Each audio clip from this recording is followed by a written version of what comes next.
The Seal's Hookup, Hartsville's Seal Heroes. Book 6, written by Leslie North. Prologue. Seriously? Tabitha Andrews looked at the hotel's front desk agent in disbelief. I'm sorry, but I don't have a room reserved in your name. The woman gave her an apologetic smile. Tabitha felt a tension headache building. This was a minor setback, but it felt huge after the past 48 hours. What do you have available? She'd take anything from a broom closet to the presidential suite. Nothing. I wish I could help, but we're at 100% capacity tonight. There's a comic convention in town, which means that everything else in the area is likely full too. Tabitha sighed. This was her fault. She should have reminded the person who made the reservations that she needed a room too. She'd been living in the D.C. area for the past several years, but had recently moved to North Carolina. The travel chief didn't know that, and probably assumed she'd go back to the apartment she used to rent in Alexandria. Her companion spoke up. What about me? Jonathan Winter. Tabitha noticed that he didn't include his rank. He was, technically, Captain Jonathan Winter. The desk agent tapped quickly on her keyboard after giving him a nervous glance. He was well over 6 feet and totally ripped, so the woman was probably either attracted to him or intimidated by him. Yes, I do have a room reserved for you, she said a minute later. Jonathan turned to Tabitha. We'll share, no big deal. It was a big deal for so many reasons. Tabitha studied him as only someone who had known him for years could. At the moment, he was brittle, on edge, but he was trying to maintain a strong, stoic facade.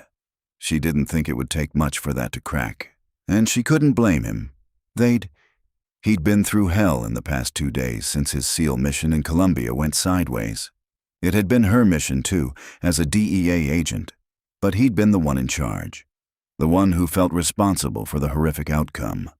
One SEAL killed, others injured. She rubbed her forehead. And getting out of South America had been a nightmare. Their transport had been held up by the Colombian government. Then they'd face delay after delay as they made their way back to Andrews Air Force Base in D.C. Now it was nearly midnight, and all she wanted was to put her head on a pillow. But sharing a room with him, that was dicey. Tabitha, he asked. Huh. She focused on him. The room. Is it okay with you to share mine? He took her arm and led her across the lobby, so the desk agent couldn't hear them. It's supposed to be a double, and we're just going to sleep. I'm so damn tired. He was being a gentleman by making the offer. She'd expect nothing less from him. But they had history. Right, of course, she said. It only made sense considering. Thank you, I appreciate it. I'll check in. He returned to the desk. Her mind went back to their time at the Naval Academy. They dated throughout their senior year. But in the end, they'd gone their separate ways. She'd loved him, but their careers had taken them in different directions. When he hadn't been willing to consider anything long distance, she'd known it was over. That was the last she'd seen of him before the recent mission threw them back together. They'd both acted professionally, despite some simmering sexual tension. Nothing came of it, of course. It couldn't, not while they were working. And now her heart broke for Jonathan. She'd tracked his career, so she knew he'd had a long string of successful missions. Until this one. He'd never lost a man before, and Sebastian Valenti, the SEAL who died, had been a close friend as well as a teammate. She'd wanted to hug Jonathan, but the most she'd allowed herself was a brief moment on the last flight when she'd given his hand a squeeze. He'd been staring off into space as the rest of his team slept, and she'd had to touch him. She didn't know if it had brought him any comfort, but it had been all she felt she could offer. After tonight, she wouldn't have any contact with him, as her office began the investigation into the mission's failures. Checked in. He held up a plastic key card. 9th floor. She hitched her bag a little higher on her shoulder and walked with him to the elevator. Thanks again for sharing with me, she said as the doors closed. No problem. They rode up and trekked down the hall in silence. Jonathan inserted the key card, and she was grateful when the green light flashed and the door opened. She didn't always have the best luck with hotel room doors. However, when she walked ahead of Jonathan into the room, she realized her luck had run out. It wasn't a double room. There was just one king-sized bed. "Shit," he muttered before clearing his throat. "No worries. I'll sleep on the floor. You take the bed." She knew he was used to roughing it on missions, and a carpeted hotel room floor was surely far better than some of the conditions he'd experienced as a SEAL. But she couldn't relegate him to the floor after what he'd just been through. "You know what? Let's get some hot showers first, and then we'll figure it out," she suggested. She desperately wanted to clean off the airplane grime, and she was sure Jonathan felt the same. The warm water would make them even sleepier than they were, and they'd just share the bed. It was enormous, after all. "You go first." "You sure?" He dropped his duffel and started digging through it. "Yeah, I need to make a call." She took her phone from her bag and walked over to the window. "If I think you're using up all the hot water, though, I'm going to barge in there and toss you out." She tried to go for a teasing tone, anything to lighten the mood, but when his head came up and their eyes met, she knew it had been the wrong approach. "Kidding, sorry. Take your time." She turned away, took a deep breath, and dialed. "Hey, Mom," she said when her mom picked up. She wasn't worried about calling so late. Her mom was a partner in a New York City law firm and worked until midnight most evenings going over briefs. In a lot of ways, Rebecca Andrews had been a heck of a role model for Tabitha. She worked hard, with a tight focus on her career, which was exactly what Tabitha had done since graduating from the academy. It had led both of them to success. Tabitha's only moment of hesitation, the only person who might have distracted her from her path in life, was currently in the hotel bathroom's shower. Her eyes tracked to the closed door, and then she worked to shut her imagination down. She shouldn't picture Jonathan with warm water sluicing down his hard body. "What was that, Mom?" Tabitha yanked her attention back to the call. She kept her conversation brief, just letting her mom know that she was safely back in the country and would call again soon. They were saying their goodbyes when Jonathan shut the shower off. She unzipped her bag, searching for the shorts and t-shirt she used as sleepwear, but couldn't find them. No surprise, since she'd packed up her things in a hurry back in Colombia, more concerned about the mission casualties than her clothing. She kept looking, and moments before the bathroom door opened, she found the shorts. "Hey, do you have a t-shirt I could borrow for the night? The words died on her lips as Jonathan walked into the room. He had on gym shorts, slung low on his lean hips, and nothing else. Damn. His chest and shoulders had been great when the two of them were 22, but now his body was freaking amazing. A trickle of water started at his neck and meandered down, and she couldn't keep her eyes from following its path.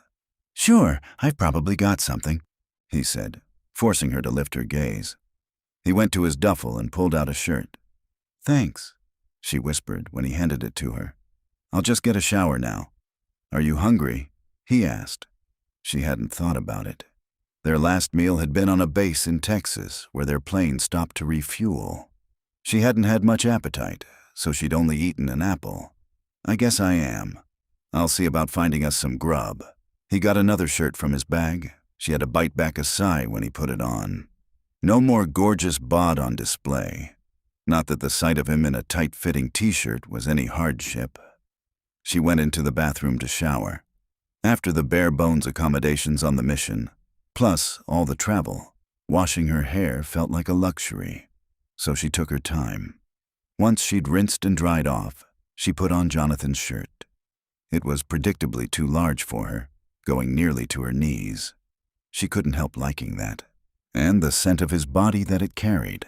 She heard the room door open and close as she was finishing up in the bathroom and knew he'd returned. "I found the vending machine and got a variety," he said as she stepped out into the bedroom area. He'd spread out food on the dresser top. "Pretzels, candy bars, almonds, soda, water." She smiled after seeing his selections. "Almonds and a Diet Coke for me." "I figured." He took a bag of pretzels and a bottle of water for himself. "Those were always your favorites. Soda is a treat item these days. I don't usually indulge, but tonight..." She cracked open the can and sank down on the edge of the bed.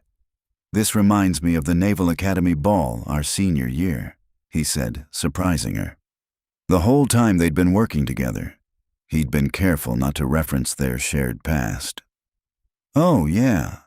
They'd gotten so caught up in the night that they hadn't bothered to eat. After the dance, they'd gone to the hotel room they'd booked and fallen into each other. Only later, much later, did they think about food. By then, everything in Annapolis, including room service at the hotel, was closed down for the night, and they'd ended up with vending machine snacks. They hadn't cared.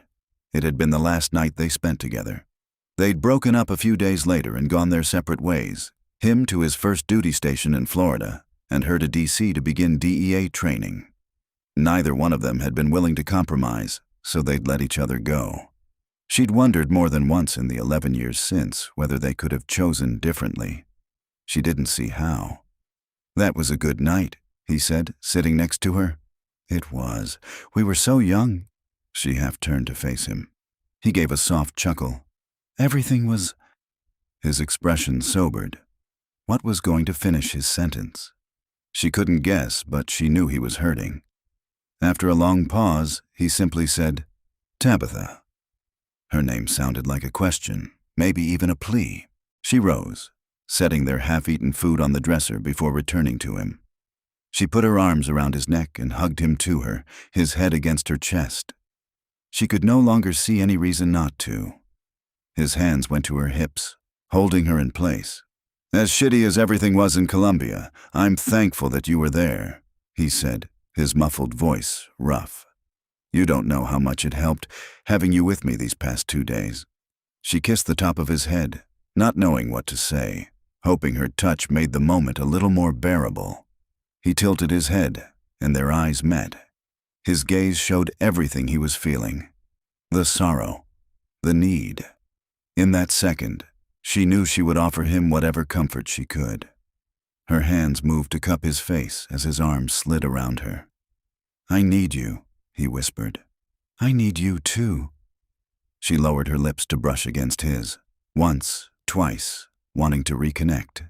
Everything about him was achingly familiar, and it wasn't long before the kiss deepened. Had she done that? Had he? It didn't matter. Their tongues tangled on a rush of pleasure. She was close to pushing him back on the bed when he broke the kiss. "We shouldn't." His breathing was heavy, eyes dark with need. "I don't have any protection with me." Was that the only reason he was backing away? If so, she could solve that problem. "I know you'd tell me if you had an STI, and I'd tell you if I did. I'm on the pill.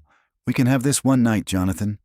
She waited a beat until his nod before lifting the borrowed t-shirt over her head and tossing it aside, leaving her wearing only her panties. She hadn't bothered with the shorts, since the shirt was so long. "Still beautiful," he murmured as his hands coasted up her body to her breasts. The look on his face was reverent as his thumbs brushed over her nipples. She drew in a sharp breath as the sensation shot right to her center. "Now you!" She yanked his shirt off him and sank her fingers into his muscular chest. His abs quivered when her hand slipped lower. "You might be even sexier than you were before." "Yeah? Yeah." She smiled at him, happy to be able to put the recent tragedy to the side for a brief while. She pushed him back on the bed and crawled up his body, not feeling nearly as tired as she had when they'd arrived. In one quick move, he reversed their positions, so she was beneath him. She liked that. She really liked it when his lips followed the line of her jaw to her mouth. And when he kissed her, the stress of the past 2 days dropped away. All she could think was how good it was to be with him and what a gift it was to have this night. Chapter 1. Jonathan sat up and scrubbed his face, blinking in the early morning light. Fucking dream. Again. He rolled to the edge of the bed, waiting for the worst of it to fade. Even after 3 months, he could barely get through a night without being tormented by the nightmare. And the worst part was the fact that it had all been real. It was always the same. The raid on the compound had been going according to plan. Then his team discovered there were innocent civilians who were forced to live and work there. They worked on getting the people out, but it wasn't going fast enough. That was when they found the explosives. His buddy Matthew was there, trying to defuse the bomb as chaos went on around him. Jonathan always woke up at that moment, seconds before Sebastian was killed. He could see it coming, but was powerless to stop it. He gave himself a shake and stood up. Every day since, he'd asked himself the same questions. What the hell had gone wrong? What could he have done differently? That was the one that really got to him. If he'd made other choices, thinking about that made him question everything. And he had no answers. He'd been interviewed by the investigators from both the DEA and the Navy countless times. The way they phrased things during their most recent meetings suggested that there had been an inside man, someone who had sabotaged the mission. For the life of him, Jonathan couldn't think who that might be. He'd considered everyone, even people he knew were impossible, like Garrett and Matthew, who both now lived here in Hartsville. He'd talked it over with them again just 2 days ago, when they met up at the house that Matthew had recently moved into with Kinley. They had no better theories than he did. The idea that someone might get away with murdering one of his men was bad enough. That it could be someone ostensibly working for the same government he served was an outrage. And, on a more selfish level, Jonathan, whose father and grandfather had both been Navy admirals, knew all too well that if the real culprit wasn't found, someone else was going to be a scapegoat. Someone had to take the fall. And if that happened, he was the easiest target. It had been his mission to lead, after all. It wouldn't take much to pin the blame on him. The suspicion alone could ruin his career. He just had to hope that the investigators were fair-minded. Tabitha was one of them, which gave him some reassurance. Not that he'd spoken with her directly. She was working in the background, but he knew she'd look out for him if she could. He wanted in the worst way to call her, and not just about the mission. They'd parted with a hug and a lingering kiss that morning after sharing his hotel bed. He'd taken what she'd offered that night, and it had eased his pain for a few hours. He was grateful, and he hoped he'd given her some pleasure too. They'd always been good together. He'd thought about her often in the 11 years since they left the academy. Having her on the recent mission had been great, right up until everything had fallen apart. She was smart and confident, beautiful. Had he gotten distracted by having her there and missed something he should have noticed? Right now, he just wanted to know that she was okay.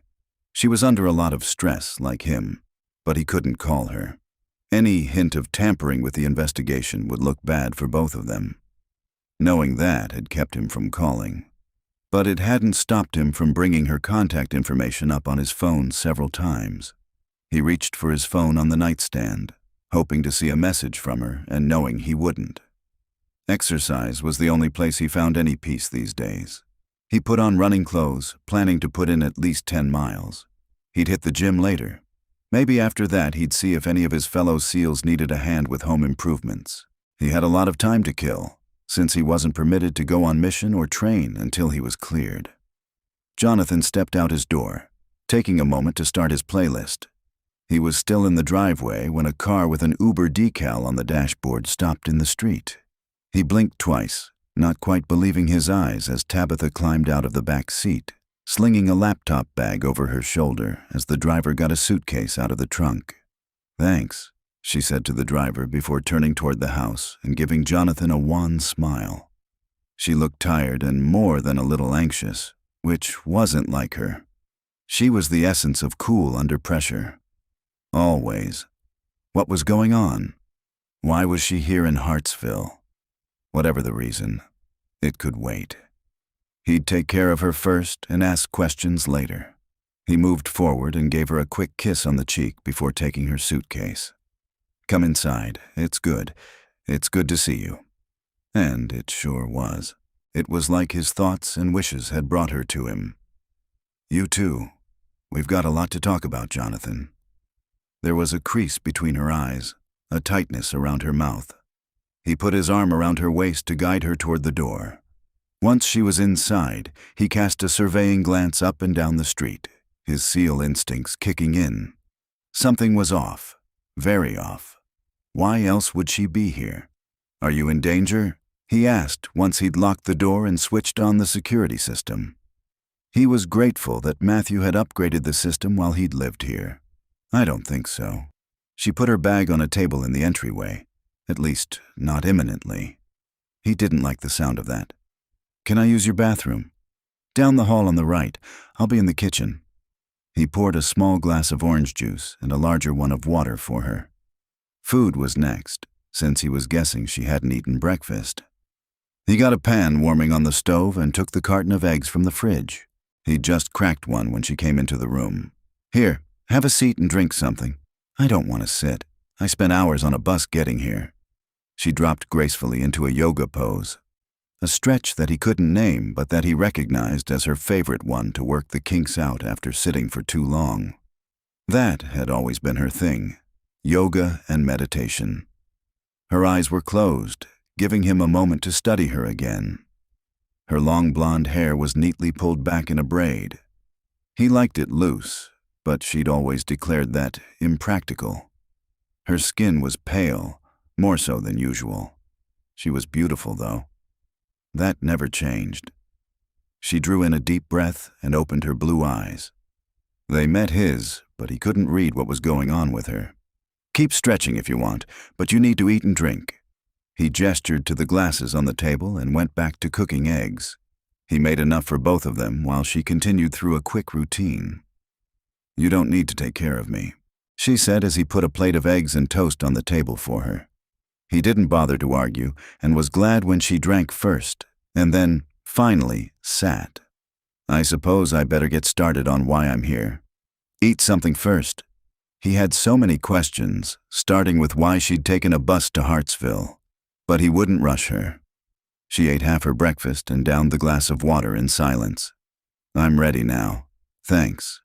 She pinched her lips together, seeming to gather herself. This has to be about the investigation, he prompted.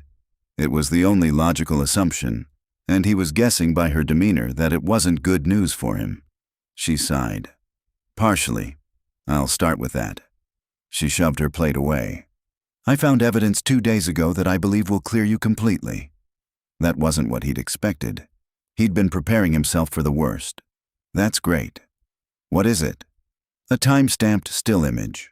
It was taken from video feed that shows you helping a local family pack up their things to move at the exact moment a phone call was being made from the SEALs camp. That call warned Valencia of the impending raid on the compound. Whoever placed the call is probably our mole. The image proves it couldn't have been you. That was more information than he'd gotten in the past 3 months. The question is, why did you never account for your time that evening? She continued. In all the interviews, you never said that you were helping people move. What was going on there? I couldn't. I was sworn to secrecy. The family had been scared. The drug lord, Valencia, had a stranglehold on the whole region, and no one was supposed to leave the area without his permission. The planned raid that would take place the next day was classified, so Jonathan hadn't been able to reassure the family that Valencia wouldn't be a problem much longer. He'd just given his promise that he wouldn't say a word about their departure. Now that all of that was in the past, would they have minded if he'd told the investigators? Maybe not. But they probably wouldn't have been thrilled if American authorities had tracked them down to ask questions. Jonathan had decided to keep his word and stay quiet, and no one in the investigation had explicitly asked him where he'd been at that particular time, only his general whereabouts for the evening, so he hadn't needed to lie. I didn't know there was anything important about that particular block of time. Besides, I didn't want to involve the family in this mess. Okay, I get that you were trying to protect them, but you put yourself in jeopardy instead. She sat back and thought for a moment. That shouldn't surprise me. He liked that she thought that about him, but he sensed she had more to say. What else? I think you're in the clear, but Todd Aronson, my supervisor, disagrees, she said. He doesn't believe that the evidence is substantial enough, so I decided I needed to question you directly. And that's why you're here? You could have called me and saved yourself the trip. No, I needed to see you in person, she said, and I needed to clear out for a while. Why? Something was going on with her. She wasn't acting like herself, not even close. She let out a sigh. When I got home from work the day after I found the image, There was a note pinned to my apartment door, warning me to forget what I'd seen. "You were threatened," he said flatly, hiding his rising anger. Who the hell was threatening her? In a way. Getting the note confirmed my belief that I'm on the right track, but it also means the mole is onto me. My gut tells me that it was someone in the DEA, not a SEAL. It's not a popular theory in my office, as you might imagine. Everyone there is convinced the snitch is a member of your team, if not you. I decided it would be safer for me to be here with you. His anger switched over to concern for her. Tabitha had never been one to run. She was a doer, tough and aggressive. How had a note stuck to her door shaken her so deeply? That didn't add up. He was glad she'd come to him, but it didn't make sense. "I can guess what you're thinking." She smiled at him, but it was tinged with worry. "Why didn't I take a stand? Why did I run like a scared rabbit?" Not a rabbit. But yeah, it seems out of character for you. And if she needed to see him, why be so surreptitious about it? Traveling by bus rather than flying must have been to stay anonymous. He'd bet she'd paid for her ticket in cash and given a false name. "That's the other thing I need to tell you, another reason why I have to play this safe." She glanced away for a second and then met his eyes dead on. "I'm pregnant, and the baby's yours." Chapter 2. Jonathan looked dumbfounded. She understood his reaction. She'd had the same one when staring at the pregnancy test results. After taking a second test, she'd sat on the rim of her bathtub and let the shock wash over her until it formed into something more like excitement. She was going to be a mother. The more time she had to get used to the idea, the more she liked it. But Jonathan was still in that initial stage of shock. You're sure?" he asked, his voice sounding strangled. "I'm sure," she said, softening her tone. "We're going to have a child." She waited then, not pushing him to say anything. After years of conducting interviews, she understood the value of silence. People needed to absorb information before responding, and this was a lot to take in. "I'll give you a minute alone." She left the kitchen to retrieve her laptop bag and intentionally stalled by looking into the living room. It was a nice little house. She knew from the investigation that Matthew Templeton, a member of Jonathan's team, had originally rented it so he could work with a hand specialist in Hartsville. He'd fallen in love with her and was currently living at her house across town. Jonathan had taken over the lease while waiting for the outcome of the inquiry. She'd been happy when she'd heard he was near 2 of his teammates. In addition to Matthew, Garrett Moore was close by, as were 3 other SEALs from another team. He needed all of their support. Maybe now more than ever, with the surprise pregnancy on top of the investigation. She hadn't liked keeping the news from him. The guilt had gotten to her more than once over the past weeks, making her want to pick up her phone to call him. He deserved to know, half her brain had argued. And she'd wanted him to know. Yet she'd always managed to stop herself from dialing by remembering the situation they were in. If anyone at work had found out she was pregnant with Jonathan's baby, she'd have been off the investigation immediately. And it was critical to her that she be on the inside and have access to the information to help him. She'd hoped to clear his name before telling him about the baby. Was she biased in his favor? Without a doubt. But her bias came from knowing Jonathan. He was a good man, loyal to his country and his SEAL team. So she'd waited, searching for the break she needed. When she'd seen the image of him with the family, she'd thought she'd found it. But it hadn't played out that way. So she'd done the only thing she could. She'd come to him. During the bus ride, she'd sorted through everything she knew about the case. If she and Jonathan worked together, she hoped they could ferret out the mole and conclude the investigation once and for all. Jonathan knew intel about the mission that she didn't. And she had information he lacked. If they combined their knowledge, they could wrap this up. She wanted to move quickly. It wouldn't take long for whoever left the note on her door to figure out she'd gone to Jonathan. She felt confident that she'd made the right decision by coming to Hartsville. Besides, she'd wanted to see Jonathan. She couldn't deny that. The baby was life-changing, but in a good way. She hoped he'd see it as she did. once he had a chance to get used to the idea. It was time to find out if that had happened yet. She went back into the kitchen, where he was leaning against the counter with his arms planted wide, staring into space. He turned to look at her. "How?" His voice was rough. "How'd it happen? You said you were on the pill." It was an understandable question, even if she wished it weren't his first one. I was, and believe me, I asked my OB the same thing. She showed me the data. The failure rate of the pill is higher than most people think, especially if it's not taken exactly on schedule. And with time zone changes and everything that was going on in Colombia, I could easily have messed up. She'd expected shock, even disbelief. This seemed worse. He seemed upset by the idea of having a child. All right, she could handle it. She'd rehearsed her response to a variety of possible reactions. "I understand if you don't want to be a father.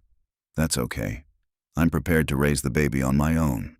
You know my mom was a single mother for most of my childhood, and we made it work. The baby and I will be fine without you." He straightened his shoulders and clasped his hands in front of him. She knew that posture.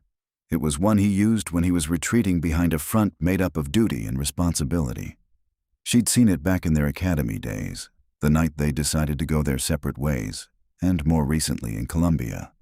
"I don't walk away from my obligations, ever," he said.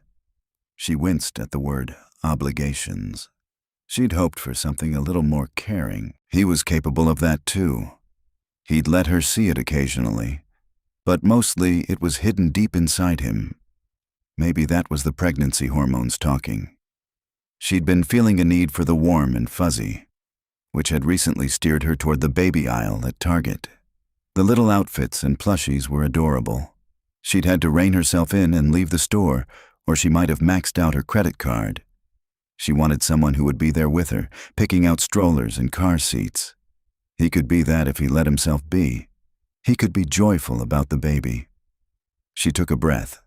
He wasn't ready for that yet, and he might never be. So she should focus on the investigation. "Let's work together to clear your name," she said, "and then we'll figure out the logistics of co-parenting or whatever." Maybe by obligation, he meant that he'd restrict himself to sending child support checks. That possibility hurt, but she'd deal with it. "I'll be this baby's daddy." His tone was flat, matter of fact. He started to pace around the room, circling the island. Okay then, maybe he wanted a role beyond the financial. "I would never cut you out of your child's life," she assured him. "Like I said, we'll figure it out. One thing I know is that I don't want you under suspicion when the baby is born. We need to wrap this up, and soon." She didn't need to mention that she wasn't safe until it was over. Jonathan would understand that. "Look, I'm still sorting this out in my head," he said, obviously not ready to change topics yet. "We should consider getting married, though." "What?"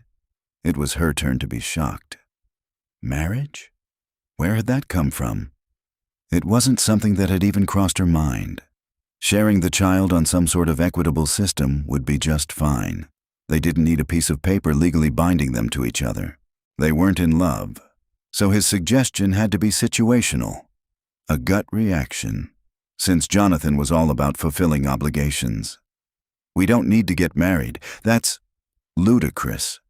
"It's not," he insisted. "People get married when they're expecting a child. That way the baby will have my last name, which will make the benefits and legalities easier." What century was this? She wanted to ask.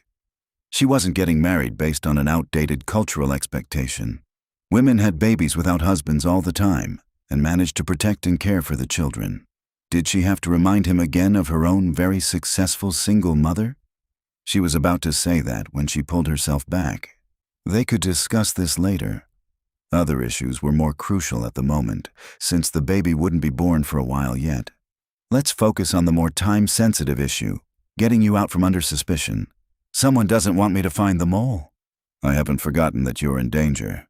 He stopped pacing and slumped down in a chair. "Which means the baby's in danger too." "Shit." He scrubbed a hand across his face. She sat down across from him. "That's why I came to you." It was easy to trust his ability to protect her, even if they disagreed about other issues. All right. He straightened as his problem-solving brain seemed to kick in. You'll stay here with me. This house has a good security system. Matthew needed it to protect Kinley. She'd heard a bit about that situation from other SEALs on their team. The world they functioned in was surprisingly small.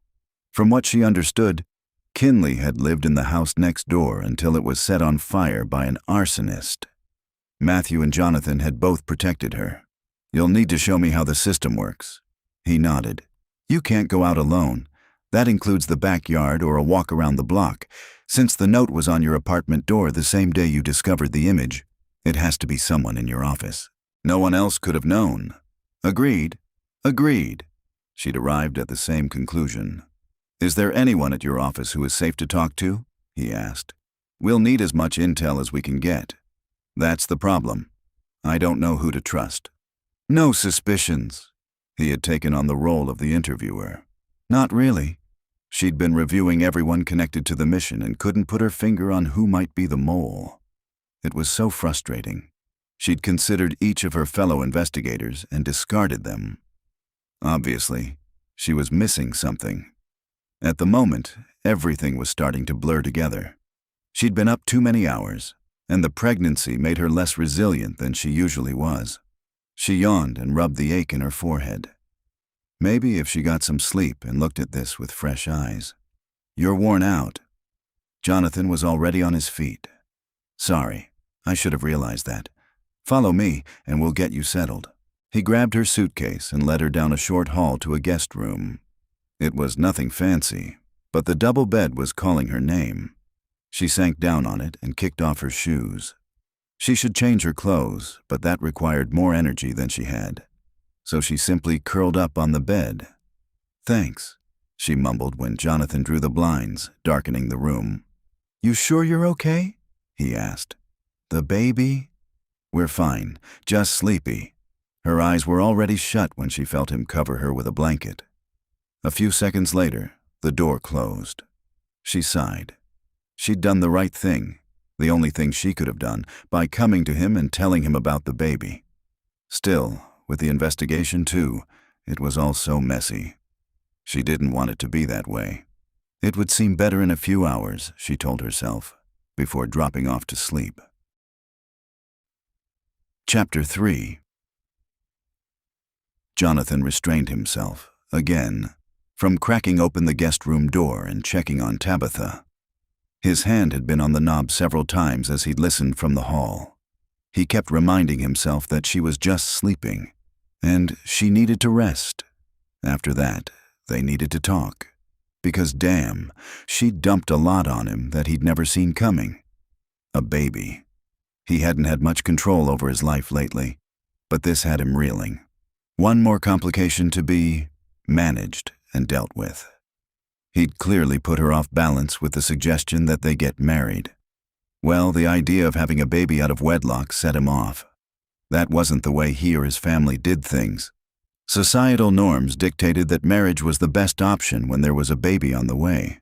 At one time, he and Tabitha had been close enough that he'd thought marriage was a possibility. Having a baby could bring them closer again. It might put them on a good path, even though it would take some getting used to. Throughout his military career, his goals had always been clear. Be the best SEAL he could be, and lead his men in a way he could be proud of. He'd done that until 3 months ago. Since that botched mission, everything in his life had seemed to spiral out of control. Maybe the universe was talking to him, telling him it was time for a change. First, he had to clear his name, because no way was he bringing a child into this world while he was under suspicion. He wasn't pinning that legacy on his unborn son or daughter. He stood at the glass slider that led onto the deck, feeling restless as hell but reluctant to leave the house in case Tabitha needed him. His stomach growled, reminding him that he hadn't eaten lunch. Neither had she, since she'd slept straight through it. It was almost 6. He went to the kitchen and filled a pot with water to boil. He wasn't much of a cook, so pasta and sauce from a jar would have to do. Before the water started bubbling, he took another pass down the hall. Through the door, he heard her stirring. "Tabitha?" he asked softly. "Come on in." She was sitting on the edge of the bed. I can't believe how long I slept. Her cheeks were pink, and there was a spark in her blue eyes that hadn't been there earlier. She looked like she could tackle life again. That was good, because there was plenty for them to deal with. You were exhausted. He sat next to her, his shoulder bumping hers. Yes, this could work out. They were friends who understood each other. That seemed a better place to start than a lot of marriages he'd seen. I guess I was. Her phone rang, and she reached for it on the nightstand. It's my landlord. Why would he be calling me? She accepted the call. Hello? Jonathan was close enough to hear the other side of the conversation. Tabitha, are you okay? The man sounded concerned. Yes, I'm fine. Why? She shot Jonathan a look as she put the call on speaker. I'm glad I reached you. I'm sorry to have to tell you this, her landlord said in a rush. Your apartment was broken into this afternoon. It's trashed. Her eyes went wide as her body stiffened. Broken into? How? Looks to me like someone went at it with a hatchet. When exactly did this happen?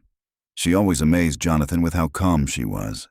Now was no different, as she slipped into interviewer mode. Around noon, Mrs. Gretz had been out grocery shopping. When she got home, she saw the damage. Thankfully, the robber was gone by then. Did you call the police? Of course. They looked around and wrote a report. A detective is supposed to call you. I gave them your number and said I'd try to reach you too. He paused, then added, Tabitha. I walked through after the police left. It's bad. Stuff's all over the floor. Furniture knocked over, things pulled out of drawers, broken dishes and glassware. I'm sorry this happened to you. Her breath hitched, and Jonathan reached for her hand. Her voice was steady when she asked, Can you secure the place for now? I'm out of town, and I don't know when I'll be back. I'll have the door replaced right away, and we'll try to straighten up a little. Don't worry about that, Tabitha told him. I'll deal with it when I get home. Thank you for calling, Mr. Olivetti. Take care. You too. She ended the call and tossed her phone back onto the nightstand. If you'd been home. He gripped her hand tighter. If the intruder was that violent and ruthless with her possessions, Jonathan doubted that he'd have had any qualms about harming her. Jonathan couldn't stomach the thought of her and the baby being in danger. She squeezed his fingers, but she was staring off into space as if she was trying to sort something out. It does tell us that I'm getting closer to the truth with the investigation.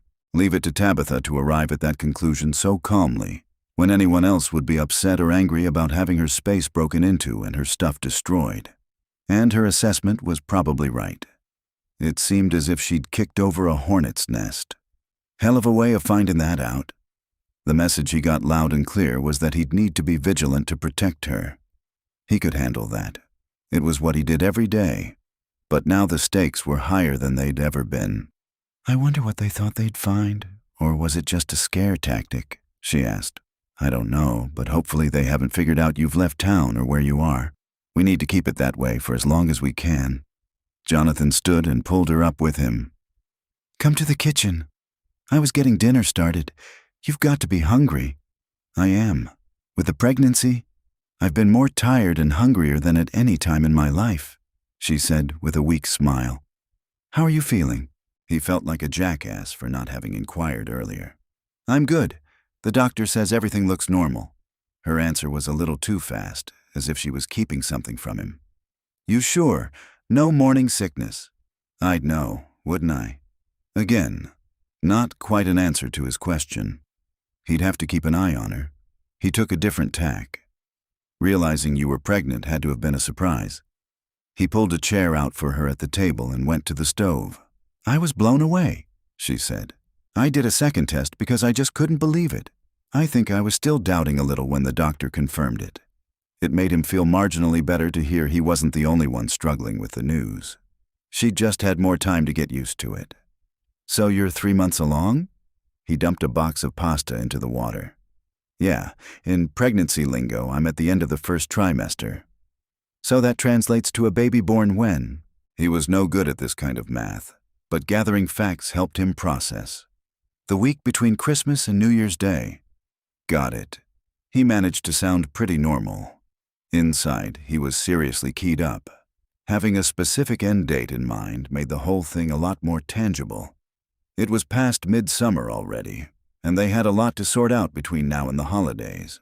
She'd been right earlier, though, when she'd said that the more pressing issue was the investigation and clearing his name, one step at a time. That was how he'd always gotten through tough situations. This was no different. This is a good time for us to be together. We've got a lot to talk about.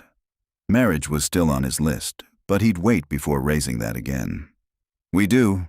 That's one of the reasons why I put in a request for leave yesterday. It was approved, so no one is going to be looking for me to come back to the office right away. Good. That buys us some time and keeps you where you're safest.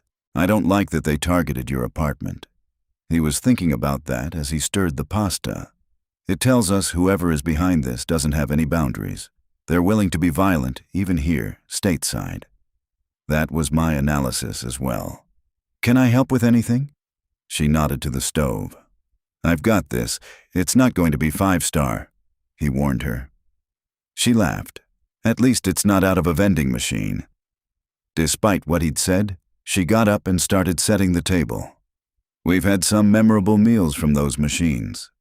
That might not have been the wisest comment, since it was a reminder of when they'd last been together. He glanced at her.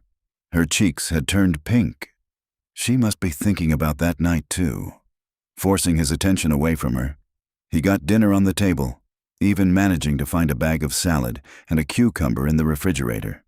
He could tell she was stewing about something as they ate. He waited, knowing it would come out when she'd had enough time to process. Who broke into my apartment? She twirled spaghetti on her fork. I mean, it has to be the person working with Valencia. That's obvious. So it's someone who is also on the mission, Jonathan said. He'd gone over it in his head too, and he was confident of that. Whoever made that call had to have been on the ground gathering intel until the last moment. Things were changing so fast that they wouldn't have had time to confer with someone who wasn't there. Who does that leave? A SEAL? I just don't see it. Your team members are so tight with each other. I've seen it myself. There are times on a mission when you're all doing your own thing, but the bond between you. I want to believe it's not a SEAL, he said, knowing that might be wishful thinking on his part. But it's that, or a DEA agent. She sighed. Yeah, I don't like it, but I'm leaning toward DEA. It's only a feeling, though. I don't have any solid evidence yet. We have to consider everyone, SEALs and DEA. We need to go over every bit of intel we have, again, although I've thought it through so many times already. Maybe, working together, they'd notice something no one had picked up on before. Me too. I keep trying to remember every detail of the days leading up to the raid. Did I miss something? Was I too focused on my role and not paying attention to the people around me? That's the point with working on a team. You're supposed to be able to trust everyone to be loyal and do their part. You shouldn't have to second-guess anyone. He knew his words were true. Still, he couldn't shake the idea that he'd been the leader of the mission. He wasn't guilty of betraying the others, of course, but he was responsible for allowing the situation to go so wrong. Clearing his name, which he was damn glad to have the opportunity to do, would only assuage a part of his guilt. Stop it! She'd put down her fork and was studying him. You can't carry the burden of Sebastian's death the rest of your life. I could have made different choices. He couldn't see what they'd have been, but he still relived the raid every time he closed his eyes. Could you have? She challenged. With what you knew? Was there another option aside from what you did? He shrugged, admiring her tenacity.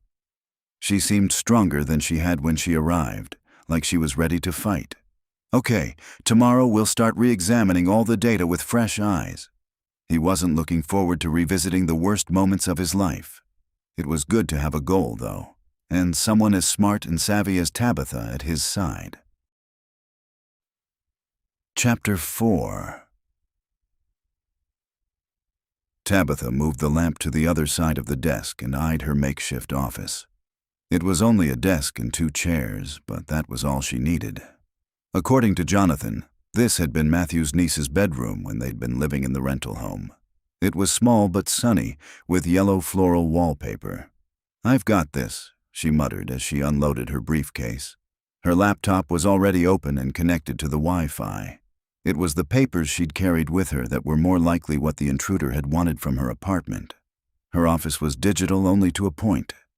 Sometimes paper was more secure, and as a result, many of the case reports and records from Columbia were only available in hard copy. She hadn't wanted to take the only copy away with her, so she'd put everything she could through the Xerox machine on her last afternoon in the office. Fortunately, she was pretty sure no one had noticed what she was up to. She'd been cautious, looking over her shoulder constantly.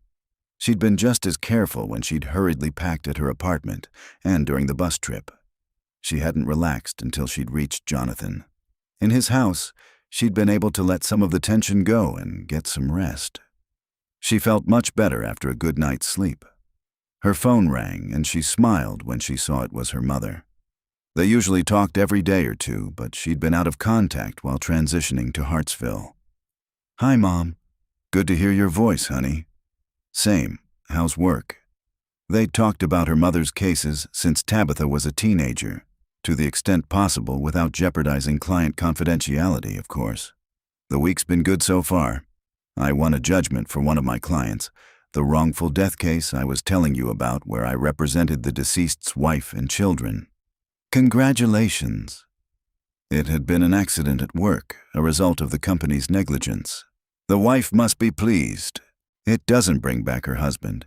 It's something, though. At least she doesn't have to worry about how she's going to raise her kids and send them to college." "She'd have found a way, but you made it easier," Tabitha said. "That's true. She now has the means to take care of her family without stressing out about it." "Did you stress when I was little?" That had never really occurred to Tabitha. Her mother had always seemed so in control of everything. Not about money. "My career took care of that. But other things? Sure. Finding quality childcare, getting you into the right schools, when to let you have a cell phone. But I was determined to give you the best childhood possible." You did that. For as long as Tabitha could remember, her mom's priorities had been clear. Tabitha came first. Her mom's work came second. Anything else was a distant third, at best.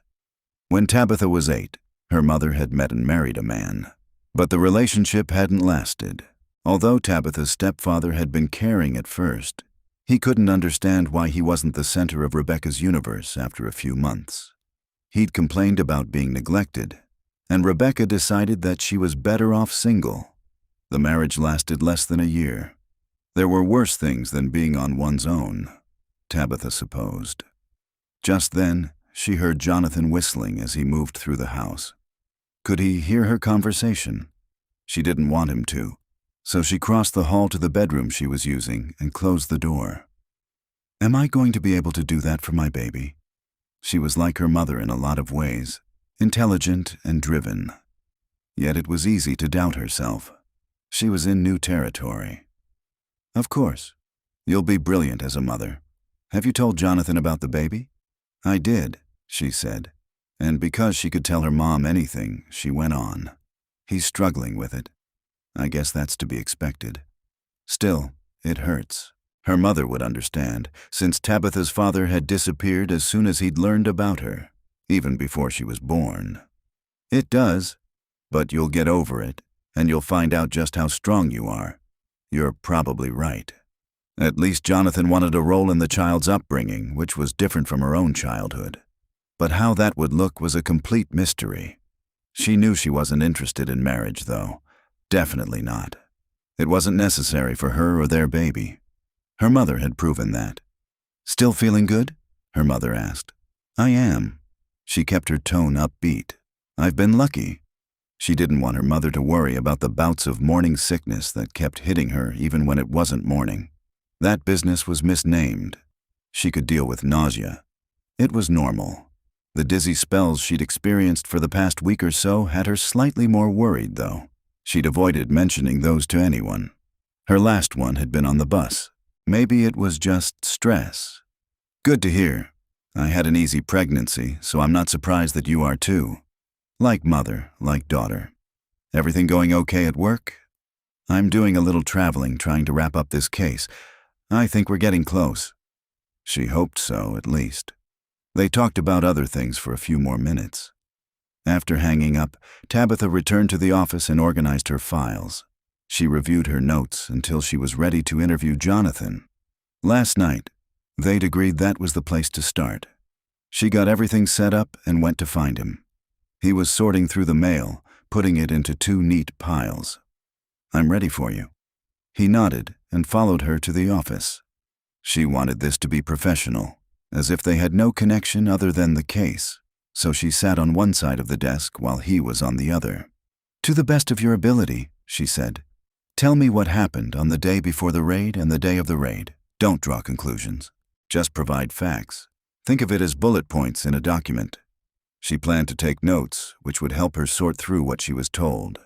Interviewing was her specialty and why she'd been on the mission in the first place. The DEA had wanted to question the drug lord after his capture. Unfortunately, he'd been killed in the chaos of the raid. "We got a tip that Valencia was accelerating his timetable, possibly due to a warning from a mole." "No analysis," she interrupted. "Fact.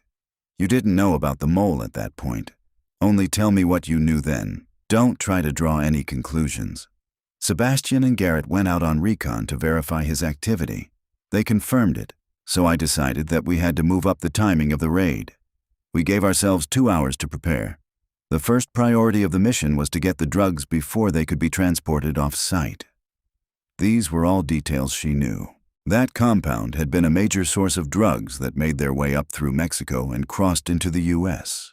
She took notes as Jonathan continued. He gave a blow-by-blow of entering the camp and finding that civilians were being forced to work there. The SEALs found themselves simultaneously searching for the drug lord, battling with his men, and trying to protect the innocent. "After discovering the bomb, I gave the order to clear out in 3 minutes. Jonathan's voice cracked, and her heart went out to him. "I should have made it one. No analysis. Stick to information you could see and hear at the time." "Right. There was a bomb, a sophisticated explosive that Matthew was trying to defuse. He worked to the last second, but he couldn't shut it off. It detonated, throwing him clear but ripping through the nearby building where Sebastian was pushing the last of the civilians to safety. The civilians had all made it, though some were injured, but Sebastian had died in that building, and Matthew had suffered permanent damage to his hand that, even with the best care, wouldn't allow him to work at defusing bombs ever again. More than one life had changed that day. Tabitha listened while Jonathan continued the minute-by-minute breakdown. She'd been at their camp, waiting to be called in, and had rushed over as soon as it was safe to do so, so she'd witnessed much of what he described. "All right," she said when he was done. It was her show now, as she shifted to asking questions to draw out the details that hadn't been in his recital. "Let's go back to the 36 hours before the raid on the compound. Focus only on that. Clear?" "Got it." He was alert but relaxed in his chair. "You got new intel and sent Sebastian and Garrett to confirm it. When was that exactly?" 0600 the day prior to the raid. They put the compound under surveillance for 24 hours and reported back the next morning. "Their intelligence confirmed movement?" "Yeah. I made the decision that we had to move quickly before Valencia cleared everything out, including himself. I should never have let Seb." "Stop. Not relevant at the moment." That drew a glare from him, but she didn't want him to get caught up in the emotions of Sebastian's death. "It is to me," he growled. Her heart urged her to comfort him, but they had a job to do. "Detail where each member of your team was during that time period. Start with Matthew." She continued taking notes as he talked. He got through Matthew and 2 more of his teammates before she had to yank him back for crossing the line into analysis again. They needed to develop a solid base of facts first, and then they'd build, adding additional details bit by bit. It was a method that worked well, since it could expose important minutiae that otherwise might be overlooked. Since his Spanish was best, Juan Esposito was in contact with the local authorities, checking in with them daily, Jonathan said. Guess they were lying to him. He thought his contact with Captain Perez was solid, but it must not have been. Perez was Wait. Tabitha tapped her pen on the legal pad. "How do you know that about Captain Perez?" A guilty expression passed over Jonathan's face. I made an assumption. An assumption, huh? She looked to the corner of her desk where a folder sat. It contained the information on the locals that the DEA had obtained after the raid, in addition to pre-raid interviews with them. That intel hadn't been digitized anywhere. As far as she knew, it only existed in the original file at the DEA office and the copy she'd made and brought with her. You read my file. He must have come in here while she'd been on the phone with her mother. You had no right to do that. It's invasive and against interview protocols. The more she thought about it, the angrier she got. He snorted. You showing up at my door is against protocol. You did it anyway because this has to get resolved. The only way to do that is for us to work together. You want my help, right? She did, but not if he was going to take over. Yeah, but you've got to let me lead. I have more context than you do. You could share that context, he challenged. Then we'd be on equal footing and could get this done faster. I'm taking a huge risk with my career by being here at all. This was so frustrating. He was so frustrating. She needed him to help her figure this out and see justice served. But if she was going to clear his name, there couldn't be any hint of him interfering in the investigation. They had to do this by the book, for both of their sakes. I want to solve the case, she said, but we have to do it right, and that means following protocol, not giving anyone any reason to doubt or question what we find. He didn't argue, but he didn't look like he agreed either. Maybe that had always been their problem. Neither had been willing to compromise to make a relationship work. That didn't seem like it had changed, but they'd have to find a way because the stakes were higher than ever. His reputation, her career, their chance of a future with their baby, they could all be lost with one wrong step. Chapter 5. Thanks for coming, man, Jonathan said as he walked Matthew to the door. The former SEAL had been with him and Tabitha for the past 2 hours, answering questions about the mission to Colombia. Earlier in the day, they'd spoken with Garrett, going over the same things. No worries, Matthew said. Hope I was helpful and this is over soon for you.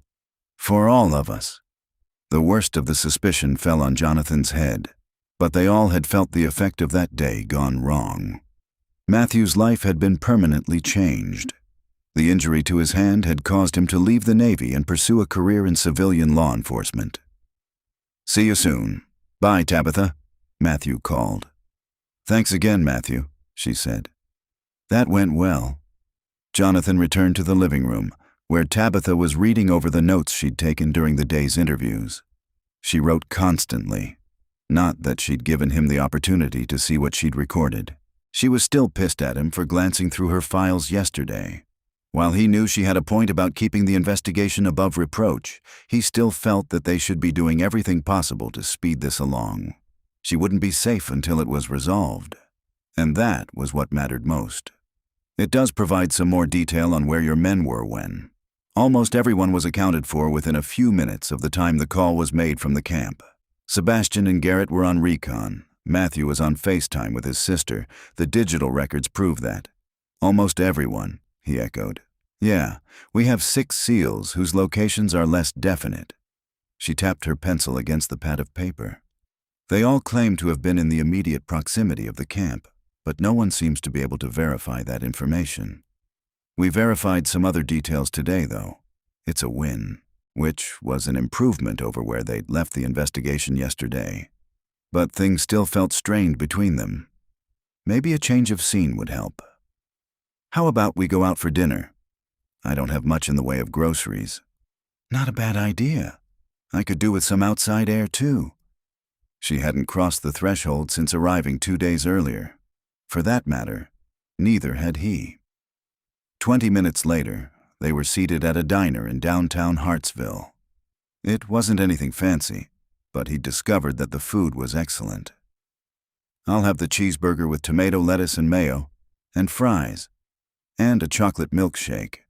Tabitha tagged on before the waitress turned her attention to Jonathan. The same, but make mine a strawberry shake. The waitress jotted it down on her pad and walked away. Glad to see your appetite's good. Pregnancy cravings are real. I'm not usually into red meat or greasy food, but that's what I want today. Don't get between me and that cheeseburger." She smiled at him as she issued the warning. "I'll share part of mine if yours isn't enough," he offered. "I might hold you to that." She reached in her bag for her notes and then stopped herself. "You know, I think we should let the investigation rest for a bit. Let things percolate." "Works for me," he agreed after a moment. He wanted to keep at it, get this resolved without further delay, but he knew she was probably right about the benefits of taking a break. Focusing on something else for a little while might help get them past yesterday's awkwardness and give their brains a chance to process facts and come up with some new ideas. "Tell me more about the baby. How big is he or she at this point?" "Not too big yet, about the size of a lime. From this point forward, though, the expansion begins. My doctor told me that my clothes won't fit soon. My favorite jeans barely button already." "You okay with that?" "Gaining weight? No, like sharing your body with another being." He wasn't making himself clear. Did she mind being pregnant? Was what he was attempting to ask. She laughed. "That's kind of how this works, Jonathan, and yeah, I'm okay with it." "Is the baby kicking?" He had no idea when all that happened. She shook her head. "A few more weeks at least, I think. I'll let you know, if you'd like." "Yes, I want to know." He was still sorting out in his head what being a father meant to him. He was sure he wanted a role in the child's life. He hadn't dismissed the idea of marriage yet either. She was focusing on facts, information about the baby, in the way that made her such a strong DEA agent. Both of them had a tendency to suppress the emotional aspects of situations, but they were going to need to delve into those if they were raising a child, even if that might be difficult. Their food came, and conversation lagged as they both dug in. His brain was working, though, thinking about the baby and the future. By the time he'd slurped the last of his shake, he was imagining how his life would change in good ways. Talking about some of those might get her to open up to him about her own hopes and plans. He opened with, "The baby might not be here in time for this Christmas, but I'm looking forward to the next year." She smiled. "One will be a fun age for the holiday season. My parents will be thrilled to have a grandchild with us on Christmas morning. They've always made a big deal out of the day." Her smile faded as she carefully folded her napkin and placed it on her plate. By the precision of her movements, he knew a storm was brewing.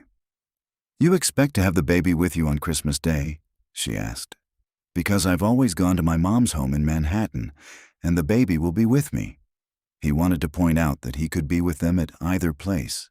She didn't even seem to entertain the possibility that the three of them might be together. He took a breath, trying to decide on the right thing to say. "Maybe we could work out an arrangement where the baby is with your family for Christmas one year and with mine the next," he suggested, even if that wasn't really what he wanted. "We'd alternate, like married couples do between the in-laws." Her tone was sharp. "I guess so." How had this ended up being such a landmine? He was just trying to express some excitement about the baby, and she was taking it all wrong. "I'm not on board with that. Trying to appease two families. Too hard." Her chin was up. He wanted to ask what her plan was. Did she expect him to never spend any holidays with their child? Because, no, he wasn't okay with that. They were at an impasse that he had no idea how to get around, but they'd have to work something out. "I think we should go." She was already standing and rummaging in her purse. "I've got this."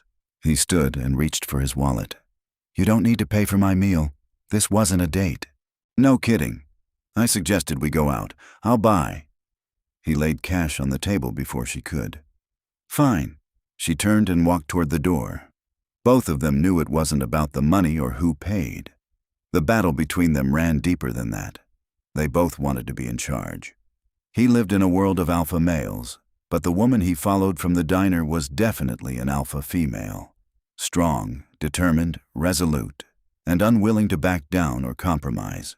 He admired that about her most of the time, but it was no wonder they'd gone their separate ways. Yet now they had to find a path they could travel together. Chapter 6. Tabitha nearly snapped her pencil in half. Between their dinner conversation the night before and zero progress on the case since then, she was ready to snap herself. She shouldn't have reacted so badly to what Jonathan said about the baby and Christmas. It had just hit her wrong, probably due to the pregnancy hormone fluxes. Hers seemed to leave her caught between tears and anger way more than she wanted. She was pretty good at keeping a lid on both, usually. The suggestion that they split holidays got to her, though. She'd spent the rest of the evening in her bedroom, attempting to read a crime novel she'd brought with her, but she couldn't follow the intricate plot. Her mind had been too busy analyzing the situation she and Jonathan were in. Not the investigation, their personal situation. She'd finally fallen asleep out of sheer exhaustion. Now, as she stared at the file on her desk, she wasn't tired, but she still had too many unanswered questions and not enough information. When nothing had broken loose in her head after another hour, she went looking for Jonathan. "Hey," she said, finding him in the living room. It wasn't much of a way to break the ice after hours of silence. It was, however, the best she had. "How's it going?" he asked. "Lousy. For so many reasons." Should she apologize to him or just forge ahead? She debated for a moment and decided to focus on the investigation. If she didn't find out who made that phone call, she'd never clear Jonathan's name. That had to be the priority. "I need a fresh angle on the case." "All right, how about some teamwork?" "We're already doing that." Or they had been before she'd shut him out. "We could use a bigger team." "Okay, so Matthew and Garrett?" They'd already interviewed them, but maybe they had more insight to give. "And the other 3 SEALs who live in town," he said. "Since they weren't on the mission, they'll have a fresh perspective, but they know enough about operations to know what to look for." Since she'd worked with other SEAL teams, she recognized the names he rattled off. She didn't know any of the men well, but had met them in passing, and she had to admit, he had a point about what they'd bring to the table. "You trust them?" "With my life. Just like I do you. I've seen them in action helping out my teammates." He spoke with such sincerity that she wanted to squirm under his gaze or throw her arms around him. Or run. Darn him. She met his eyes and saw something there she couldn't put a name to. "We'll loop them in then," she said, ignoring the sting of tears she could feel coming in response to his statement of faith in her. Damn hormones. "I'll ask them to come by this afternoon if they're available." "Great." She walked away as if she had a task to complete, then slipped into her bedroom to get some emotional distance from him. She spent an hour meditating and doing yoga. That left her calmer, though her stomach started to roll with a bout of morning sickness that had her skipping lunch despite Jonathan's offer to make her a grilled cheese sandwich. She refused to give in and kept practicing her breathing. By the time the doorbell rang, she was feeling better and went out to greet the SEALs. She already knew Garrett and Matthew, of course, and Jonathan was ushering in 3 other men who all looked vaguely familiar. "Tabitha, this is Patrick, Kenton, and Anderson," he said, pointing to each man. They were a few years older than she and Jonathan, and she remembered someone telling her that the 3 of them had grown up together here in Hartsville. "Hi, it's nice to see you again. Thanks for helping us out." Tabitha felt immediately at ease with them. They had a natural camaraderie and seemed solid in who they were. "We'll do what we can," Anderson said. "He's the analyst among us," Kenton added. "He likes details. The more the better." Tabitha had brought the files and began laying out the intel about the mission in Colombia. Jonathan, Matthew, and Garrett occasionally added to what she said, as their memories of the events were jogged. "How about interviewing Harley?" Anderson suggested, after taking a few minutes to digest the information. "Who?" Tabitha didn't recognize the name. "Sebastian's sister," Garrett said. "Oh, right. Isn't she your fiancée?" Tabitha made the connection in her head. "Yes," Garrett confirmed. "She spoke to Sebastian via video chat during the mission. She might recall something that would be helpful. I'll ask her about it." Their dialogue continued as the SEALs made suggestions and discussed possible leads. Tabitha appreciated that Jonathan wrangled the men when they got off topic or went down a rabbit hole. She'd always known he was a leader, of course. But the respect he got from the others, even officers who might outrank him and hadn't served alongside him, impressed her. She really needed to get back in sync with him. Being at odds wasn't going to help find the mole or fix their personal issues. While the seals talked, she did a lot of listening. It helped her to hear their perspectives. The situation felt more visceral that way. Not that everything was falling into place yet. They had to be getting closer, though. Who, aside from you, was there from the DEA? Patrick asked her. And were any other government agencies represented?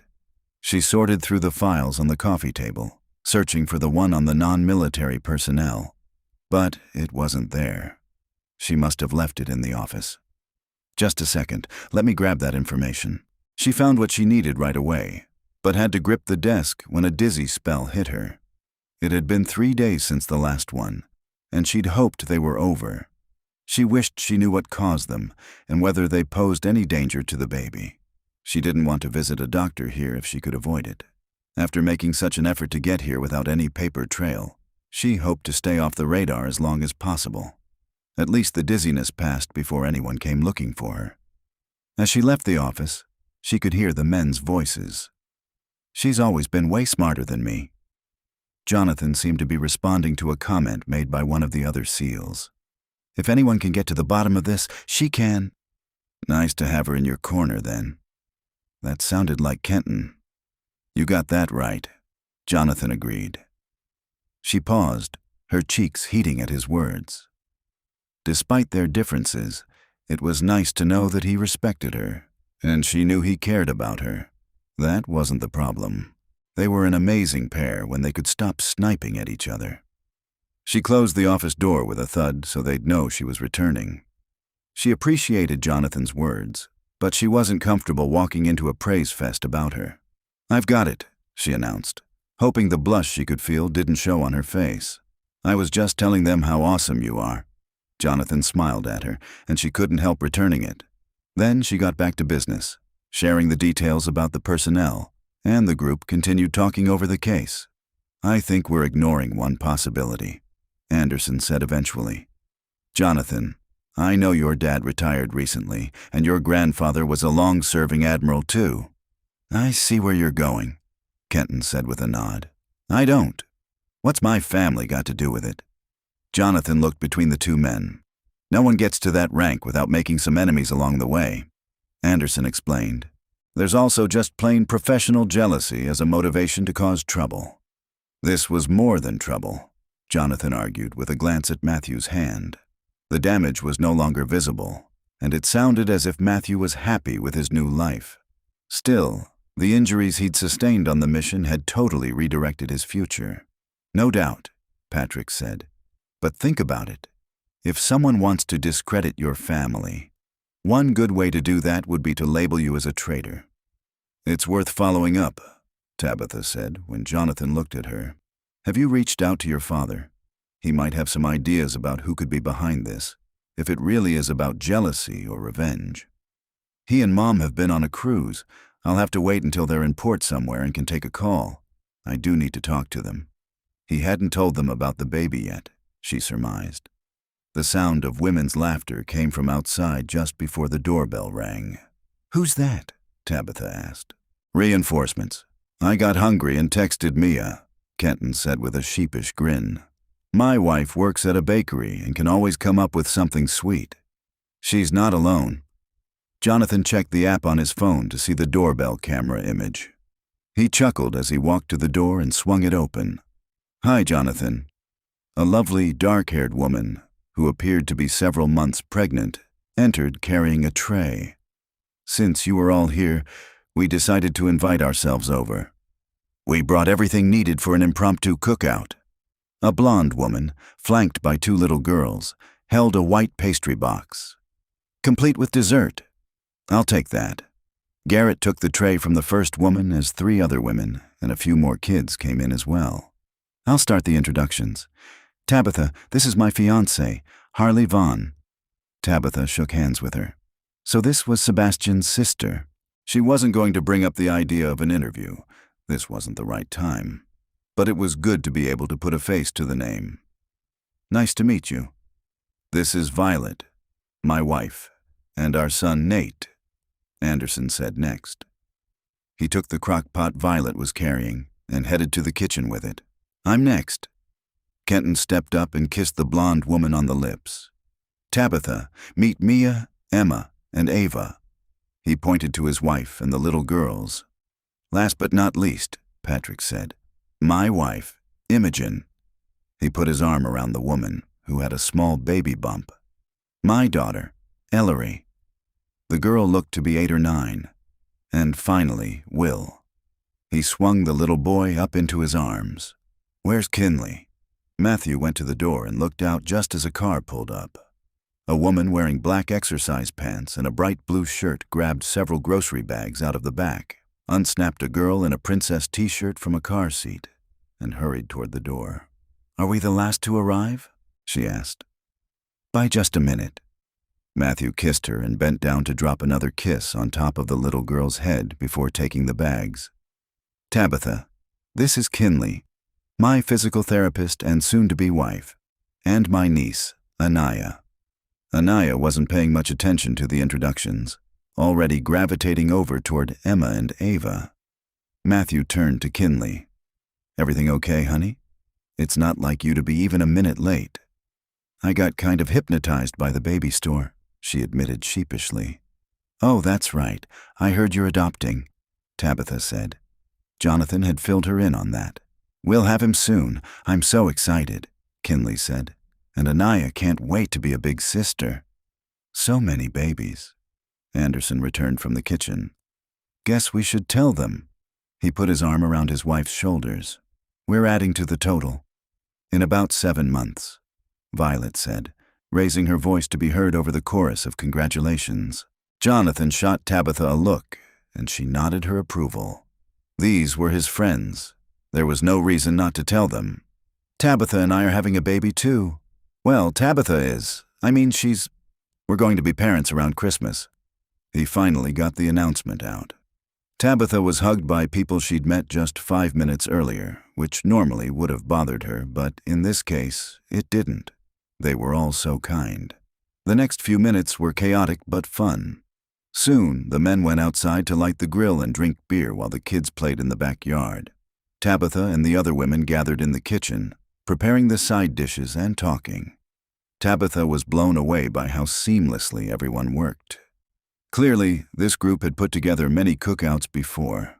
"That's it," Mia said, surveying the kitchen 15 minutes later. "The meat is marinating, the salad is tossed, baked beans are in the crock pot, roasted fingerling potatoes are in the oven, and coconut cream pie is chillin' in the fridge. We've got this." Plates, napkins, and silverware were already stacked up to take outside, where they'd eat. "So, you and Jonathan?" Kinley leaned against the counter next to Tabitha, who felt all eyes turn in her direction. "He told me a little about you recently." "He did?" That came as a surprise. "Yeah, but he made it sound like your relationship was in the past." "Obviously not." Kinley glanced at Tabitha's stomach. "We dated years ago and broke up. The baby, well, after the mission, we found ourselves turning to each other. It was just one night. We're not really in a relationship now, at least not in the usual sense." She saw several sympathetic nods. These were women she could imagine herself being friends with. She felt safe around them. Safe enough to ask a question. "I could do with some pregnancy advice." "That we can give," Imogen said. "I've had morning sickness, which has been manageable. I'm worried about some dizzy spells, though.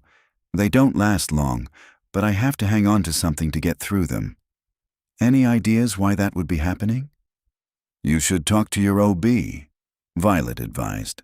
"Pregnancy has all kinds of weird symptoms, most of them harmless, so I wouldn't worry." "Does Jonathan know about the dizziness?" Mia asked. "No.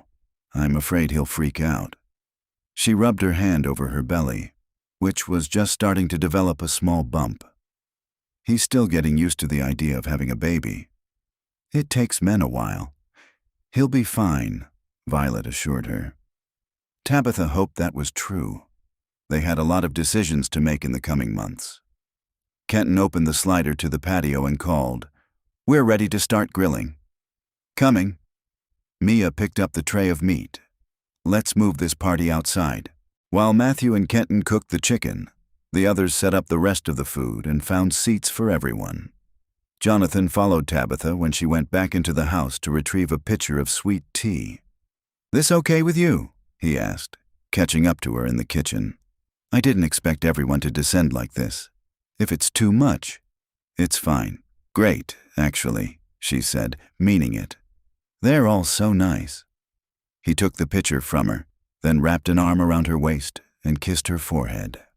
The unexpected show of affection stole her breath, and the tension that had lingered between them fell away, at least for a little while.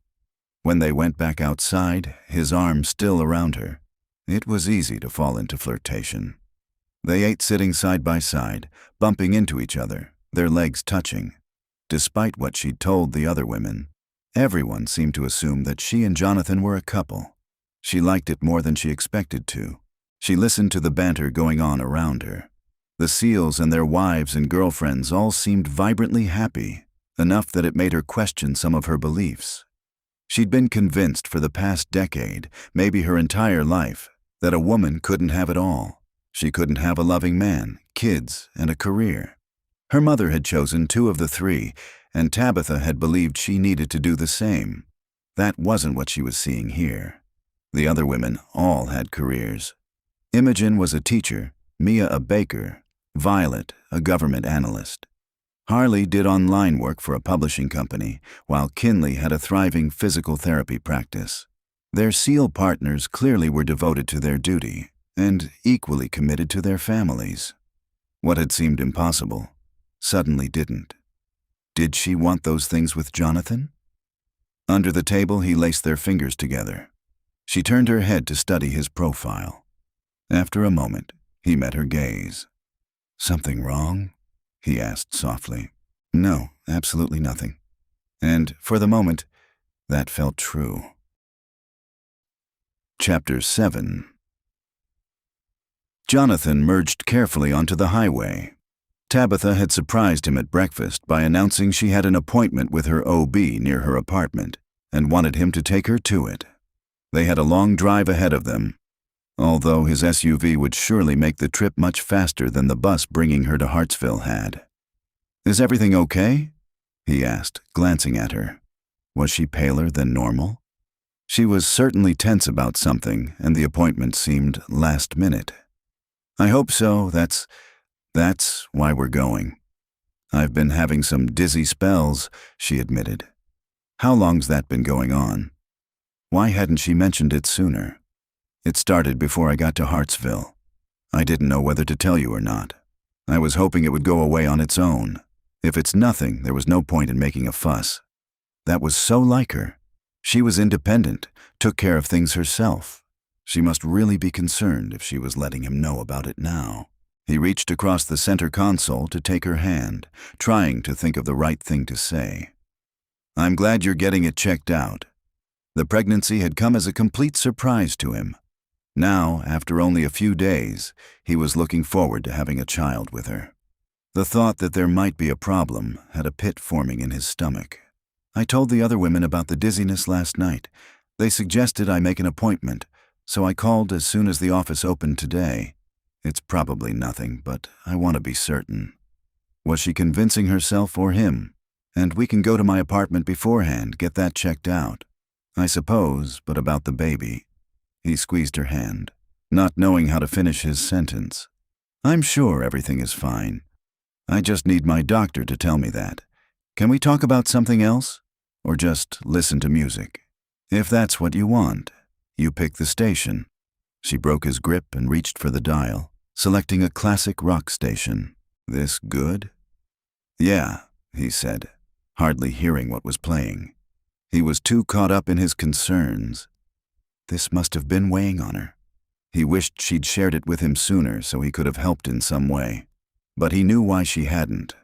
The truth was that they'd butted heads too much. Last night, though, he'd felt the wall between them coming down some. In the company of the other couples, it had felt like they were together as well, which made him wonder. The day she arrived, she'd slapped down his suggestion of marriage. Could she be reconsidering? He wasn't going to ask again until the bond between them was stronger, but he felt a bit more hopeful. When they neared her apartment, she had him go around the back. As soon as he pulled into a space, she was out of the car, walking quickly to the building. He followed right behind her, barely having time to sweep the area. Thankfully, he didn't see any sign that the place was being watched. She entered a code to access the outer door and led him up a flight of stairs to her unit. Yellow crime scene tape dangled from the wall near the door frame, but the door itself had been replaced, as the landlord had promised. She unlocked it and sucked in a breath when she saw the mess inside. "Damn," she whispered, making her way in until she stood in the middle of the living room. Jonathan softly closed the door and assessed the scene. The couch cushions had been slid open, items pulled from the bookshelves, a plant knocked over. And that was just what he saw at first. "I'm sorry, Tab." He didn't know what else to say. There wasn't a correct sentiment, at least not one that he knew of. Hallmark didn't make cards offering condolences for being the victim of a break-in. "Yeah," she muttered before walking down a short hallway. He followed her as she went to a home office where a filing cabinet stood open and the desk's drawers were pulled out. Next came her bedroom. Her clothes littered the floor, and her mattress had been yanked from the bed frame. "This sucks." A shiver went through her, and she wrapped her arms around herself. Was she going to cry? He went to her and pulled her against him, trying to give her some comfort, even if he didn't have words. "It's scarier seeing it in person," she said. "When I talk to my landlord, I could be objective, but this—" She pressed her face into his shoulder for a long moment before giving herself a shake and straightening. Sadness seemed to give way to determination and anger. "Okay, let's take a good look around. Maybe we can discover something the police missed. I doubt they spent a lot of time here. To them, it was just another burglary. We'll go room by room." Since they were in the bedroom, they started there. Once they'd examined each room, he was ready to draw some conclusions. "This was more methodical than it appears on the surface," she said, beating him to it. They weren't just randomly trashing everything. They were searching for something specific. Tossing the place was to make it appear like any other break-in. Her assessment was exactly what he'd been thinking. He took another look around, and a piece of silver caught his attention. All but a tiny corner was under the couch. He stooped down to look more closely. "Gum wrapper." "Not mine," she said, which he already knew. She wasn't a gum chewer, a habit left over from childhood, she told him, since her mom thought gum was bad for her teeth. "It's a clue, potentially. I caught a whiff of something, too." She sniffed. "Here and in the bedroom, a man's scent, not something I recognize." "Can you describe it?" He hadn't noticed anything, but he trusted her. "Not exactly." She looked disappointed with herself. "It might be nothing. My nose is super sensitive with a pregnancy. Smells that I wouldn't normally even detect become pungent." "What do you think they were looking for?" he asked. She'd arrived at his house with several files, but it might not have been everything she had on the investigation. "Not sure. Anything I'd taken from the office was with me." She pinched her lips together. "I feel like we're missing a puzzle piece." She took a seat on the armrest of her couch. "While we drove here, I was mentally reviewing the files that were at the office. The day I copied them, I was in a hurry, and I realize now that I missed one." "What was in it?" "Transcripts of interviews, mostly with support staff on the mission, some with people who lived near Valencia's compound. I remember looking through it. Nothing stood out to me, but that file is the one thing I'm missing. What if the answers are in there? Possible, and someone might have thought that you had it. Or they just tossed the place to see what I did have. Either way, I'd like to get my hands on that file and the jerk who did this to my apartment." "You can't go into the office. That would be putting a target on your back." No way did he want her taking a risk like that. He couldn't go either. He didn't have the appropriate clearances, and if he were seen with the evidence, he'd look more guilty than he already did. "You're right, but we've got to do something to get the investigation moving again," she said. "What if I reach out to David Tellier? He'd have access to the files." Tellier had joined Jonathan's SEAL team nearly 2 years ago. He tended to keep to himself, but he was a reliable SEAL. So Jonathan hadn't been surprised when he was selected to be the liaison between the SEALs and the DEA for the investigation. He'd give us another perspective too, she added. He was there when some of those interviews were conducted. I remember seeing his name on the transcripts. I'll call him now. Jonathan pulled his phone out and brought up David's number. After saying hello, he got straight to the point. I could do with your help, David. I've got to clear my name, which means wrapping up this investigation. Tabitha and I thought you might be able to help us out. Happy to do anything I can, David immediately volunteered. I assume you want to meet in person. That would be best. Can you get leave and come to Hartsville? Jonathan didn't need to explain that they'd taken matters into their own hands. David would figure that out. I should be able to, David said. I've got a week coming. Text me your address, and I'll let you know when I can be there. Thanks, man. The two of them chatted for another minute before hanging up. He's willing, Jonathan told Tabitha. Good. With his help, we might be able to piece more of the timeline together and confirm where everyone was, she said. I'm going to grab some clothes, and then we've got to head to my appointment. At the doctor's office, Tabitha got a clipboard of forms to complete from the receptionist, and they found a place to sit.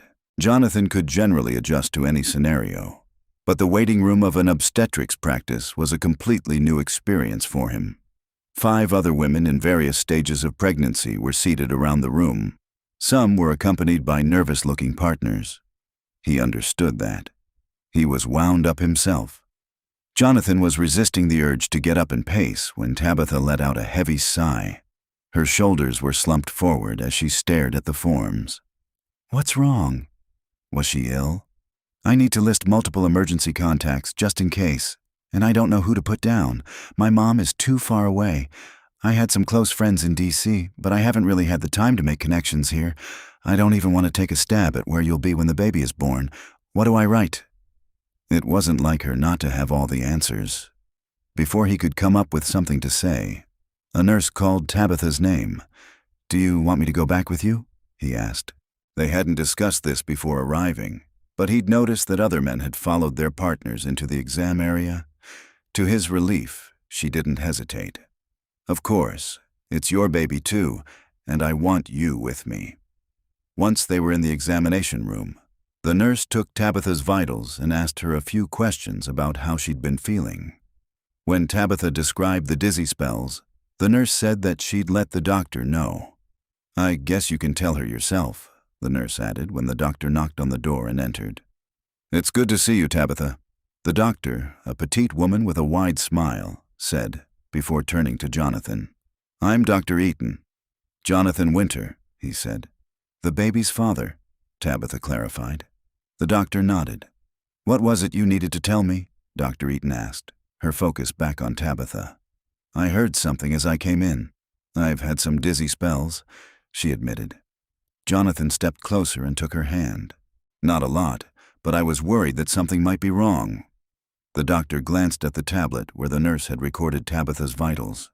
Your blood pressure is normal, pulse good, and weight gain is right on target. Have you been drinking enough water?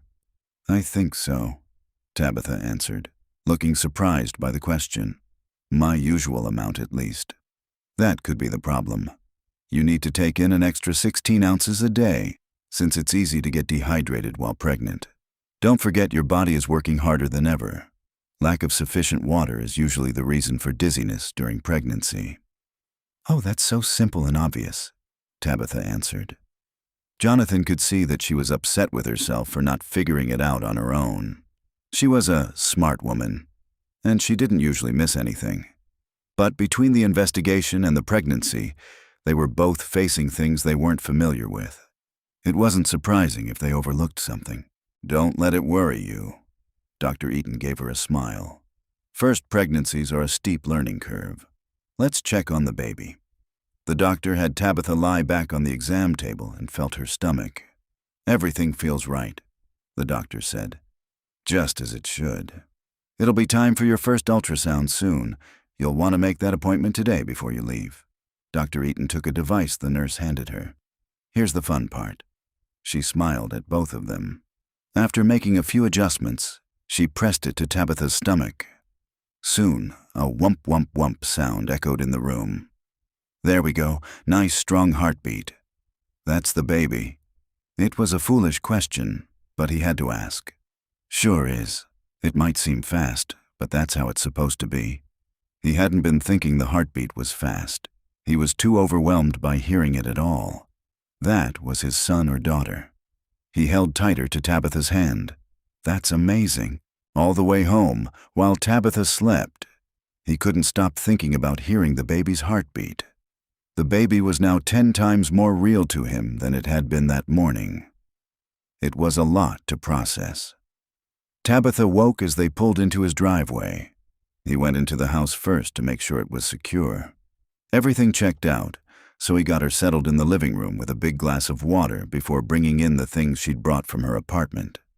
When he returned to her, she was staring blankly out the glass slider toward the backyard. "You okay?" He sat next to her on the couch. She sighed. "I guess. Today was full of ups and downs. I'm just trying to get it all straight in my brain. The baby is doing fine, and that's a huge relief. Other things, though. We'll keep working on the investigation," he said. "I know. I'm worried about it. But between us, I have faith that we'll sort it out.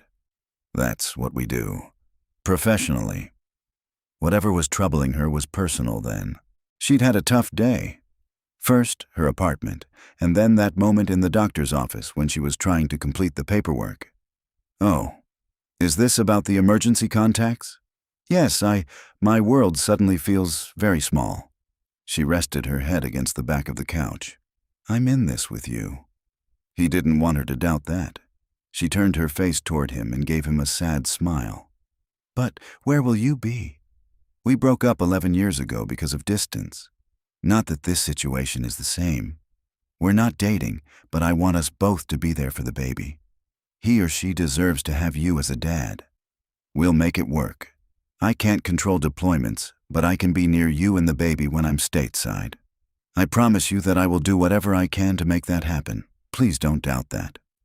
He truly wanted to have an active role in their lives. The baby's, definitely. But hers too. Their breakup had been about unwillingness to compromise on both their parts. The past couldn't be changed, but they were here now. He put his arms around her and pulled her against his chest, offering comfort and reassurance. When she tilted her face up, her lips just inches from his thoughts took a turn. Her eyes were dreamy. She had to be feeling it too, so he didn't overthink it. He kissed her, slow and gentle, and she responded immediately. Her hand slid behind his neck as he lifted her into his lap and deepened the kiss. It was so good to have her in his arms, soft and relaxed. One kiss led to another and another, until she rested her head against his shoulder. His heart was racing, which she had to feel, but he was content to hold her close, for now. Chapter 8. Tabitha fluffed the pillows on the sofa. Harley was arriving in a few minutes to discuss what she knew about the mission, and Tabitha wanted her to be comfortable, physically and emotionally. Harley was several months further along in her pregnancy than Tabitha was, and they were going to be asking her to dredge up her final conversations with her brother. It was hard to believe that Sebastian was gone. Based on what Tabitha had seen of him on the mission, he'd been a good SEAL and a great person. His death had to be doubly traumatic for Harley, since she'd just been getting to know him again.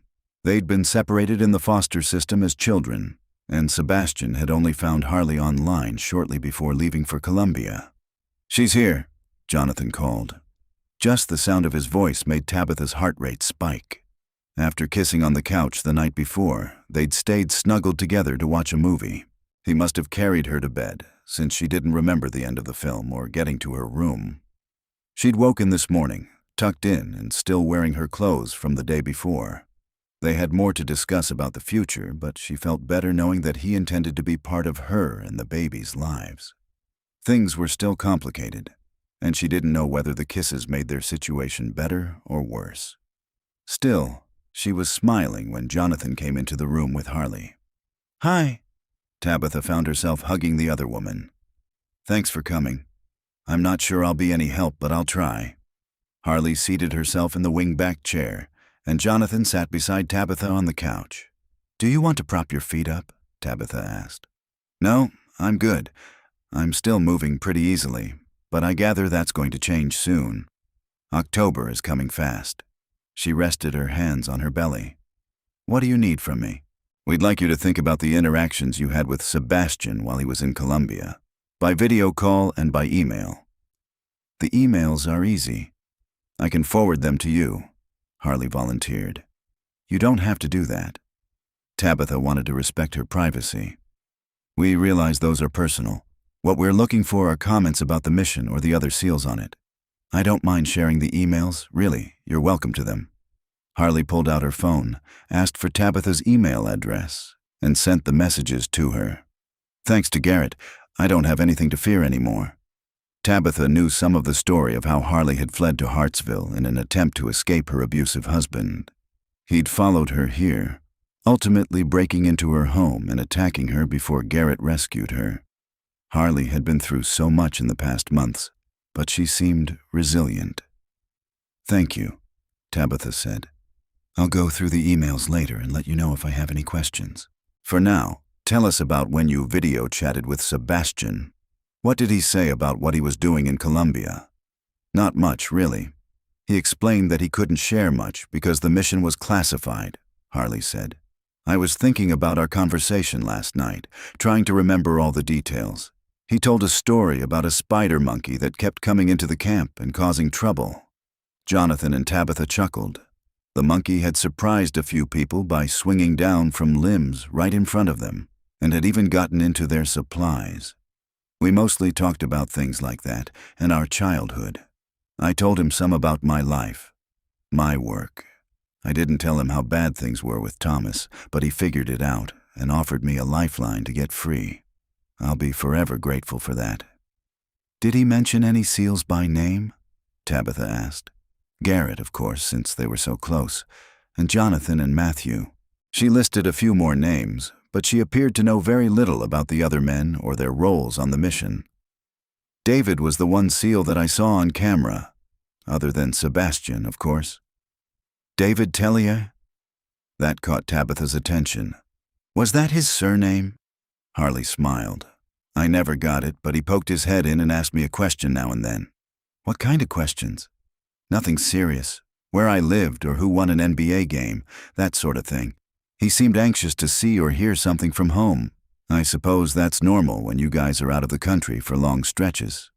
Yeah, Jonathan agreed. A connection to home is important. They continued asking questions until Tabitha felt sure that Harley didn't have anything else to share that impacted the case. They chatted for a few more minutes, Jonathan asking about the renovations Garrett was doing on Harley's lakefront house, before Jonathan walked her to her car. What do you think? He asked when he came back inside. Nothing earth-shattering, and really nothing we didn't already know. It was a long shot. Sebastian was too smart to have shared any classified information. He was much more concerned about her, Jonathan said, and excited to get to know her again. His voice wavered. You couldn't have known what would happen that day, Tabitha reminded him. She could tell that he was trying to manage the guilt he felt. His death wasn't your fault, and we're going to prove that. Yeah. He paused, seeming to get himself under control.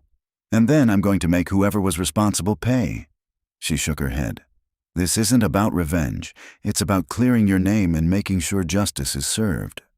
That was true, but she couldn't blame Jonathan for wanting to punch the person who had caused his teammate's death and put him in this situation. Seems funny to me that David intruded into Harley's video chat with Sebastian, he said. Not really. David was the IT lead on the mission. Maybe Sebastian needed help establishing the link, or they may have been working together, since Sebastian was in charge of surveillance. IT and surveillance go hand in hand, right? They do. David's usually pretty quiet, though, and keeps to himself. That might be true, but Harley's beautiful, Tabitha said. David might have been trying to make a good impression in the hopes of meeting her someday. Hadn't considered that. So where does all this leave us? Let's go through the evidence again. I know it's tiresome to keep going over the same things, but sometimes it's the only way. Dogged determination was often her best investigative skill. That and weaving connections together, even ones that seemed tenuous. Most of all, she had to keep an open mind. They went through the files again, talking over various points, arguing about the interpretation of bits of evidence. Finally, around 6, she closed her eyes to let it all settle in her brain. She heard Jonathan stand up. "I'm ordering dinner from the Hartsville cafe," he said. "What are you in the mood for?" "Oh, a burger sounds good," she said. She hadn't realized how hungry she was. Lunch had been a salad. "Guess I'm still on that red meat kick." He spoke on the phone for a few minutes, then put it back in his pocket and said, "It'll be here in about half an hour." Perfect. First, she had some thoughts to share. "So, I'm concerned that I've been letting my own biases influence how I approach this case, and I should know better." "What biases?" He sat next to her. "That SEALs are loyal and trustworthy. Like you." Her gaze met his. "And Matthew and Garrett. I want to believe that you're all above reproach." "Don't you think the same of DEA agents?" "I wish I could, but I've been involved in too many investigations that have shown me that DEA agents can be susceptible to bribery and coercion. Yet I've always viewed SEALs as untouchable by all that." "You think a SEAL made that phone call?" It was a statement, not a question. "I do. I don't have hard evidence. It's a gut feeling." The majority of the people in the base camp had been SEALs. They also had the most access to make the call. It made sense, even if she didn't want it to. "Anyone in mind?" he asked. He took her hand, rubbing his thumb across her knuckles. It was strangely soothing. Not yet. Over the course of the investigative process, she'd spoken to almost all the SEALs involved. Some of those interviews had been early on. If she spoke to those men again now, what questions would she ask? "Let's set it all aside," he suggested. "We won't think or talk about the investigation anymore today. Come at it fresh in the morning? Good idea. That can help." They moved to the kitchen, poured drinks, and set the table. Just as they finished with that, the delivery arrived. While they ate, they talked about people they knew from the Naval Academy and where they were now. It was a reminder of how long they had been in each other's lives. "Another movie?" Jonathan asked when they moved back to the living room. She laughed. "I didn't see the end of last night's. Hope it was good." "I shut it off when you started to snore." "I don't snore," she said, somewhere between offended and embarrassed. She tried to redirect the conversation a bit. "Did you carry me to bed?" "I did." "And you do snore, for the record. Just little huffy sounds, cute ones," he answered. Their eyes locked. It was an intimate thing for him to know, and it charged the air between them. She felt the urge to kiss him again, but that wouldn't be smart, considering all that loomed over them. She broke eye contact by reaching for her laptop. "There is something we need to do together," she said, "and now seems like a good time." "I'm game." "Good, because we're going to look at preschools." "Huh?" His eyebrows shot up. "Did I miss something? The baby won't even be here until Christmas." "We should probably look at daycares too," she continued. "It's ridiculously competitive to get your kid in those things. And then there's school itself. I have friends who enrolled their kids in kindergarten before they were born. No kidding. New York City is like that. My mom plotted out my educational path through high school when I was a baby. But we don't know where we'll be," he pointed out. She had some sense of that. "I expect to be living in D.C. again when it's time for preschool and school. Daycare might be a different story." "You're moving back to D.C.?" he asked, sounding surprised. Yesterday, he'd promised to do what he could to be near her. They hadn't discussed what that might mean, though. She'd lived near the Virginia base for the better part of a year now, since it made it easier to work with the SEAL teams. But she didn't expect that to be a permanent assignment. "It's likely. I expect a promotion in the next year or two. It'll mean more travel and less investigation, but that's the career trajectory." Before the baby, she'd been good with travel. It could be a problem for her now, and she did love the investigative aspects of her work. She'd be sad to give that up. Still, Her plan had always included moving up the ranks. She was 10 years into her career with the DEA. In the next 10 years, she'd really get some traction as she moved into a leadership position. "Okay, as long as I stay on an East Coast team, we can make this work," Jonathan said. He made it sound simple, but they both knew he'd have to go where the Navy sent him. "Let's take a look at these preschools." She'd already identified 4 to examine more closely. Together, they looked at the center's websites and read reviews from other parents. "I like the first one and the third one the most," he said sometime later. "What's your rationale?" "They seem to get the kids outside more, and I like the programming better, especially this place."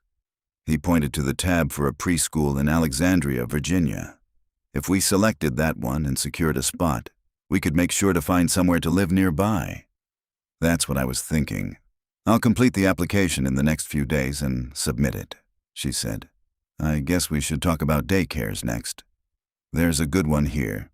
It's where Matthew takes his niece. Anaya's happy there. We won't be in Hartsville. There's pretty much no chance of that." Which was too bad. She hadn't been out and about in the town much, but she liked what she had seen. She especially liked that the other SEALs had chosen to live there. That told her it was a good place to be. "Nice place to raise a kid," he commented. "Seems so. Low crime rate, lots of peace and quiet, plenty of places to run free." She laughed. "The complete opposite of where I grew up. New York was exciting and she loved it, but it was definitely short on quiet and open spaces. Mine was mixed. We went wherever Dad was stationed, moving every 2 years or so. I thought all kids did that since all the ones I knew did. By the time I was 10, I'd have given anything to stay in one place and have a home that was really mine to explore." "Where would this idyllic place be?" She was half teasing. "There are plenty of homes available for purchase in Hartsville," he said. "I've been watching the real estate listings on Zillow." "Really? Tell me about these properties." It didn't hurt to dream a little. That was all it was, of course. Still, it felt good to have this conversation with him. "The one I like the most is near where Harley and Garrett live, on Lake Hart. 3 acres total, mostly wooded, with about 200 feet of lake frontage." "No house?" she asked, since he'd only described the setting. "There's a house, but it's pretty rough looking." "You've gone to see it." She didn't have to ask. She could tell by his body language that he had. "Yeah, there was an open house a few weeks back," he said. "The home suits the property. It's a log cabin style, with plenty of windows to let in light and outdoor space for seating and dining. It just needs some serious TLC. The gardens are completely overgrown, and the dock is half falling into the lake, but it has potential. You'd want a boat, I assume." He was in the Navy after all. "Definitely. Gotta teach the kid to fish and steer a boat, throw a line, all the vital stuff." She squeezed his hand, liking that he said kid, not boy. She could just imagine that a girl would have him wrapped around her little finger. Tabitha had never learned to fish or sail. She wanted her child to have opportunities that she hadn't. He or she should be free to run through the woods and go down to the lake on a summer morning. It was a wonderful image, made even better by the close proximity to several of Jonathan's friends, people she could be close with as well. She'd never known the sense of community that seemed possible here. But Hartsville was just a dream. Their careers would take them elsewhere. She didn't mention that, though. The fantasy was too compelling to give up so soon. So they talked a little longer about a future that wouldn't happen.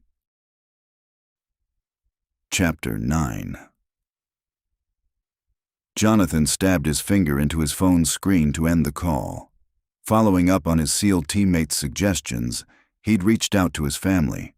Since his parents were still on their cruise, with very spotty cell service, somewhere way north, on the verge of the Arctic Circle, he'd contacted his dad's brother, who had retired from the Navy as a senior officer after suffering a heart attack.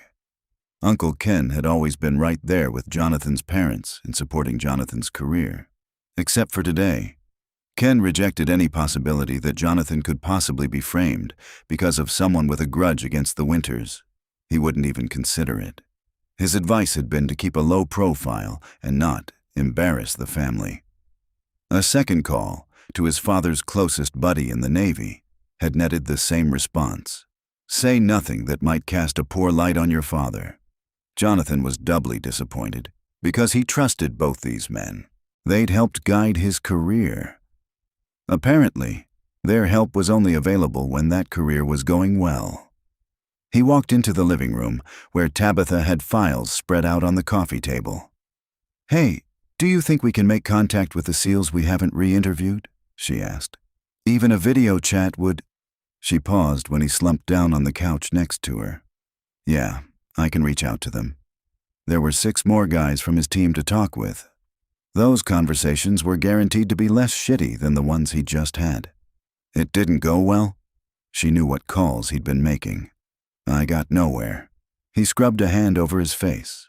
They know of no grudges or threats against the family, and their only advice was to keep my mouth shut, so I don't say or do something that would damage the Winter name. It's almost like they had talking points. "Maybe it'll be better when you can get through to your dad," she suggested. He shrugged.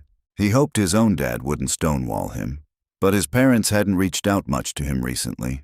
He'd assumed that was because they were busy enjoying retirement. What if they were worried about the damage that could be done to their reputation if he was found responsible for the botched mission, or worse, if he was actually charged with being the one who had sold out the team? "I'm sorry." She placed her hand on his thigh and squeezed, yanking his attention away from his spiraling thoughts. "I don't know what to say to make it better." She could kiss him, he wanted to suggest. Whenever their lips met, it scrambled his brains enough to erase anything but her. He was about to suggest it when she snapped her fingers. "You need ice cream." "Huh?" He was still lost in imagining a kiss. "Ice cream." Her eyes were bright. "My mom used to say that ice cream always makes things better. There was this little shop around the corner from our apartment building. They had the best sundaes. Delicious." She cocked her head to the side as though considering something.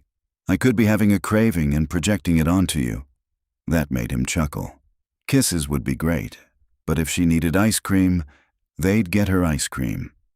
He took her hand, enjoying the feel of it in his. "Come on, let's find the best ice cream Hartsville has to offer." Since it was well into the evening, one ice cream stand was packed full of teenagers, and the other had already closed for the night. As a backup option, Tabitha suggested a trip to the grocery store. They selected 2 cartons of ice cream, one triple chocolate, and the other a premium vanilla. She claimed to be a purist when it came to flavors. She added hot fudge and butterscotch toppings to their cart, along with whipped cream and cherries to put on top. Once they got home, she gave him very specific instructions about assembling the concoction. "So good," she murmured when she was halfway through her sundae. He'd made his the same way, and had to admit that she was right. She licked her spoon and eyed him. "Time to talk, Jonathan. Those calls really got to you." "It's fine," he said, not wanting to delve into it while he was enjoying being with her. She shook her head. "Look, I come from a family of 2, but I know this much. Family is supposed to support you through thick and thin, love you and believe in you. I'll see what my dad has to say when I can get through to him." He wondered if it would be any different from what he'd heard today. His family had certain expectations. That was the way it had been as far back as he could remember. The rules were simple. Become a successful naval officer and don't embarrass the family. Only his brother had refused to play his parents' game. Ted wasn't in the Navy and had made choices that his parents didn't understand, like his job building adventure parks across the country. "It sounds like you're not expecting it to be better." Tabitha pushed her ice cream bowl aside. "Look at me." Her tone was soft, not the one that could drill questions until a subject gave in, but it was still compelling. He met her eyes. "You are an amazing man and an outstanding officer. Anyone who knows you knows that you are loyal to your men and your country." "Doesn't matter," he said. "The only thing that's important is the Winter family's reputation. It can't be tarnished." She rose from the table and moved to where he stood, leaning against the counter. "I can tell you right now, that's not the way we're going to raise our baby. Family supports each other, always." Maybe if he hadn't felt so raw and vulnerable, he would have controlled his impulse better. As it was, He couldn't stop himself from reaching for her. She came willingly into his arms, pressing her body against his, her face tucked into his neck, her breath hot on his skin. He'd just hold her for a minute, draw comfort from her touch. That would be enough. Seconds later, she tipped her face up to his, her blue eyes fathomless. He'd been unable to resist kissing her the other night on the couch, but this was different. Her thumbs stroked over his cheekbones as she brought her lips to his. "I don't want pity kisses," he murmured against her mouth. She laughed softly. "Am I the kind of woman who gives pity kisses?" Was she? They'd made love that first night back in the States, when he'd been feeling so low about the outcome of the mission. All his defenses had been down. He'd needed her. Maybe she'd needed him too. He couldn't be sure. "Don't," she said. "I can see what you're thinking. That wasn't about pity either. It was about desire and a little history." She scrutinized him. "Do you regret that night?" He knew what she was asking. Did he regret conceiving their child? Not at all. Good. She smiled at him, and his heart stuttered. She was so gorgeous and giving. "Would you regret tonight if we made love?" How could he? He wanted her. He'd always wanted her. Not for a second. Their relationship in the future would have its complications, but being with her now was an easy choice. "That's exactly how I feel." She gave him a flirtatious smile. "So why are we still in the kitchen?" He gathered her up and carried her through the house. In his bedroom, with her still cradled in his arms, he started a kiss that rocked him to his toes. How had they lived in the same house for a week without doing this? How had he gone so many years without her in his life? He rested his forehead against hers, his emotions brimming at the surface. "Is that all you've got, sailor?" She was in a playful mood, nipping at his jaw. "I'll show you what I've got."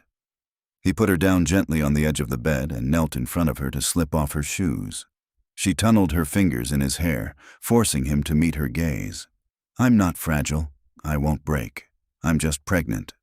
"I know that." He swallowed around the lump in his throat. "But I want to take care of you." It was as close as he could come to saying what he was feeling, to admitting how much she meant to him. "Giving me an orgasm would go a long way toward taking care of me." "Only one." He grinned. He might not be able to say the right words, but he could show her. "We can do better than that." "Is that a promise?" "Absolutely. Stand up." When she did, he pulled her leggings down and off. At the same time, she removed her shirt and tossed it aside. Her figure was fuller, softer than when they'd made love last. He pressed a kiss just above the elastic of her panties, where their baby was growing. He heard her breath catch. "Now, about those orgasms." She laughed. When he kissed her thighs and parted her legs so he could run his tongue over the satiny fabric that covered her clit, her laughter faded, and she shivered. "More of that," she murmured. "Lie back." She scooted onto the bed while he stripped off his clothing. Her gaze slid down to his chest and his dick, which was getting harder by the second. "You're even more chiseled than you were 3 months ago," she commented. "Working out's my stress relief." He climbed onto the bed, putting his knees on either side of her legs. "Yeah." She sounded breathless. "I remember that." She licked her lips as her fingertips traced his pecs. He caught her hands and held them in his, then kissed the corner of her mouth and ran his tongue along her bottom lip to the other corner. "Kiss me," she whispered. "A real kiss. Now." He kissed her until she moaned and arched into him. Only then did he trail his lips down her body, kissing her neck and collarbones. He reached a hand under her to unsnap her bra and pulled it off. Her nipples were darker than he remembered, her breasts larger. He closed his mouth over a peak and sucked, nearly making her come off the bed. "Do that again," she murmured. He took the other nipple, eliciting the same response. "I can feel it." "Where? Where can you feel it?" he asked. He trailed his fingers down her torso and touched her between her legs, through the silky panties. "Here. Yes, there." She widened her legs. "Please." He slid her panties down and off and dipped his tongue into the folds of her sex, teasing and stroking, savoring her scent and her taste. Her orgasm came fast and hard. He kept his mouth on her until he felt it crest and her body relax. "First one," he said after kissing his way back to her mouth. "Not sure I have the energy for another one like that," she whispered. "But I'll do my best. Dig deep, find inspiration from somewhere. Maybe here." She took his dick in her hand and stroked. Once, and again and again. He squeezed his eyes shut, concentrating on what she was doing to him. She'd always known just how to touch him with her fingers, or her mouth. The mere thought of her going down on him almost made him come. "I need to be inside you," he ground out. "About time. At least we don't need to waste time looking for a condom." Her comment made him grin, breaking the sexual tension for a moment. As soon as he pushed into her, though, it was back, and he was fighting for enough control to give her another orgasm before he exploded. He needed to distract himself with something else, so he took her mouth in a kiss that was deliberately slow. His thrusts into her slowed, too. She tasted of hot fudge and warm woman. He kept at it until they were both moaning with pleasure. Then he gripped her thigh, lifting her leg, and changed the angle between them. "Jonathan! Jonathan!" she gasped as her second orgasm took her. His balls tightened. He buried himself even deeper in her, feeling her insides quake around him, and finally let himself go. His orgasm was like being hit by a rogue wave. It swamped him, dragging him down until he never wanted to resurface. When he could breathe again, he moved off her to sprawl on his back. Sex with her had always been so good, better than with anyone else. But that had been incredible. He wondered what it meant, or if it was just because they knew each other so well. He turned his head to look at her. She was on her side, her blonde hair spread out on his pillow and a soft expression on her face. It definitely meant something. Maybe it was time for him to say that. "We're good together," he began. He rolled onto his side, tangling his legs with hers. He needed to ease into this. "I know we can finish the investigation and catch the person responsible. It's why I came to you." Her voice was sleepy.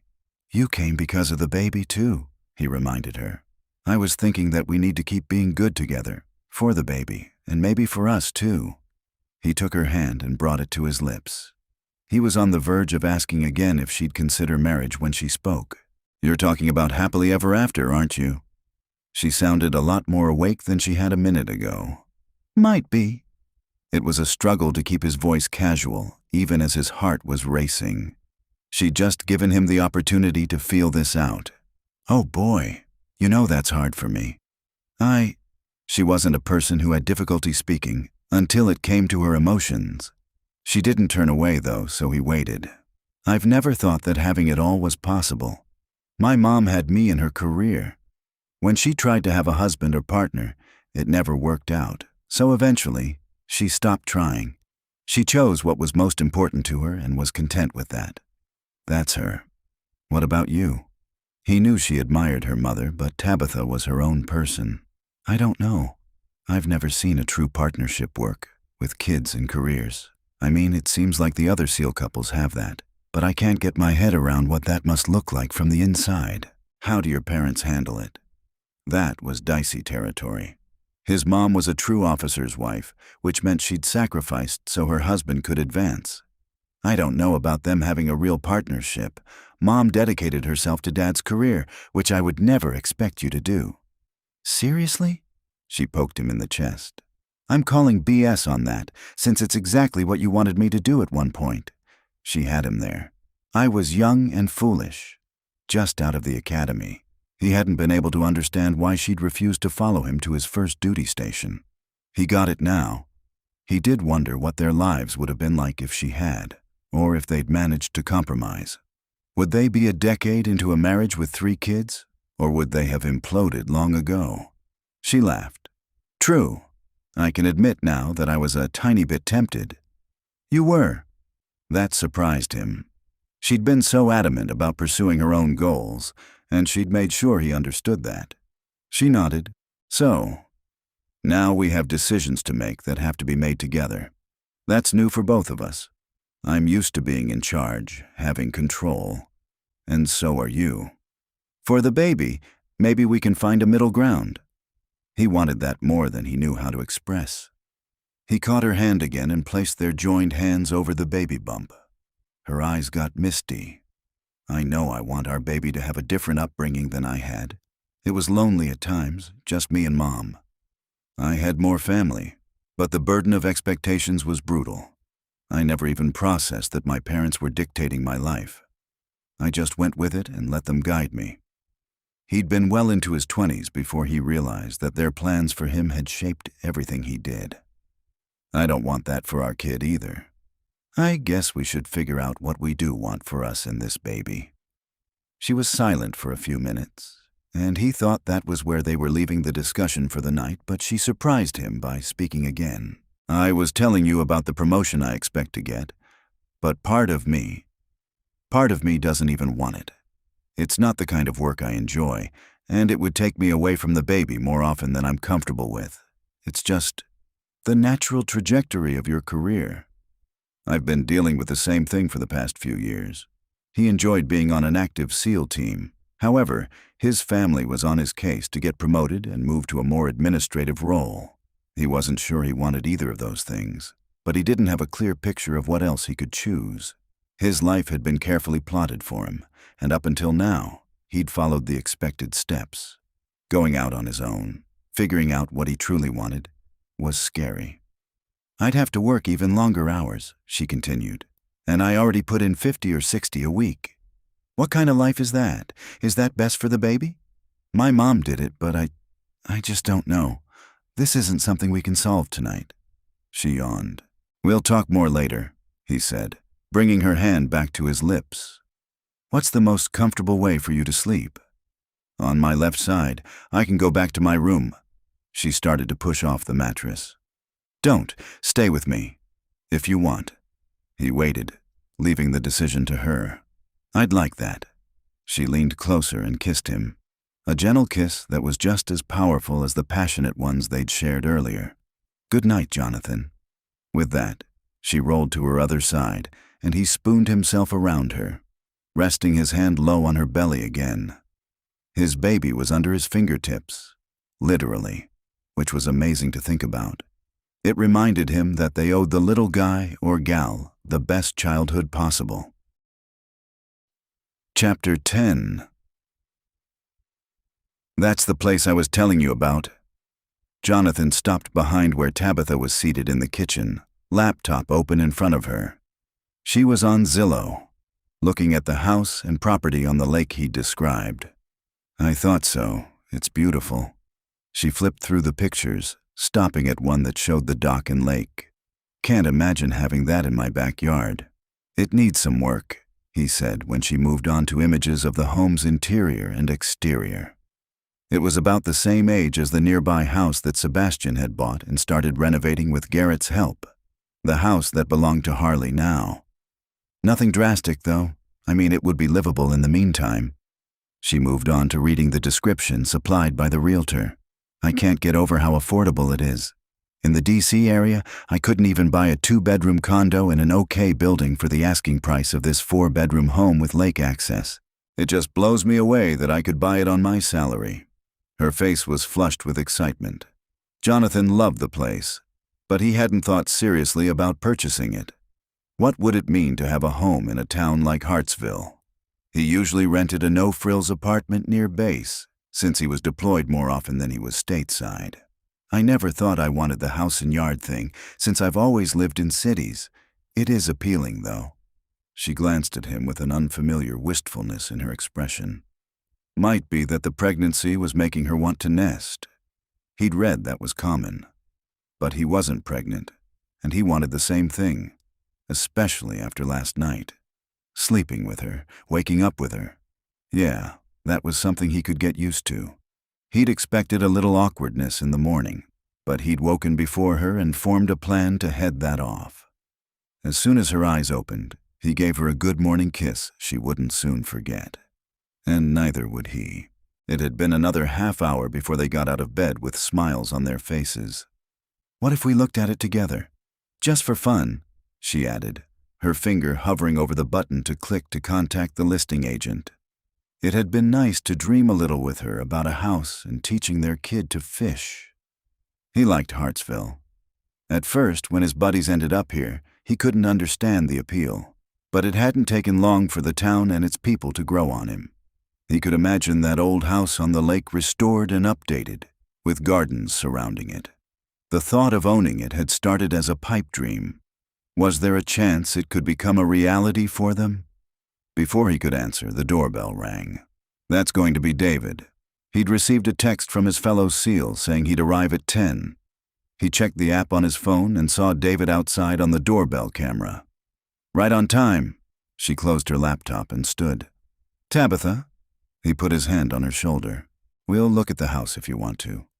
She gave him a small smile. "I'm not sure. It's just a thought." A hope seemed more like it. A hope that they could have a family home to raise their child in together. He kissed her lightly and went to the door. They'd come back to this conversation later, if he had anything to say about it. "Hey, David." They shook hands. "Thanks for coming. Anything to help get this mess in the books?" David followed him into the house. "Hi, Tabitha. You okay?" Since David was the SEAL team's liaison with the DEA, he'd been working with Tabitha closely and probably wondered why she'd suddenly disappeared. "I'm fine." She gave him a smile and a quick hug. "I just needed a break from the office. You know, it's easier to think when you take a step back." "Yeah, I get that. I was happy to take leave for the same reason. I've been trying to piece this all together in my head. Maybe with Jonathan's help we can figure it out." "That's what I'm hoping. Were you able to bring the file with the interview transcripts with you?" "Got it right here." He had a bundle of papers tucked under his arm. "They're copies, not the official documents." "That's fine. Are you ready to get started?" When he nodded, she showed him the way to the office. In minutes, they were heads down over the files. Jonathan sat in with them while they talked. He noted that Tabitha phrased her questions carefully. Rather than asking directly, she often came at issues from the side. He thought back to an interrogation course he'd taken. She was using a technique designed to jog people's memories, help them remember details. They took a break to make sandwiches for lunch and had just headed back to the office when his phone rang. "Gotta take this," he said, and mouthed, "My dad," to Tabitha. She gave him a wave and turned her attention back to the file on the desk. "Hello, Dad. How's the cruise? Enjoying yourself?" Jonathan walked into the living room as he spoke. "We're docked in Scotland," his dad said. "The water's been rough, but your mother is taking it like a trooper. Can't say the same of all our fellow passengers. They'd have been piss-poor sailors." Jonathan shook his head at the way his dad judged others. "Not everyone has the stomach for it." "I suppose that's true. I talked with your uncle. He told me why you contacted him, that you were worried about possible revenge against the family motivating your predicament. That's not the case." "How can you be sure?" To him, it seemed very likely that his dad must have stepped on at least a few toes over the course of his career. Or, like his buddy suggested, it could be jealousy over his family's success in the Navy. "I'm sure. That's not what this is about. I told you that when you first got back to the States. Just do as your uncle said and don't make waves." His father sounded like a commanding officer snapping out orders to a subordinate, not a man talking to his son. "Dad, I can't simply sit around and wait." Jonathan had been hoping for better. "That's the best thing you can do." "It'll blow over," his father insisted. "Don't make the mistake of putting an even bigger target on your back by suggesting motives and trying to manipulate the investigation." Jonathan rubbed at the tension headache suddenly forming over his left eye. "I'm not trying to manipulate it. I'm trying to help solve it so I can get on with my life and career." "Don't draw attention to yourself." For, as his father was known, continued, "I was in the Navy for 40 years. Trust me on this. I've seen how that can blow up in your face. I can't just sit on the sidelines." Jonathan was growing more irritated. No, he was plain angry. "Dad, you've got connections. You, grandfather, Uncle Ken, you should be able to help me get to the bottom of this. I'm not putting my reputation at risk, and I won't ask my father or brother to do so either. Anger turned to hurt in a second. His family wasn't willing to back him. Well, shit. He hadn't expected that. You think I deserve this? I didn't say that. Just don't tarnish the family reputation. Reputation is everything. You know that. Yeah, I do. Mine's on the line here. He snapped at his father in a way that he'd never dared to do before. The reality that his family cared more about their precious name than him was a hell of a pill to swallow. They'd been in his corner when everything was smooth sailing, but they didn't have his back when he was facing a shitstorm. You'll get through it. Every career has its challenges. This was more than a challenge. He could end up court-martialed. He'd bet his family would give a damn then. Oh, hell, they'd probably disown him. He took a breath, trying to dial back his anger. He knew from his father's tone of voice that there was nothing to be gained by continuing this line of conversation, so he switched to the other information he needed to give his parents. The fact that they'd have a grandchild by New Year's. He felt they deserved to know, and he hoped they'd be happy for him. There's something else I want to tell you. I'm going to be a father. Stony silence met his announcement, but he plowed ahead, talking about the baby's due date. He reminded his father that he'd met Tabitha long ago when they'd been at the academy together and that she was currently a successful DEA agent. When he ran out of things to say, he waited for a reaction. When is the wedding? I don't know. Jonathan wished he could give a definite answer, but so much was still up in the air between him and Tabitha. You need to get married if you're having a child. That's not negotiable. That had been his own first reaction. But it sounded colder when he heard someone else say it, and Jonathan felt a pang of sympathy for how Tabitha had probably felt when they had this same conversation. Well, unless Jonathan could change her mind, his father was going to have to deal. Jonathan hoped he and Tabitha might be moving closer to having a committed relationship, but that did not guarantee a wedding. Tabitha and I are together. He thought that might do for now. Isn't she one of the investigators involved in your case? She is, Jonathan confirmed and braced himself for what he knew would follow. Jesus, you've made a mess of things, his father said, his voice cold and judgmental. He didn't need his father to tell him that. He got it. He was failing to live up to their standards. But couldn't his dad be a little excited about a grandchild? Maybe it would just take time. The news had been a shock to Jonathan, too. Now, he couldn't wait to see his child. Jonathan had never before questioned whether his parents loved him. Family came first. That had been drummed into him from day one. He wondered now if that had all been for show. He'd had enough of this phone call and his father's opinions. He cut his dad off mid-lecture. "Gotta go," Jonathan said, and hung up. His dad wouldn't like that. He was used to being listened to and his orders being followed. But Jonathan was convinced that his father was wrong regarding the investigation. As for the baby, Jonathan and Tabitha would have to sort that out on their own. Had Jonathan made mistakes on the mission? Yes, he could claim that the unexpected happened. The explosives, the civilian workers. But that wasn't an excuse. He should have discovered those things in advance. Or, at the very least, reacted better. By the time he gave the order to pull back, it was already too late for Sebastian and Matthew. He was going to have to learn to live with that. What he didn't have to live with was a family more concerned about optics than him. He suddenly needed some fresh air. He went out onto the deck and began scrubbing down the grill, trying to expel some of the negative energy inside him. "Rough call?" Tabitha asked from behind him, making him jump. Hell of a seal he was, getting snuck up on by, well, no, not a civilian, he supposed. But still. "Where's David?" he asked instead of answering. He went to Garrett and Harley's to settle in. Since there was no room for him here, the other couple had offered David a room at their home. Tabitha squinted at Jonathan before taking the scrub brush from his hand and leading him to a chair on the patio. "Talk to me." He blew out a breath and decided he might as well fill her in. "My father is more concerned for the family reputation than he is for me. I should have expected that." She blinked in surprise. "Oh, I didn't see that coming." Did your dad have any ideas as to who might be trying to pin this on you? Someone targeting the family? That's not the direction the conversation took. I'm sorry, she said a moment later. He hurt you. I'll be all right. He was hurt, though. Hurt and angry and more emotional than he'd been in a long time. All my life, I've done what my parents told me to, and excelled at it.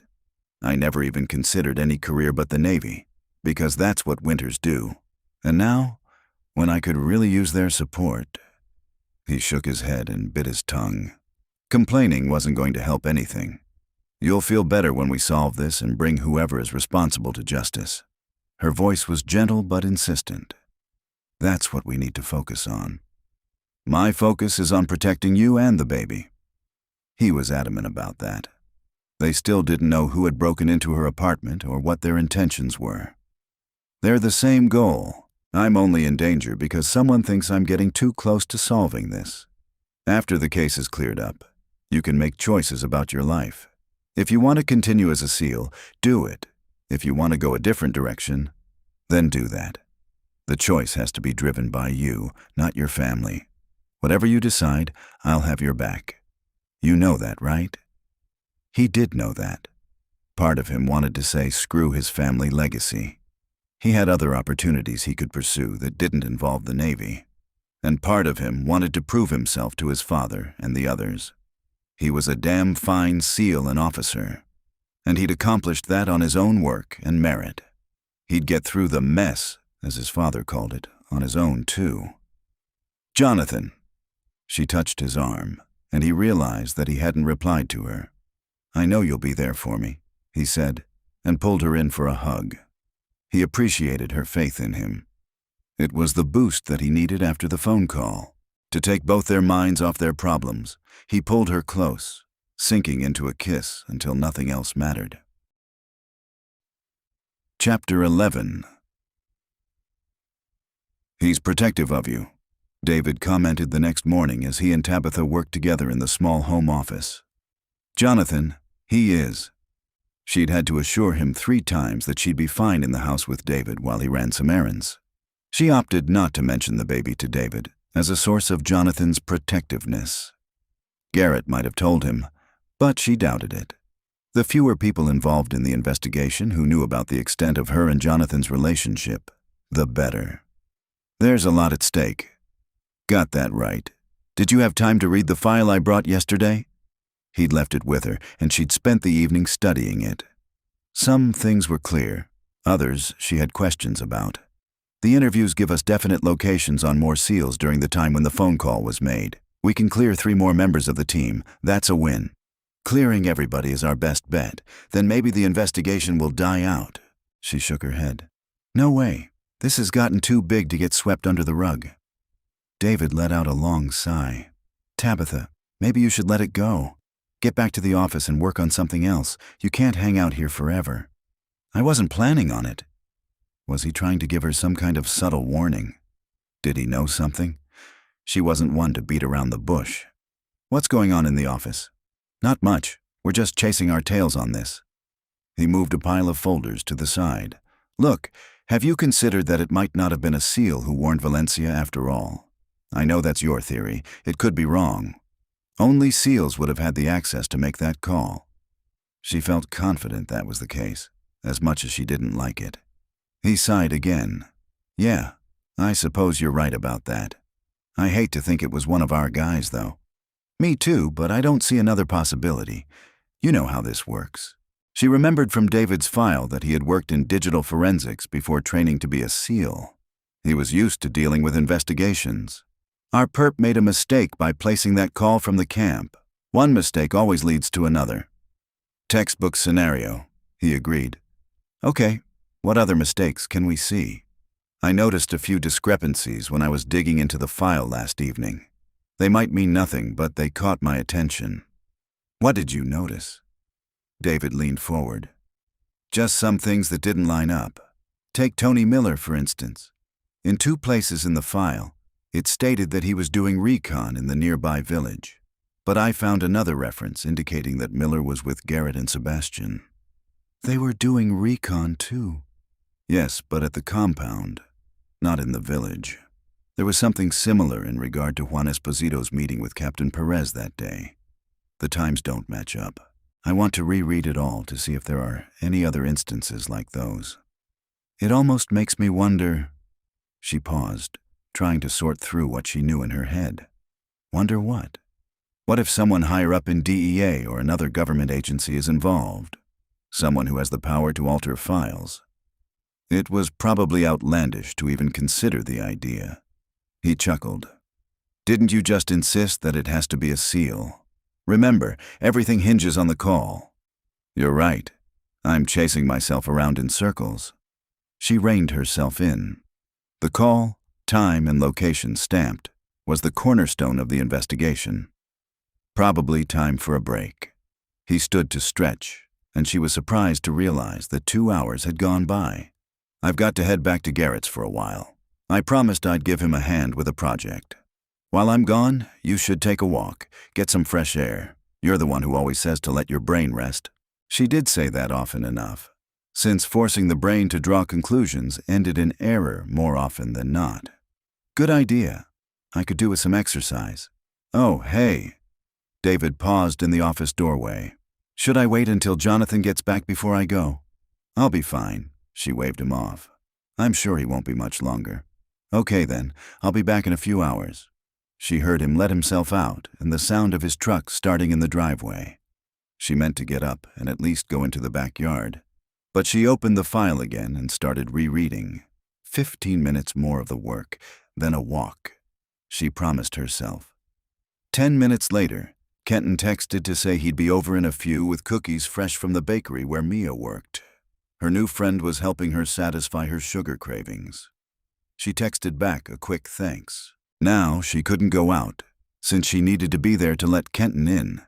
So she kept reading slowly, hoping that would allow her brain to sift through the material and make connections.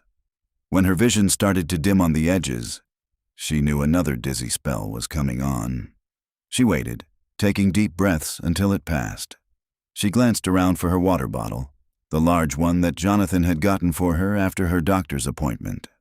She must have left it on the kitchen counter. No wonder she'd gotten dizzy. She hadn't had a drink in hours. She rose, feeling fairly steady on her feet, and headed for the kitchen. She was in the hall outside the office when someone barreled into her from behind, shoving her into the bathroom. She fell forward, nearly striking her head on the tub before ending up on her knees beside it. What was going on? She tried to get up, but the dizzy spell returned with a vengeance, keeping her on the floor. She was trained in self-defense, but she'd never had to fight when the room was spinning. She dropped her head between her knees, willing the weakness to pass. If the attacker came for her again, she wanted to be ready. "Tabitha!" Kenton's yell boomed through the house. "In here!" she called, her voice shaky. "The bathroom!" The door was flung open so hard it banged back from the wall. "You okay?" Kenton dropped down beside her. "I think so." She felt more stunned than hurt. "Just dizzy. I need some water." Kenton lifted her, carrying her to the couch. In seconds, he was back with a glass. He gave her 10 seconds to drink before asking questions. "What happened?" "I saw someone dressed all in black jump the fence at the back of the yard when I was pulling in the driveway. So whoever it was had gotten away. I should call Jonathan." She reached into her pocket for her phone. "I sent him a 911 text already," Kenton said. "He'll be here ASAP." Before Tabitha could give Kenton any details about the attack, tires screeched outside and the front door was thrown open. Jonathan rushed in, not stopping until he reached Tabitha. He ran his hands down her arms, staring into her eyes. "I'm not hurt," she said. "What the hell happened?" He directed the question to both her and Kenton. "She'll explain. I'm going to check the yard, see if I can figure out where the guy went." Kenton was out the door before Jonathan could stop him. "What guy?" He sat on the coffee table facing her. "Someone broke in, knocked me down and threw me into the bathroom." He took her hands and rolled them palm up. They were scraped from hitting the floor with such force. She hadn't even noticed until then. "The baby?" he whispered. "Fine, I'm sure." She could have been hurt worse tripping on the sidewalk. Emotionally, she was quickly moving from shaken to ticked off. "Walk me through it," he said. She told him everything, starting with David leaving and the dizzy spell through to when Kenton got her a glass of water. "You didn't reset the alarm after David left?" he asked after she was done. "It never occurred to me," she was embarrassed to admit. She should have, especially with Jonathan gone. "I was engrossed in the file, and I didn't think. I never checked the app while I was out," he said, shifting the blame onto himself. "I'd have seen it was disarmed if I had." "Jonathan, this isn't your fault." She didn't need him overreacting. "The hell it isn't. I left you alone." "I wasn't alone for most of the morning." David had been gone only minutes before the attack, which made her wonder if someone was watching the house. She kept that to herself for the moment. Kenton stepped back inside. "No sign of him, not even a shoe print since the ground's so hard this time of the year." "I've got it from here," Jonathan said. "Thanks, man." "Not a problem. You two call if you need anything." Kenton left, and Jonathan immediately rose to reset the alarm. While he was gone, Tabitha made her way to the office. The attack had happened just outside it, which meant someone wanted to get into that room. "Tabitha, what are you doing?" Jonathan followed her. "You need to rest." "No, I need to solve this case." She stood, not touching her desk, but studying it. She wasn't worried about disturbing fingerprints, since the man had worn gloves, black leather ones. She was sure of that. She was more concerned with figuring out if something was taken. "My laptop's gone, damn it, and at least one file." "Can you tell which one?" "Give me a minute." She sorted out the stacks and flipped through the contents of a few, then repeated the process to be certain. "The image of you helping the family move. That's the folder he stole." "You're sure it was a man?" She nodded. Size and strength indicated a man, and there was something else too. Jonathan started to speak, but she held up her hand to stop him while she tried to isolate what else she'd noticed about the attacker. There was a smell, more of a scent about him. "I've smelled it before, but I can't quite place when or on who. I'll keep thinking about it. It might come to me." "Tab, let me make you something to eat, or maybe you should take a nap." She shook her head. "There's too much to do. I must be getting closer. That's why he took my computer and that file, the one that can prove your innocence." It was obvious to her what that meant. Someone really is trying to frame you. That's undeniable now. "Let me handle the investigation then. This is about me, not you. Stay clear of it so you don't get hurt." He sounded desperate to keep her safe, but it was far too late for that. "I'm smack in the middle of this. I couldn't stop even if I wanted to, which I don't. I believe in you, and I need to be able to prove it." The alarm system beeped as someone opened the front door and disarmed the sensor. "Just me," Matthew called. "Kenton said you had some trouble." "You could say that." Jonathan stepped into the hall to meet Matthew, and Tabitha heard him begin to explain what had happened. She followed, meeting the men in the living room. "Kenton's working out a schedule, so you always have one of us as backup," Matthew said when Jonathan finished speaking. "He's got a spreadsheet and a plan." "Course he does," Jonathan said. "He's always got a plan. Tell him thanks from me." "Will do, and I'm going to call Brendan Hogue. He's the detective on the local PD that I worked with when the hitman was after Kinley. He's solid." "There's no evidence," Tabitha pointed out. "Still need to report it," Matthew said. He walked into the next room as he pulled out his phone. "He's joining the police force here, right?" Tabitha asked. Matthew's injury had made continuing his work as a SEAL impossible, but she thought she'd heard someone mention that he decided to pursue a career in civilian law enforcement. "Yeah, and he likes to do things by the book." Jonathan stepped closer to her. "About the case, Tab. Please, let me take the lead. I get why you think you should, but I've got the knowledge. This is what I do, Jonathan, and you can't investigate yourself. Admittedly, I'm not the ideal person to lead an investigation on you, but I can't trust anyone else to be fair-minded." "What about David?" he suggested. "He's good and helpful, but I'm better. You know that. Don't try to take over here." She kept her gaze steady. She knew he was trying to save her, but she didn't need saving. She needed facts and a secure place to work. "I'm trying to protect you," he argued. He squared his shoulders and clasped his hands in front of him. His no-nonsense posture. "For God's sake, you're pregnant with my kid. What am I supposed to do here?" "Exactly what you said. Protect me." He still didn't like it. That was obvious from the hard set of his jaw. He was wired to take over, especially in what he viewed as a dangerous situation. "Fine," he said after 30 tense seconds. "We'll talk about some ground rules later." She opened her mouth to object that she didn't need to be managed. Before she could get that out, Matthew escorted in the police detective. What more she needed to say to Jonathan would have to wait. Chapter 12. Tabitha closed the office door the next morning and sat at the desk.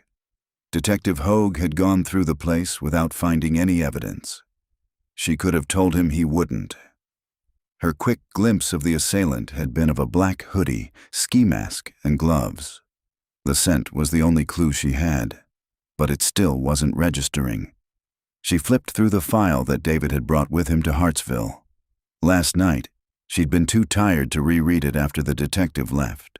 She'd crawled into bed, hers, and dropped into a deep sleep. When she'd woken in the early morning, Jonathan was next to her, stretched out on his back and breathing deeply. She'd briefly considered snuggling up next to him for some much-needed comfort. Then she'd curbed that thought. Her top priority was to complete the investigation, ASAP. She'd swung her feet to the floor and, after a brief stop in the bathroom, headed to the office. The little thread that would unravel the mystery had to be here somewhere, waiting for her to tug on it. But it wouldn't show itself. She felt frustrated tears well up and had to blink them back when Jonathan entered the room without knocking and put a mug of mint tea on the desk. "Doing okay?" "Yes." She made a show of flipping one folder closed and moving on to the next, hoping he'd get the hint to leave. Instead, he sat down. "I think we should talk." He scrubbed a hand over his face. "What I said yesterday, it didn't come out right. I know you're the best person for this job. I can't stand the thought of something happening to you." She supposed any other woman would soften at his words. For some reason, given the circumstances they were in, she was irritated.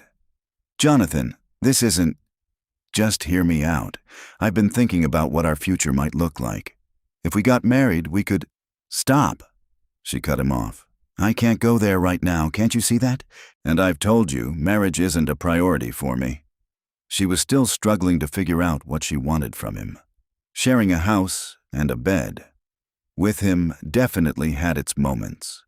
With the investigation hanging over them, though, she wasn't ready to entertain serious thoughts of the future. It wasn't wise, and her heart wasn't ready for that. "The baby's coming, regardless of the investigation," he said. "You think I don't know that? I couldn't get my jeans zipped this morning for crying out loud. I'm well aware that time is passing, the baby is growing, and we have decisions to make. But please, not today." She'd been all tough girl yesterday, insisting she was fine and getting back to work. Today, though, her hands burned where she'd landed on them. Her ankle ached from the fall, and she felt vulnerable. Someone had found her in Hartsville and was willing to use violence against her, and it seemed ridiculous that 6 SEALs lived nearby. Plus, David was in town, and she'd still been attacked. So no, just no. Today was not the day to talk about the future. The uncertainty, the actual fear she felt about the investigation and her own safety, which meant the baby's safety as well, was too much. All she could do was retreat into the work itself, bury herself in the details and hope that something popped. "Soon, Tabitha," Jonathan said, standing up. "I know." And because she was annoyed that he was pushing her, she added, "I'll let you know when I'm ready to talk." His lips pressed into a firm line. He didn't like that one bit. Too bad. Her world was in upheaval, and she felt like everything was spiraling out of control. She couldn't muster a lot of sympathy for the fact that he couldn't have a conversation on his preferred schedule. He must have seen her unhappiness because his expression softened. He reached across the desk and cupped her chin, his finger stroking her cheek. She had the irrational urge to cry and was grateful that he left the room quickly. She took a minute to collect herself before diving back into the evidence. She didn't know how long she'd been working when she heard a commotion. She stilled, listening. Mia's laughter mixed with the voices of other women. "Where is she?" Mia flung the office door open. "I've brought you cookies and company. Time for a break, sweetie." Tabitha almost said that she had too much to do and couldn't stop, but then other faces appeared in the doorway. Imogen, Violet, Harley, and Kinley all smiled at her, prompting her to smile back and drop the pen she'd been using to make notes. She went out to the living room with them and noticed Jonathan disappearing through the slider into the backyard. "It took some doing for us all to get here," Violet said, taking a cookie from the box that was being passed around. "We want to support you, though. We've all been in your shoes." Tabitha knew enough of the women's history to understand the reference. They'd all faced danger and come through it. "So true." Imogen tucked her legs under her on the couch. "It's good to sit down. With school starting soon, I'm not going to get any free time. Then with the baby," she rubbed her hands over her baby bump. "Same," Violet said. "I just got Nate off to the sitters this morning and tried to settle into work when the morning sickness got me. I had to mute my online meeting so they didn't hear me puke." "The joys of motherhood," Harley quipped, "and I haven't even gotten fully started yet." "Soon," Mia commented with a nod at Harley's belly. "Yeah, it's going to be ridiculous with work and the house not completely finished yet. And who knows where Garrett will get sent. But I can hardly wait, too." They all seemed joyful as they talked about being mothers. They had so much to do between work, active kids, and husbands who might be deployed. Tabitha suddenly felt overwhelmed. The emotions that she'd kept under the surface since yesterday bubbled up, and she started to cry. Not pretty tears either. Sobs that had her going through tissue after tissue. "Sweetie, what's wrong?" Mia wrapped an arm around her shoulders. "Don't mind me, it's just hormones." But those were triggered by something. Imogen's calm voice probably worked wonders with elementary kids. "You can tell us anything. We're great listeners." "You are," Tabitha agreed. "It means a lot to me. I guess I'm scared. I don't know if I can do it all like you do. Kids, husbands, daycare, science projects, playdates. Does it ever end?" Mia smiled. "No, it doesn't. When you're in it, though, it's just what you do. You take care of the kids and give them what they need. Manage the house. Go to the job. It's tough some days, which is why we get together regularly and either drink wine or eat sweets, depending on who's pregnant. I can't get enough sweets at the moment," Tabitha managed to say as she dried the last of her tears. "Evidence that you fit in with us," Imogen said. Tabitha admired the young woman who seemed to have it all together, with 2 kids and another on the way. "Our point is that none of us do it alone. We have each other and good men in our lives." "Jonathan will be a great dad," Violet said. "You'll see. Have you considered living together like you are now when the baby is little? Having a partner is invaluable with a newborn. Trust me on this. You don't want to go through those first few months alone. I did, because Anderson didn't know about Nate until he was 6 months old. The colic, the pacing, I don't know how I survived. I don't know what will happen between me and Jonathan. It's going okay now, isn't it? I mean, living together? For the most part. But this wasn't reality. It was temporary until they cleared his name. After that, who knew? I guess for now, until he gets deployed." The women nodded, since that was their reality too. "I worry that since he'll be in and out, everything will be messy and uncertain. Will it just mean another thing for me to juggle? I don't know if I can do that.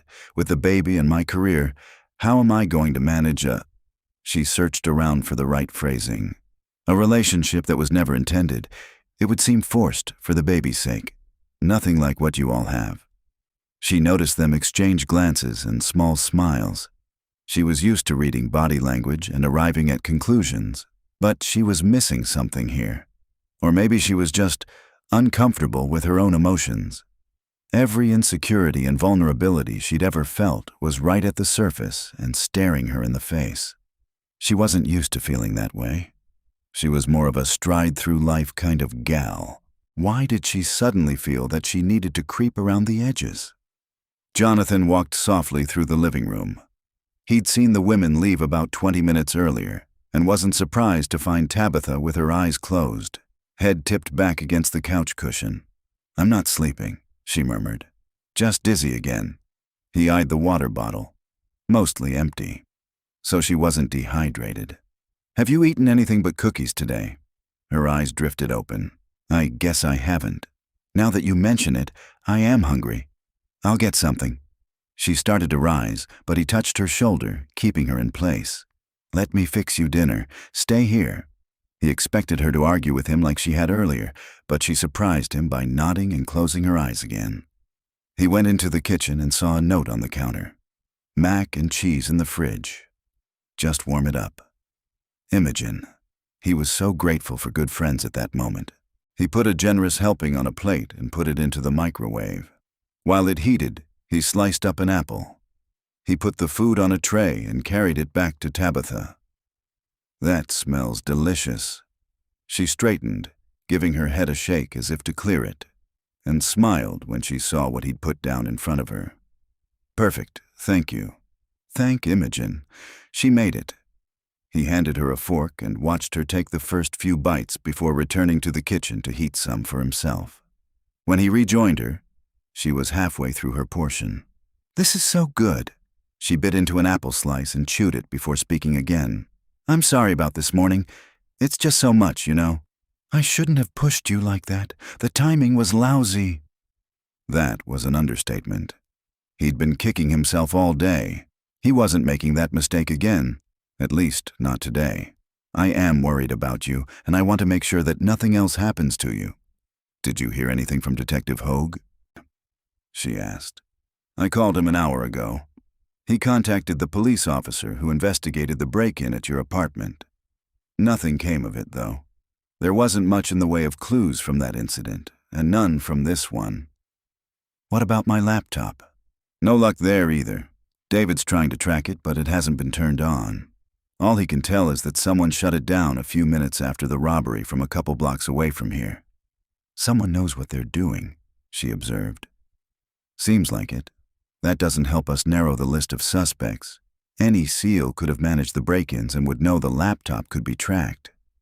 "That's true of DEA agents, too." She took the last bite of her dinner. "Are you back to broadening the field?" He thought they'd decided anyone other than a SEAL wasn't a possibility. "No, not seriously. I'm just being careful not to get too focused when we don't have conclusive evidence." She rubbed her eyes. "This feels like it will never end. We need to catch a break of some kind.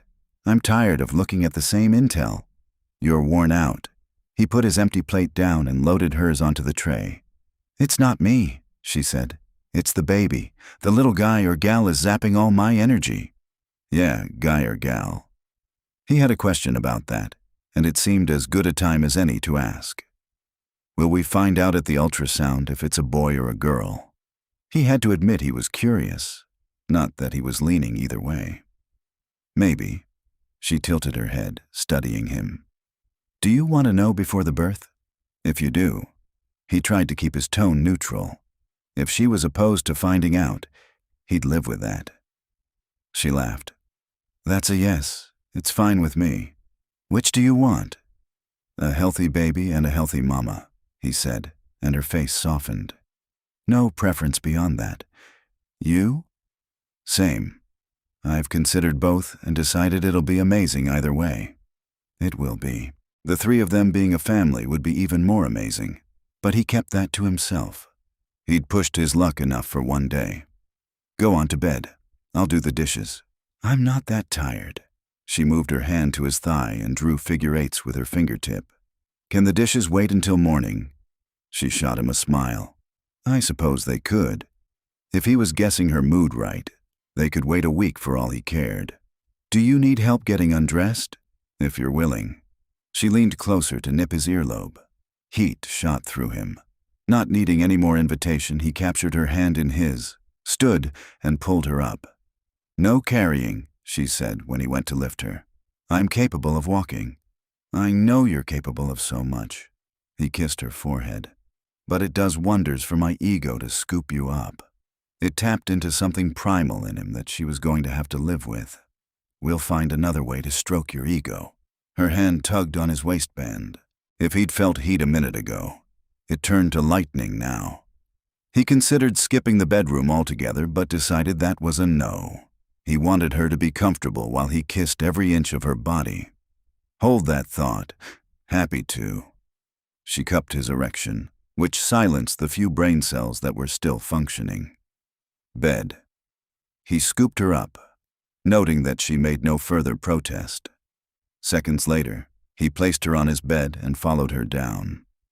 They quickly shed their clothing as they explored each other, kissing and teasing. "I want to be on top," she murmured, pushing at his shoulder. Never argue with a pregnant woman. He rolled so he was flat on his back and waited for her. She laughed as she moved to kneel over him. "I'll remind you of that later." He didn't have a comeback, because she took his dick in her mouth and sucked him deep, using her tongue to drive him wild. He sank his fingers into her hair, holding it to the side so he could watch her go down on him. Nothing he'd ever experienced was a bigger turn-on. He thrust up into her, getting dangerously close to an orgasm. "Nope, no coming without me." Her breath was hot on his wet skin, and he nearly shot off the bed when she licked the tip of his dick. "Then you better ride me, sweetheart," he gritted out. She repositioned herself, pausing when he was at her entrance and leaning down to kiss him. The kiss was deceptively sweet at first. Then she delved her tongue into his mouth as she came down on him, catching his hands and pinning them to the mattress. He could have turned the tables on her, but God, why would he? She slid up and down his hard length, her skin growing more and more flushed until she tossed back her head with a moan. She'd never been more beautiful to him than in the moment she came. He broke free of her hold, then to put his hands on her hips, controlling the final few thrusts until he called out her name as he found his release. Chapter 13.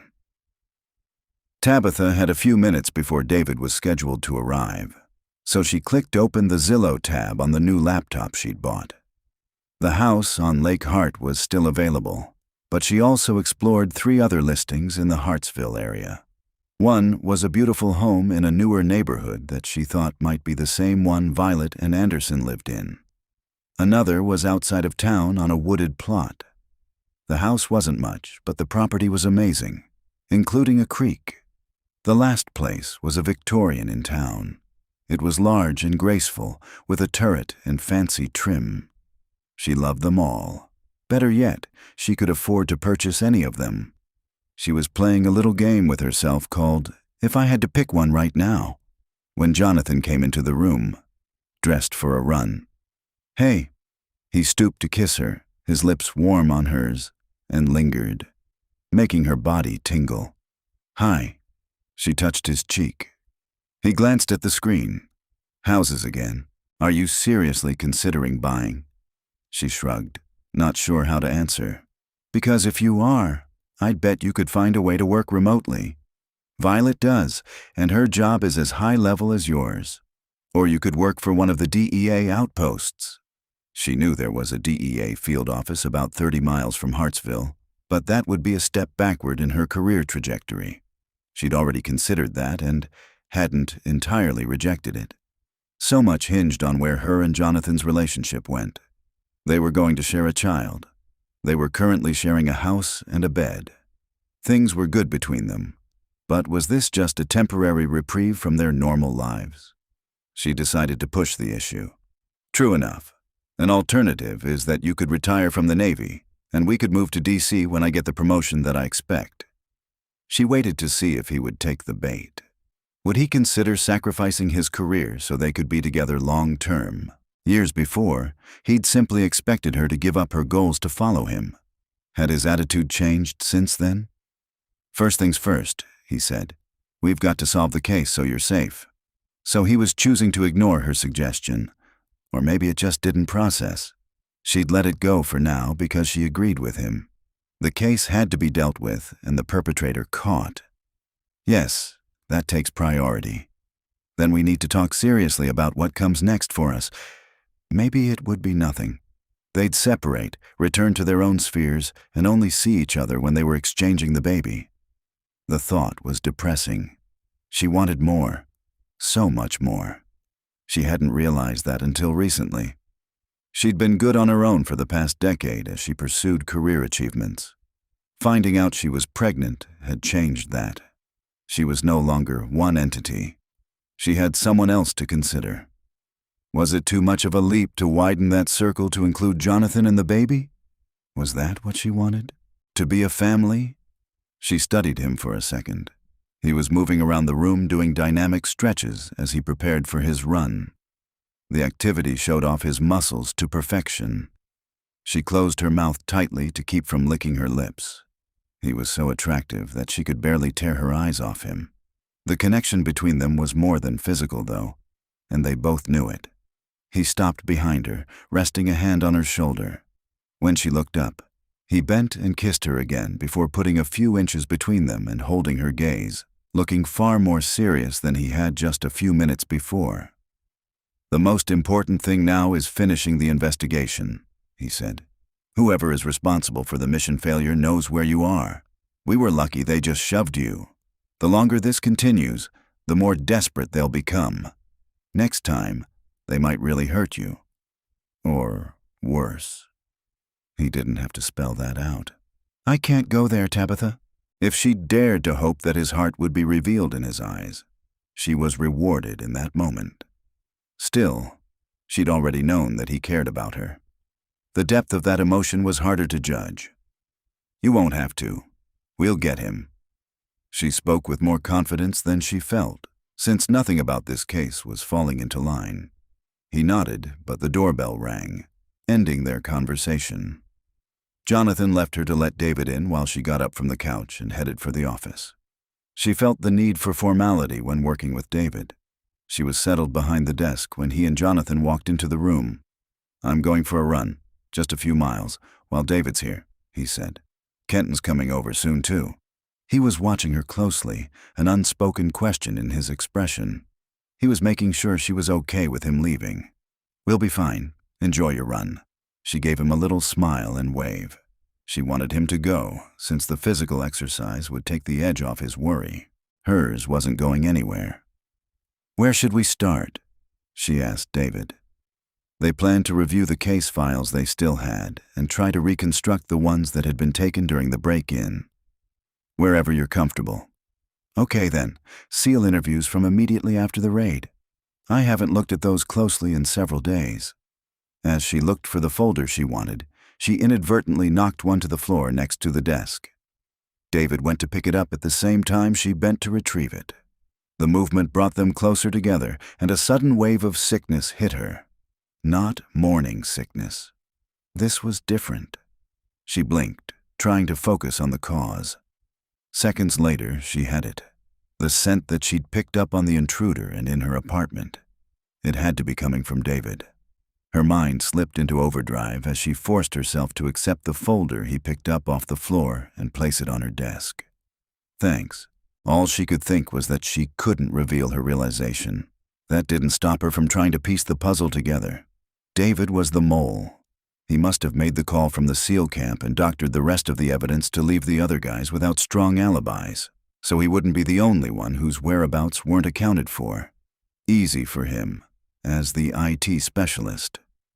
She wanted to thunk herself in the forehead for not having considered it sooner, but he seemed like such a good guy, and he'd been vetted to be part of the investigation team. With hands she willed not to shake, she opened the folder and pretended to review the contents. Jonathan wouldn't return for at least 20 minutes, maybe longer, and she had no definite time for Kenton's arrival. She had to play it cool, so she made conversation about items in the file. She was doing fine until David leaned across the desk to get a better view of a paper. Having him in such close proximity made her flinch. She tried to pass it off as a random twitch, but he knew. She saw that instantly.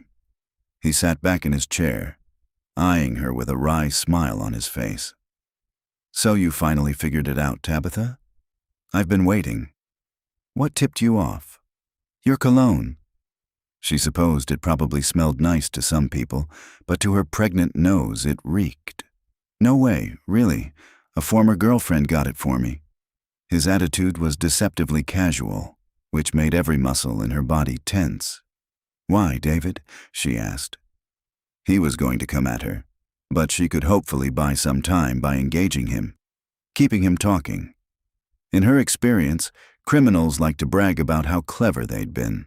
It made them feel important, boosted their egos. She could use that. You know the answer to that. All our investigations pretty much come down to the same thing. Money, then. Valencia paid you to guarantee the raid was botched, she said. He was between her and the door. Poor planning on her part. He was a trained SEAL, so she couldn't overpower him or outrun him. It left her with very few options. Yep, I like you, and I don't want to do this, but I have no choice. The decision's been made. How nice. He didn't want to kill her, but he would to protect himself. If he knew she was pregnant, would it make him reconsider? She wasn't sure, so she kept it to herself. The perp always makes a mistake. What was yours? She had a pretty good guess, but getting him to answer might buy her a few more minutes. The image of Jonathan moving that family from their house? He said. She noted that his feet were flat on the floor and his arms loose. He was ready to lunge. She gulped in a breath. That should never have surfaced. I thought I'd destroyed it, but then there it was. So you broke into my apartment to find it, or to scare me? Both. I wanted you to take off. I wanted you to be afraid, but I hadn't considered that you'd head straight to Jonathan with the photo. That was a problem. He gave her a long look that might have held regret. I guess the why and the where doesn't matter. Your fate was sealed when you discovered that picture and understood what it meant for proving Jonathan's innocence. Suddenly he stood, pulling his gun from a hip holster. She meant to dive to the side, but she didn't even make it out of her chair before Jonathan was in the room, taking David to the ground. The gun was knocked loose and slid into the corner of the room. Neither man seemed to notice as they wrestled with each other. Tabitha snatched up the pistol. She was trained in firearms, but there was no way to get a clear shot. She winced when David got in a solid punch to Jonathan's gut, eliciting a grunt from him. Before she had time to blink, Jonathan countered with a blow to David's head. "Get out of here," Jonathan yelled to her. But she wouldn't leave him struggling for his life and hers. Her attention was so trained on the fight that she didn't hear Kenton enter the house until he was in the office doorway. It took him only a second to assess the situation. Working together, Kenton and Jonathan quickly subdued David and trussed his arms and legs together with their belts. The entire incident couldn't have taken more than a couple of minutes. Jonathan stood back, breathing heavily. Now that the fight was over, Tabitha ejected the handgun's magazine onto the desk. The sound caught Jonathan's attention, and he rushed to her, wrapping her tightly in his arms. "You okay?" he whispered against her hair. Behind him, Kenton kept a sharp eye on David while on the phone with what had to be the police. She was okay, but she could only nod. She'd faced dangerous situations before as a DEA agent. It was part of the job. But she'd never done so while pregnant. That raised the stakes immeasurably. Her fear hadn't been for herself. It had been for her unborn baby. And then for Jonathan. "Come on." He took her hand and led her to the living room, where he settled her on the couch. "I'll get you some water." He was gone and back before she could respond. "Drink this." He handed her the glass and sat on the coffee table facing her. She took a long drink, fighting to keep her hand steady, and then found her voice. "How did you know?" Jonathan had re-entered the house stealthily, and far sooner than if he'd gone for his usual run. Something must have tipped him off. As I was starting my run, I noticed a gum wrapper in the driveway next to the door of David's truck. I was down the block, about to turn the corner, when it hit me. It was the same brand we saw at your apartment, so I doubled back. I peeked in the office window and knew you were in trouble. How did you figure out it was him? The smell. In my apartment, and again on the attacker. It was his cologne. He must not have worn it the other days he was here, or it just didn't catch me the same way. I don't know. I was trying to play it cool, but that didn't last long. He knew that I knew. "Jonathan, can you let Detective Hogue in?" Kenton called from the office. He'll be at the door in 2 minutes. Got it, Jonathan responded before turning back to her. Are you up to this? There'll be lots of questions. Of course. As the shakiness receded, the reality of the situation was finally hitting her. The investigation was over. They had their man. You're cleared, she whispered to Jonathan. I guess I am, he said. Wish it hadn't been a guy on my own team. That sucks. I thought I could trust him. Everyone thought that. Including the DEA brass. She shook her head, still disbelieving, but David had admitted his involvement to her. A fist pounded on the front door, and Jonathan went to let the police in. Tabitha took another sip of water, coming to terms with how her life had shifted again. Chapter 14. Thanks for getting here so quickly, Jonathan said. Kenton said you caught your assailant. Brendan Hogue walked in, followed by 2 uniformed officers. In the nick of time, Jonathan thought. If David had had even a few more seconds alone with Tabitha. Jonathan's stomach churned. Tabitha and their baby could have died, and it would have been his fault. He should have seen that David was behind this. Jonathan kicked himself for missing the clues that might have pointed him in that direction. There had to have been something. When the adrenaline stopped pumping through his body, he was going to analyze David's behavior on the mission and their conversations since. He's in the office, Jonathan said, when he could trust his voice to remain steady. Kenton's holding him. The detective directed the other police toward that room, but stayed behind himself. Everyone safe? Yeah. Tabitha's shaken up, but she's waiting to speak with you. At least, he thought she was shaken up. She'd been sitting on the couch, clutching the glass of water. But when Jonathan led Brendan into the living room, Tabitha was standing, with all the color returned to her cheeks, and no sign of the trembling he'd seen just minutes ago. She looked triumphant, if anything. Detective. She smiled at Brendan as if she hadn't just survived a life-and-death situation. Down the hall, Jonathan could hear the officers take custody of David and read him his rights. When they escorted him past the entrance to the living room, Jonathan expected Tabitha to turn away. On the contrary, she lifted her chin and stared David down. It was all Jonathan could do not to go punch the son of a bitch. David had almost cost him the woman he cared for, and their baby. Thankfully, David was soon out of the house. Jonathan hoped never to see the man again unless it was at his trial and sentencing. Yeah, he'd go to that. After suggesting that Tabitha get comfortable, Brendan took a seat himself and pulled a notebook from his pocket. Tell me, in as much detail as you can, what happened. She walked him through the events, starting with when she realized David had to be the perpetrator due to the scent, and going through to when Jonathan had taken him down. The detective asked the occasional question, but Tabitha was calm and collected, conveying the information step by step, just as if she were writing a report herself. Jonathan filled in some details from his perspective, and soon the detective was headed to the door. We'll get him booked on civilian charges and notify naval authorities that he's in our custody. They're going to want a piece of him, Brendan said on his way out. I'll be in touch. Once Jonathan and Tabitha were alone, he wasn't sure what to say first. He wanted to apologize for leaving her in danger again. He wanted to understand her mood, and most of all, he wanted to figure out where they went from here. Before he could put any of that into words, she spoke. I feel like celebrating, Tabitha announced. Do we have any of that ice cream left? She headed for the kitchen and plucked the carton of chocolate from the freezer. Grabbing a spoon, she started in, eating right from the container. After several bites, she gestured to him with a spoon.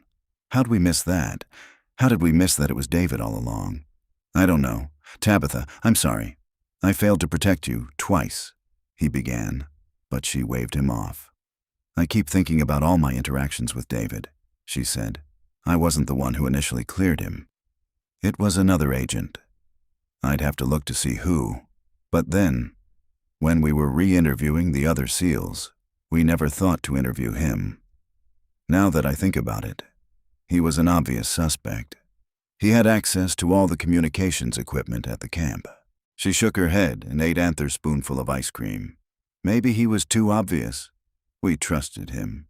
That was the simple truth of the matter. They had made assumptions about David's honesty that were completely erroneous. But we got him. God, that feels good.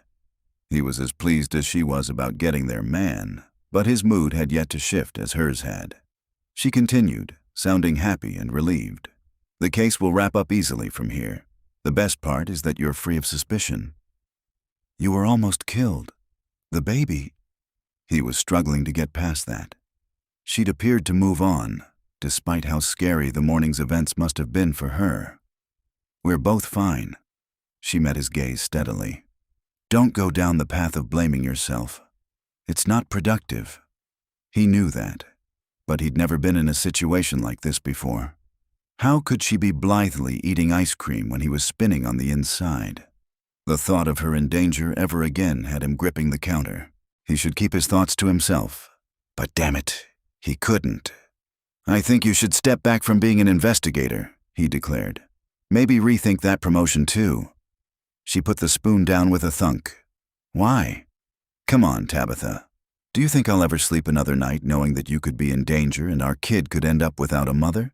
The path you're on with your career is only going to make you more of a target in the future. When she received the promotion, it would mean less field work, but her time would be spent on the higher-level, higher-profile cases where people played dirty. I'm a professional, Jonathan. I know my job, and I do it well. Admittedly, I could have done better on this case. I let emotions and loyalties cloud my thinking. I won't make that mistake again. She paused for a second, then added, Let me be clear, so we understand each other. I enjoy my work. I'm not leaving the DEA, and when that promotion comes through, I'm taking it. He sucked in a breath, hearing the determination in her voice. It had been the same 11 years earlier when she told him that she was pursuing her career and ending their relationship. I'll be fine, and so will the baby, she continued. How could she assume that? Sure, she was smart and well-trained, but she wasn't impervious to danger, as the past few days had proved. She was, however, adamant, which meant he had to come up with a different way to protect her. His options were limited. I can live with you in D.C. when I'm not deployed then, he said. That way we can remain together, or we can stay in Hartsville. We could buy one of the houses you've been looking at on Zillow and raise our family here. Their conversations about that had made him hopeful. She stared at him for a moment, making him wish he could read her mind. I do love it here, she said eventually, raising his hopes. And I love you. His heart soared. But these are big, life-changing decisions. I can't make them on what feels like a whim. I can't throw away the plan that I've got for my life. Plans change. The fact that she was pregnant was a sign of that. True, but I have to decide for myself how to deal with those changes. I can't give that power to you, and that's what this feels like. We'd be making them together. He couldn't follow her logic. How was him changing his life for her? Giving him the power? Would we? I just heard you give me two choices. You'd either follow me to Washington in the hopes of protecting me or sequester me in Hartsville, where you assume I'll be safe. It wouldn't be like that, he insisted. She shook her head. Jonathan, I'm afraid it would be. We've been in and out of each other's lives, and we will be forever bonded over this child. But we both have goals of our own to pursue. You need to figure out what you want. What does Jonathan Winter V truly want for himself? Are you going to continue following the path your family set for you, or are you going to strike out and forge your own? He was completely lost. He'd just offered to change his life for her, and she'd said that she loved him. Should he have said the words back? Would that have made the difference?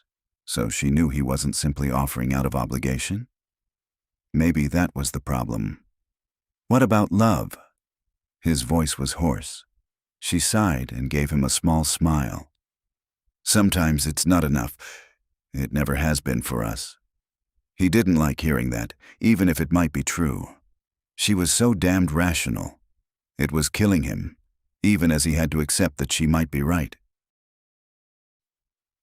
Chapter 15.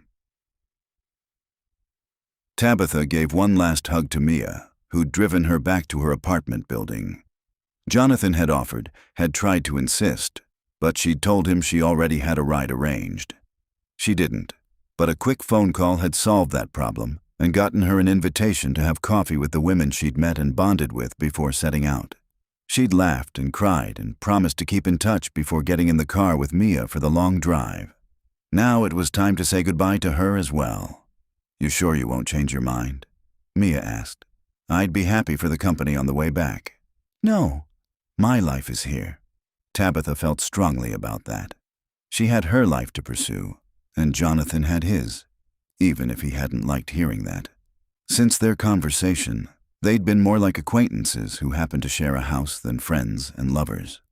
He'd stayed away as much as possible, going over to his fellow SEALs' homes almost every day. She got it. She'd hurt his feelings by not reciprocating his offer of commitment. But she couldn't. Not when he was making decisions about their future on his own instead of asking for her perspective. And he hadn't said he loved her. She'd spoken the words as plainly as she could. If he'd returned them, the conversation might have taken a different turn. When he hadn't, she'd known that they weren't ready to be together and maybe never would be. "We'll miss you. Don't be a stranger." Mia gave her one last hug before getting back in her car and driving off. Tabitha would miss her and the other women she'd bonded with. She'd miss Hartsville and the sense of peace and community she'd found there. With a sigh, she went inside. She didn't allow herself to look around her apartment, knowing the mess would upset her.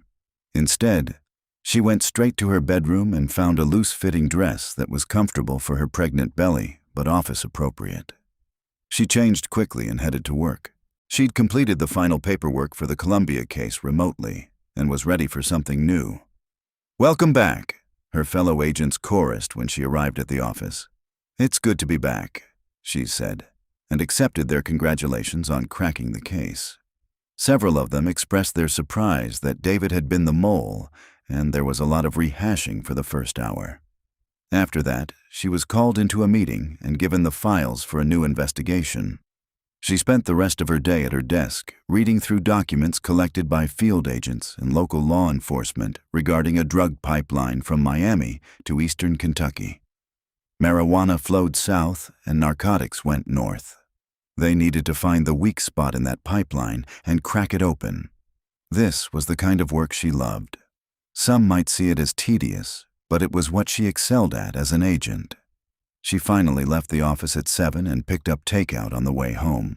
When she opened the door, she realized that home wasn't a great description for her apartment anymore. It looked like exactly what it was: a crime scene. She'd seen plenty of those over the years, just never one that was so personal. The framed picture of her and her mom taken when she graduated from the Naval Academy was on the floor, the glass shattered. Her sofa was a wreck, other furniture damaged, drawers dumped out. She righted her kitchen table and a chair and sat down to eat. The exhaustion of the day hit her then, followed by the emotions. She'd been riding a high at the office. That came crashing down, faster and more poignantly than she could have imagined. And she felt alone. So alone. That bothered her. She'd always been good living on her own and making a cozy place for herself. She wasn't feeling that now. Her apartment was a wreck, and it was all suddenly too much. Tears began to bubble up. She blinked them back. "Damn hormones," she muttered, trying to bolster herself. "I've got this." She opened her laptop and searched for professional cleaners to come in and deal with the mess. Maybe she'd even hire movers and head back to DC sooner than she'd planned to. Getting a transfer wouldn't be a problem. She'd go, live there where she had friends to lean on, and wait for her promotion to come through. The thought that she had friends somewhere else too crept in. If she were in Hartsville, the women she'd met, and probably their SEAL partners, would come over and help her write her apartment in a matter of hours. They'd also support her and empathize when she wanted to talk about being pregnant and tired. Like she had to admit she was. Exhausted, really. She tried to refocus on her laptop, scrolling through the names of cleaners, but she wasn't seeing them. Just like she wasn't really tasting the lemon chicken that she usually loved. Thoughts of Hartsville dragged her away. She imagined what her evening would be like if she were with Jonathan. He'd have taken care of dinner, made sure her water bottle was full, and offered to rub her shoulders, which ached from being hunched over her desk for too long. She put her fork down, giving up on the meal. Okay, so she missed him. Terribly. Jonathan had cared for her, paid attention to her needs, and loved her, even if he hadn't actually said the words. And she'd walked away because, oh damn, because she wasn't willing to make changes. He had been, and she'd blocked him out because she'd been set on maintaining her life a certain way. The realization that her behavior had been hypocritical had her rubbing her eyes with the heels of her hands, trying to stop the fresh wave of tears. It didn't help. What had seemed so important about the future she'd planned? It was true that she'd always believed her life only had room for a career and a child, like her mother's. But she'd started considering the possibility of more, with Jonathan, hadn't she? But then, when he offered to make that real, she'd sabotaged her chance of having exactly what she wanted, her career plus a family that included Jonathan. He could be frustrating, and they butted heads at times. Despite that, wasn't it infinitely better being with him, the man she loved and the father of her baby, than being alone? Her phone rang, and she grabbed it, hoping that somehow Jonathan knew she needed to hear his voice. But the caller ID showed Matthew's name. "Hello," she answered, trying to keep the disappointment from her voice. "Hi, Tabitha. I just got off the phone with Brendan Hogue. He wanted me to pass along that David will be remanded to naval custody tomorrow. He'll be held in a military prison while awaiting trial. No date's been set yet, but you know how the military's about these things. They'll move quickly." Right. She'd seen that before, and she expected to testify. "I appreciate you calling. How are you?" Matthew asked. "I'm okay. Getting settled back in." It was a lie, but she was too emotionally battered to talk about the truths she'd just arrived at. At the same time, she couldn't resist asking, "Did you see Jonathan today?" "Yeah, we were both over at Kenton's helping him with a project. Jonathan's keeping busy." "That's good." He had his buddies, which somehow made her feel more alone than ever. "We all miss you." Matthew didn't say that Jonathan missed her. It was implied, though, she thought. "If you need anything, you let us know. I mean that, Tabitha. You're one of us." "Will do. Thanks." She hung up quickly, afraid she'd start crying again. She looked around at the shambles of her apartment. The physical mess matched her emotional one. She had some thinking to do about Jonathan and what her life could look like, if she let it. Chapter 16. Jonathan let himself back into the house after a grueling run. His legs felt like rubber, and he was breathing hard from pounding over 10 miles of road. He glanced at the clock. Not even 9 in the morning yet, which left him with 4 hours to kill before returning to Kenton's house to work on his buddy's man cave. Jonathan welcomed the project. He'd have been glad for almost anything to get him out of this house that he'd shared with Tabitha for the past few weeks. Her things were gone, yet her presence lingered. He couldn't face being on the couch or in bed without her, and he didn't want to cook in the kitchen where she'd eaten ice cream and told him she was leaving. It all sucked. He took off his sweat-soaked shirt and tossed it in the washer. He felt more and more as if he was in some weird form of purgatory. He couldn't yet return to active duty. The resolution of the investigation into the Columbia mission hadn't finished working its way through official channels. Worse than that was Tabitha's absence. She'd only left the morning before. It already felt like months. Apparently, he didn't get a choice about that. She was gone with nothing more than a promise to talk soon about co-parenting responsibilities. The more he thought about split custody, the more it didn't sit right with him. He was worried that he'd end up being an outsider in his child's life. That made his heart ache. Being without Tabitha made his heart break. He wanted to be with her, and not only because of the baby. He wanted to own a house with her and come home to her, or be there when she came home. However it worked out. The details weren't important. What mattered was sharing everything. She'd talked about her life and his life. In the process, she'd ignored what could be their life. He hadn't helped her see that possibility. He'd let the conversation die out when he should have told her how much she meant to him and argued for them to be together. And now he felt completely cut off from her. He'd call her if he thought it would make a difference. He just wasn't convinced it would. That left him with nothing to do but fill time. He worked out some more, mowed the lawn, and showered to take up the time until he could go to Kenton's. A few hours of solid work without reminders of Tabitha would help. That wasn't to be, he realized when he reached Kenton and Mia's house. The day before, it had only been him, Matthew, and Kenton working on the project. By the number of vehicles parked on the street today, he knew this was a larger gathering. "Let it be just the guys," he mumbled.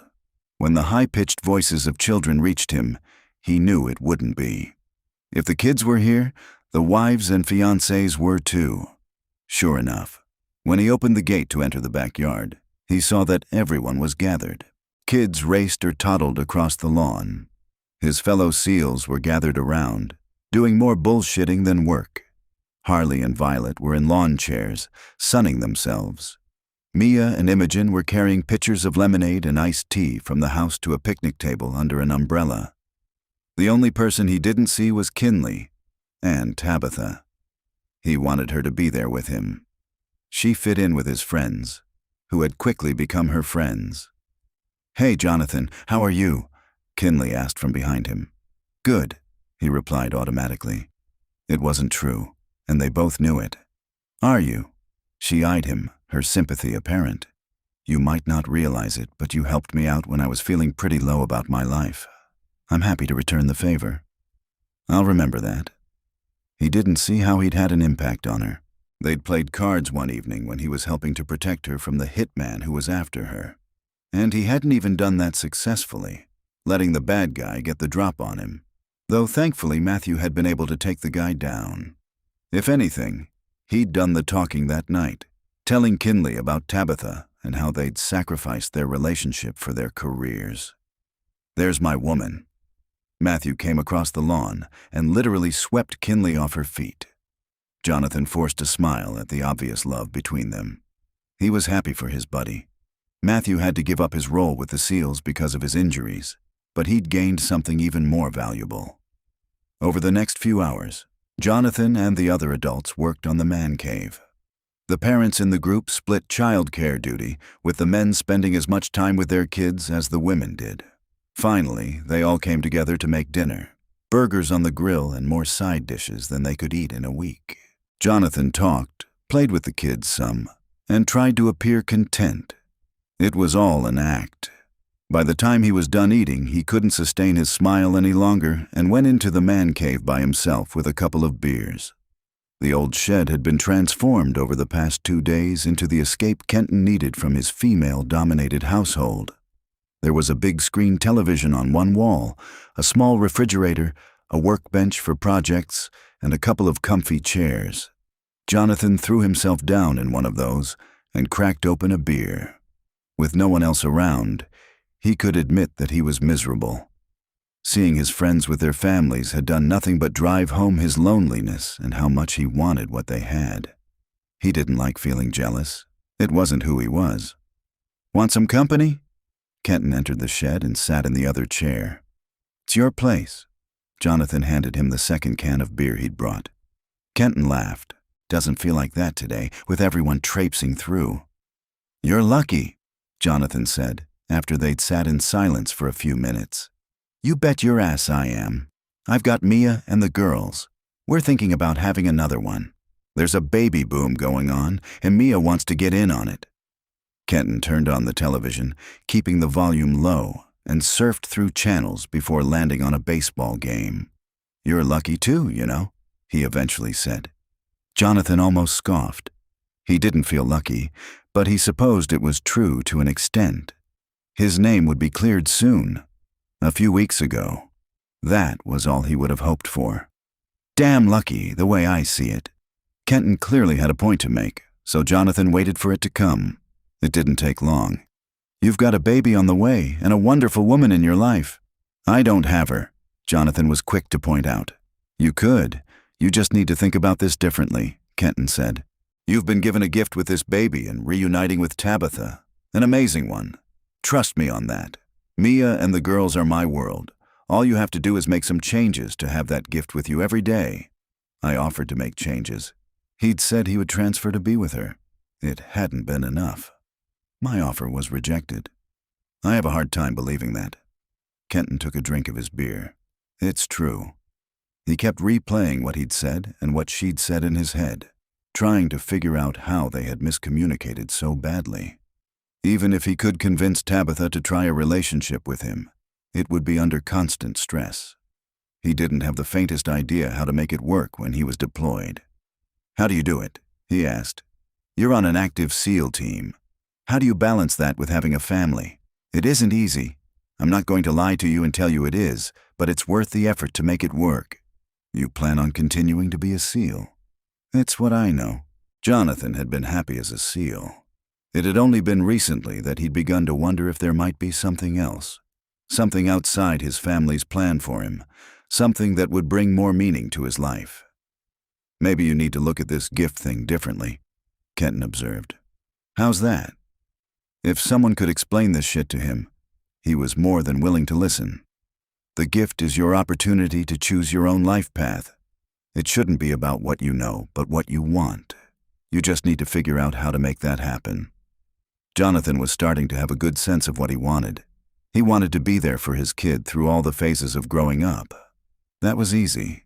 He wanted to be there for Tabitha too, to go to bed with her every night and wake up with her in the morning. He just didn't see a path that made all that possible. Not one she'd accept anyway. "Daddy," a childish voice called before Emma ran into the shed, followed closely by Ava. "Daddy, come play," they chorused as they grabbed Kenton's arms and tried to pull him from his chair. "Duty calls." Kenton lifted the twin girls onto his lap to tickle them. They giggled and squirmed. When he released them, they ran off, with him chasing after them and growling like a bear. Outside, Jonathan heard more kids' voices laughing and talking. Calls of, "Daddy, chase me," and "Daddy, pick me up," were constant. He finished his beer and crushed the can. What did he want? Was his future full of subordinates responding to him with "Sir," or was hearing "Daddy" more important to him? When he got the word that he was cleared for active duty, did he want that, or was another path a better choice? He didn't know the answers to those questions. He did know that he had to make some decisions about his future, and soon. Chapter 17. 3 days later, he wasn't any closer to making those decisions. He'd gone back and forth. He loved his work, serving his country and making a difference in the world. In his head, he felt returning to his SEAL team was the right thing to do. And he'd always followed his head, done what logic told him to do. He was so close to being back on track with his career, with his reputation restored. He stepped out onto his patio and looked across the yard to the tree line in the distance. The summer light had a golden haze to it, accentuating the beauty of the North Carolina landscape. There was something about Hartsville that spoke to him like no other locale ever had. His heart could be happy staying here and raising a family. He wanted to talk through options with Tabitha. He hadn't placed that call yet, because his head and his heart were in a tug of war. His phone chimed with a text from Patrick. "Last chance to go to the ball game with us. You in?" His friends were taking their families to see an afternoon game. He'd politely refused their invitation once already. Seeing them all made him ache for what they had, and he didn't. He'd love to go to a game with Tabitha and their child. That would be a pleasure. Being the odd man out wouldn't be anything but a pain. "Thanks, but I'm good," he texted back. Before he could put his phone away, a call came in from his mom's cell. "Jonathan?" she asked, sounding anxious. "Hi, Mom. Everything okay?" He'd tried to call his parents about the case being over and his innocence proved, but he'd had no luck reaching them. "It's fine. I'm just happy to talk with you. I've been waiting days to get a decent signal after your father told me about the baby." Here it came. He was going to get a lecture from his other parent. This cruise itinerary was my idea, but I had no idea when I booked it that we'd be out of contact like this. I hope you've been enjoying it. He felt stiff, formal, because he was waiting for the shoe to drop. I have, but that's not why I called. I wanted to tell you how excited I am to be a grandmother. Overjoyed, absolutely over the moon. You are? But Dad was being an old fool, his mother finished. We had words about it, and he sees it my way now, I can assure you. Tell me all the details, everything you know. It took him a second to adjust before speaking. Sure, the baby is due between Christmas and New Year's Day. He went on to talk about Tabitha's morning sickness, hearing the heartbeat, and finding out soon if it was a boy or a girl. He was gushing and didn't care. He was excited about the baby and thrilled that it mattered to one of his parents. So wonderful, she said when he finished. A Christmas baby. If it's a boy, I still have the little green velvet outfit you wore for your first Christmas. Considering you were born in October, it might be a little big on a newborn, but I'd love to get a picture. And I want you to know that I always did like Tabitha, even way back in your academy days. You need a woman who can stand up to you, and she can. Is she with you now? Can I talk to her? And, just like that, his excitement crashed. We're not together, Mom. We've agreed to work out a way to co-parent, but that's probably all it will be. It sounded awful as he said it. Oh, that can't be, honey. Disbelief and sympathy echoed in her voice. You'll miss so much if you aren't together. I know. He was already wrestling with what kind of father he'd be if he wasn't there for his kid full time. What was that? I'll ask. His mother seemed to be talking to someone else. Your father wants to know if there's any progress on the case. Good news there. It's over. I can't talk about the particulars yet, but you can tell Dad that the family's honor and reputation are intact. I'll be back to serving with my team soon, he said in the serious tone he used when addressing a superior officer. His father always brought that out in him. Will you? I mean, is that the best thing for you with a child on the way? Of course it is. He wasn't at all certain of it, but he knew what his father's perspective was. There was silence for a few seconds, and he worried that the call had dropped before his mother spoke again. This connection isn't great, she said, but I can still hear the change in your voice from when you were talking about the baby and Tabitha compared to returning to active duty. You spoke of them with joy. I don't hear passion or enthusiasm for being deployed. It's what I do. When he thought about being a SEAL again, his world felt orderly, even if his heart wasn't in it. It's what you've done, his mother countered. In the background, he heard her tell his father that she'd meet up with him later. Jonathan, are you listening to me? Yeah, but I'm not sure what you're saying. Was his mother suggesting that he deviate from his career path? I probably should have told you this years ago. Your father's out of the cabin, so I can speak freely. When Tabitha wouldn't change her plans to match yours, coming out of the academy, I was proud of her. Sad for you, of course, but proud of her. I made your father's career the primary focus of my life, and I don't regret that. But I could tell all along that Tabitha was never going to do the same thing. She had her own aspirations. I'm making a mess of this. I guess what I'm saying is that you can't be like your father if you want to be with Tabitha. The sacrifices can't all be on her side. I know that. I told her I'd seek a transfer to Washington, since that's where her career is taking her. I also said we should get a house together, either there or here in Hartsville. So you discussed this with her? His mother asked. I offered to change my life for her, and she walked away. Jonathan, she said on a sigh, you told her what you would do, what you were already thinking of doing. Let me repeat myself. Did you discuss it with her? Ask her what she wanted? Listen to her ideas? Shit, he muttered. Sorry, Mom. You're old enough to swear in front of your mom, but you're not too old to take some advice from me and benefit from my experience. So here it is. As I said, I wouldn't change the past, and I'm loving life in retirement, but there were long stretches when I was essentially a single mom. It was lonely and difficult. Now, that was the commitment I made when I married your father. He was driven to climb the naval hierarchy and lead. I knew that going in, and I know he's put pressure on you to do what he and your grandfather before him did. I don't want to disappoint you or Dad. He'd been conscious of that for a lot of years. You won't. Trust me on this. Your life could take a different path, where you're the dad who picks up his kid at daycare or makes dinner or has time to play in the backyard. Jonathan tried to remember playing with his father and couldn't pull up a single memory of that, which wasn't what he wanted for his child. Not at all. Okay, he was getting what his mom was saying. Thanks, Mom, you've helped. More than you know. So you're going to go talk with her, and I stress the with. Yeah, I am. Let me know how it goes. And one last word of advice. Men always think a grand gesture or a gift is the way to start these conversations. They're not. Speak from the heart and listen to her. That's what she wants more than anything. He said goodbye to his mother and stood on the patio thinking. His instinct was to form some sort of plan and present Tabitha with options. But that wasn't the right approach.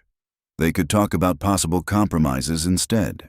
He had one in mind that had moved rapidly from his heart to his head. It seemed impossible at first and made him almost shaky, but it might be the best thing for both of them.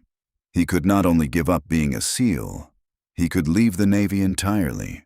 For someone who had been told since childhood that he was expected to climb the ranks and retire an admiral, the idea was both freeing and terrifying. He wasn't going to make the decision. Not alone. He was going to put it on the table for discussion because his objective was clear. Have Tabitha and their child in his life full time. He'd make any sacrifice so that was possible. Not wanting to delay another minute, he got in his car and started driving. He was an hour outside of Hartsville when he got a call from Matthew. He hit the button on his steering wheel to answer and said, "I thought you were at a ball game." "Hey, I just got a call from Brendan. He received word that David Tellier was killed by another inmate in the brig." "What? Who killed him?"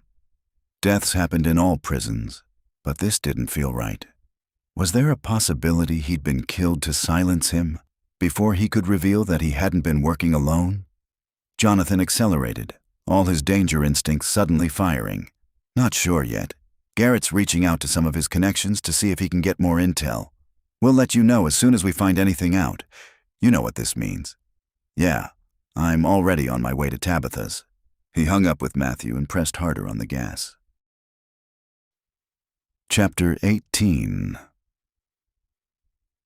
Tabitha wound bubble wrap around a crystal vase and put it into a box marked fragile. She'd gotten a cleaning crew in to straighten up the worst of the mess. Despite her apartment being tidier, though, she just couldn't feel comfortable there anymore. So she was packing up. Destination unknown. Another place near where she was? Back to Washington? She didn't know, because her life felt like it was on hold. She hadn't heard from Jonathan since she left Hartsville 4 days earlier. Admittedly, she hadn't reached out to him, but she'd hoped he'd contact her. The silence left her feeling lonely and adrift. Only she and her pillow knew how many tears she'd cried lately. At this rate, she'd have to up her water intake to compensate. She tried to make a joke of it to herself, even if it wasn't at all funny.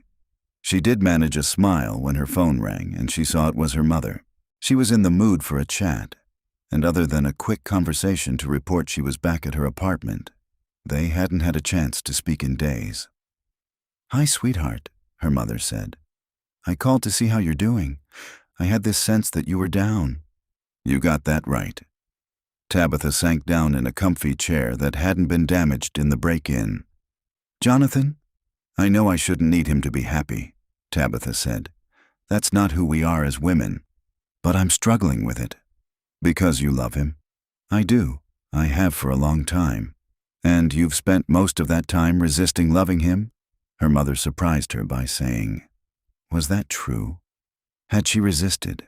She'd admitted her love to Jonathan, but a part of her had felt like she shouldn't. Maybe. What does it matter? I ended any chance of a future with him before I left Hartsville, I'm afraid. "Sweetheart, if you're afraid you did that, that means it's not what you wanted." Her mother sighed. "This is my fault. I taught you that I didn't need a partner in life or to raise a child. And I didn't. Yet there were times when it would have been wonderful to have one. You got married, and it didn't work." Tabitha thought of the stepfather she'd had for less than a year. "I know. I've examined that decision countless times. I think I didn't love him enough or in the right way. Or maybe by then I was so set in my ways that there was no room for him. In any case, It was my error as much as it was his, probably due to my excessive pride. Mom, you're not prideful. Her mother was far from it. I most definitely am, her mother responded with a chuckle.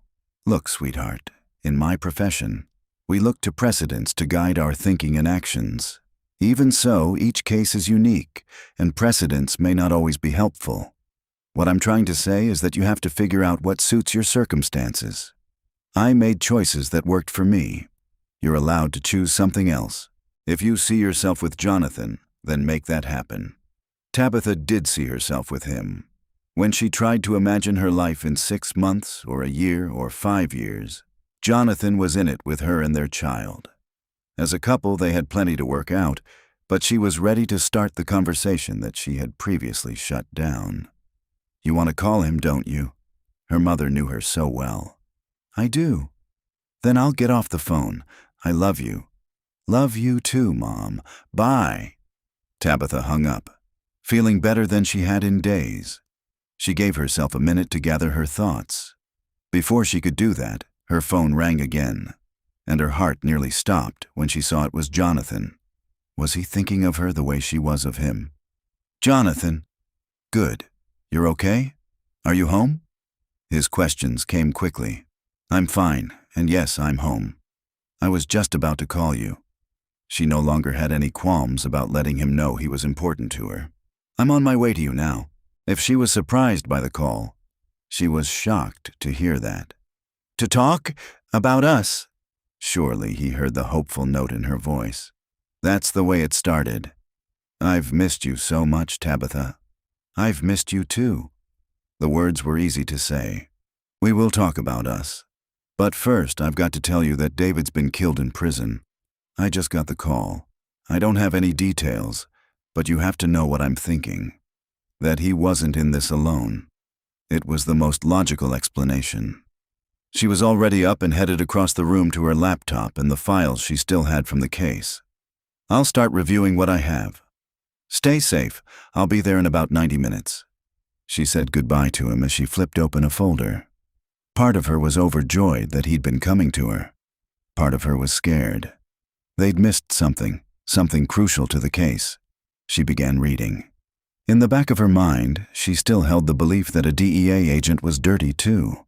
She'd just never been able to make the connection. That was her primary focus now. An hour passed as she analyzed David's personnel file. Nothing showed there. Still, something nagged at her. She moved on to reading the transcript of the interview in which David had been cleared. Who had conducted that? Her eyes went to the signature at the bottom of the page. Todd Aronson, her supervisor. She sat back in her chair, letting that bounce around in her mind. Todd had been with the DEA for at least 20 years. He was a senior investigator and a veteran of several very high-profile cases. He seemed above reproach. She'd met his wife more than once and even gone to his daughter's high school graduation party. But he'd also been the one to dismiss the evidence, the time-stamped photograph of Jonathan helping the family move, that proved Jonathan's innocence. A knock sounded on her door, and she ran to it, flinging it open. She expected Jonathan to be standing there, but it wasn't him. It was Todd. This was bad. She forced a smile, her mind whirling. Todd, good to see you. What brings you here? She sounded overly enthusiastic, even to herself. She needed to play this cool. Jonathan was on his way. She took a surreptitious glance at the wall clock. He was probably still 30 minutes out. I needed to talk with you about a case. Todd was smiling, but it was wolfish, not the urbane one she usually saw from him. On a Sunday? I'm kind of busy. Can it wait? He knew. She could see it, feel it in the energy coming off him. Too late, she went to slam the door in his face. He got his foot inside, stopping it, and advanced toward her. She backed up, dropping all attempts at dissembling. It was pointless to pretend.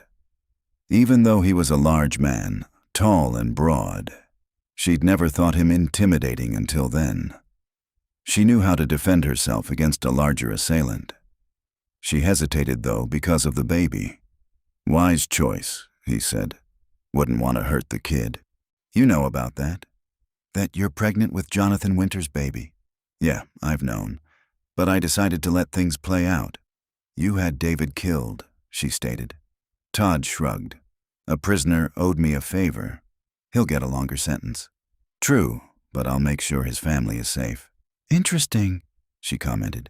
You'll protect them, but not me and my family. You know too much.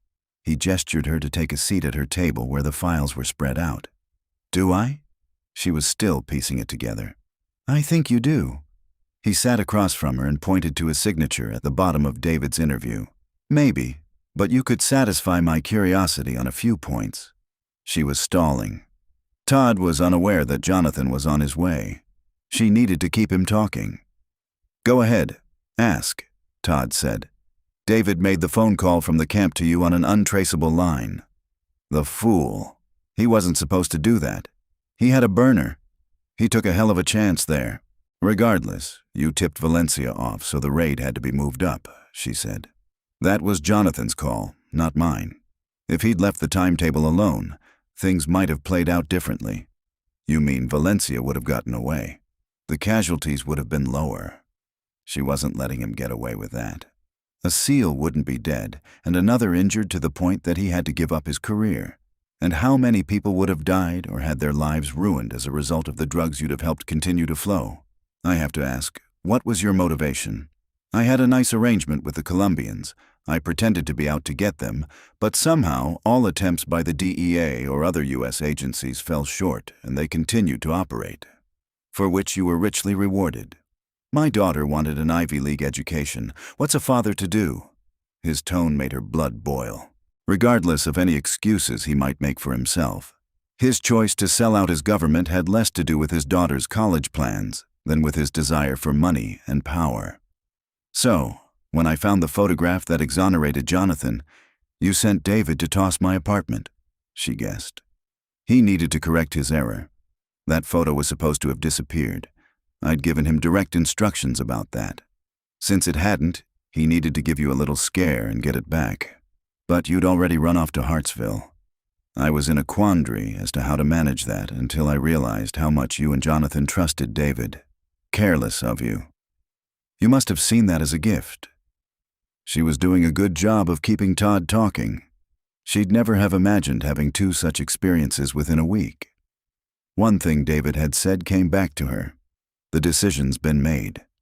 She should have paid better attention then.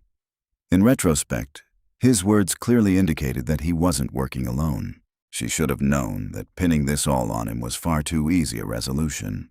It was a gift, but even then, he couldn't get the job done. He was supposed to remove evidence in your possession and kill you, if it came to that. It was supposed to look like an accident. Home invasions happen, you know, and you'd already had one break-in. Is that your plan now? She didn't look at the clock, not wanting to draw his attention to her concern about time. Jonathan had to be close, but was he close enough? And how could she warn him that he was walking into danger? Naturally, there was that wolfish smile again. I was thinking a kitchen fire. Maybe you were cooking and it went wrong. You were overcome by smoke. The smoke alarms in here go off if you light a match, and the fire department is just down the street. He seemed disappointed. Suicide? He suggested. You have been distraught about your relationship with Jonathan. She forced a chuckle. I'm not really a candidate for suicide. That wouldn't be believable. True. You're a survivor. I like that about you, not that my personal opinion is going to save you. We could go with the classic armed robbery gone wrong, but I worry that a shot would be too loud and alert your neighbors, and a knife is too risky. If you got your hands on it, it could level the playing field. That leaves strangulation. By an unknown assailant? If he thought she'd let him get his hands on her, he had another think coming. Your fingerprints are on my door and table, she pointed out. It'll get pinned on you. I'm a respected member of the DEA, and you're my subordinate. I can say I was simply here about a case. It's unfortunate that I left just before you had a home invader. The headlines are going to be epic. Pregnant DEA agent strangled in her apartment. I'll make a nice statement about how you were a valuable member of the team and a personal friend. It's time, Tabitha." He rose and loomed over her. Chapter 19. Tabitha lurched to her feet and spun away from Todd as he tried to grab her. Thanks to a lifetime of yoga practice, she was agile and quick. That would only sustain her for so long, though. She needed to escape or defend herself. Her service weapon was in a lockbox in her bedroom. She'd never get it out before he was on her. Her best chance was to run. She was almost to the door when it flew open, nearly hitting her. Jonathan barreled in, sparing her a once-over before plowing into Todd like a freight train. The two men hit the floor hard, with Todd on the bottom, taking the brunt of it. Jonathan pummeled the other man with his fists. Todd struggled, but Jonathan was relentless and much stronger.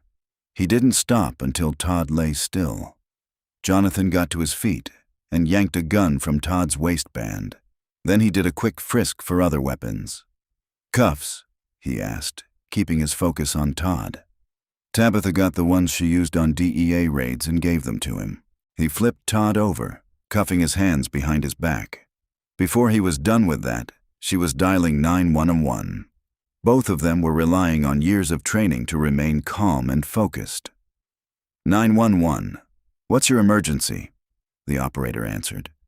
"This is DEA Special Agent Tabitha Andrews. I need police at my location." She gave the address in a clear voice. "Dispatching now. Stay on the line with me." "Will do." Tabitha placed the phone on the table and stepped into Jonathan's waiting arms. She shuddered once against him and held on tight for a moment. His hands were on her back, roaming from her neck to her waist. Adrenaline was coursing through her, and she had 100 questions for Jonathan. None of that mattered, though. All she wanted was to be close to him, knowing they were both finally safe. Eventually, Jonathan released her. "We need to notify the Navy and higher-ups at the DEA." Before she stepped away to start making calls, he leaned closer, his lips near her ear. "We'll talk later." She nodded and touched his cheek. They had so much to say to each other, but it had to wait. With sirens already wailing in the distance, she used his phone to contact the head of the Atlanta division of the DEA, which had jurisdiction over their area. The upcoming internal investigation was going to send shockwaves through her office. She answered the questions posed to her by the agent who took the call as succinctly as possible. Jonathan did the same with the police when they arrived. Almost 2 hours later, after federal agents had come for Todd and she'd answered countless questions from law enforcement, she and Jonathan were finally alone. He was finishing a phone call himself. She'd lost track of him, as he'd been just as busy as she since the attack. "I'll tell her," Jonathan said, his eyes on her face. "Thanks, man." He clicked off. "Tell me what?" she asked. That was Matthew. "He says to take care, that the Hartsville contingent is thinking of you. And you, no doubt." Now that they were alone, she didn't know where to begin the conversation they needed to have. But she knew it couldn't be in her apartment. It was tainted by all the bad things that had happened there, and she no longer felt safe. She glanced around with a shiver. "Let's get a hotel room for the night," he suggested. "I'll make a reservation while you pack a few things."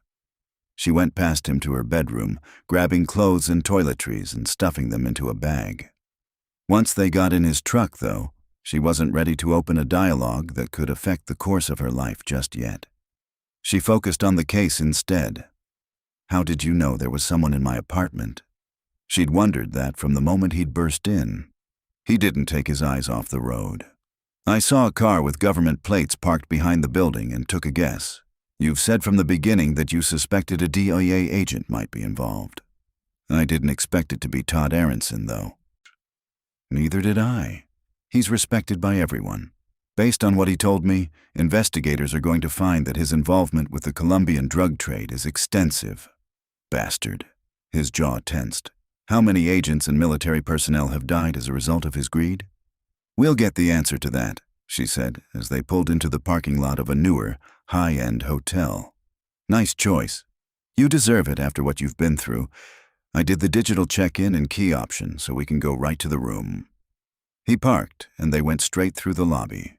riding the elevator to the 5th floor. Jonathan used his phone to open the door, ushering her in ahead of him.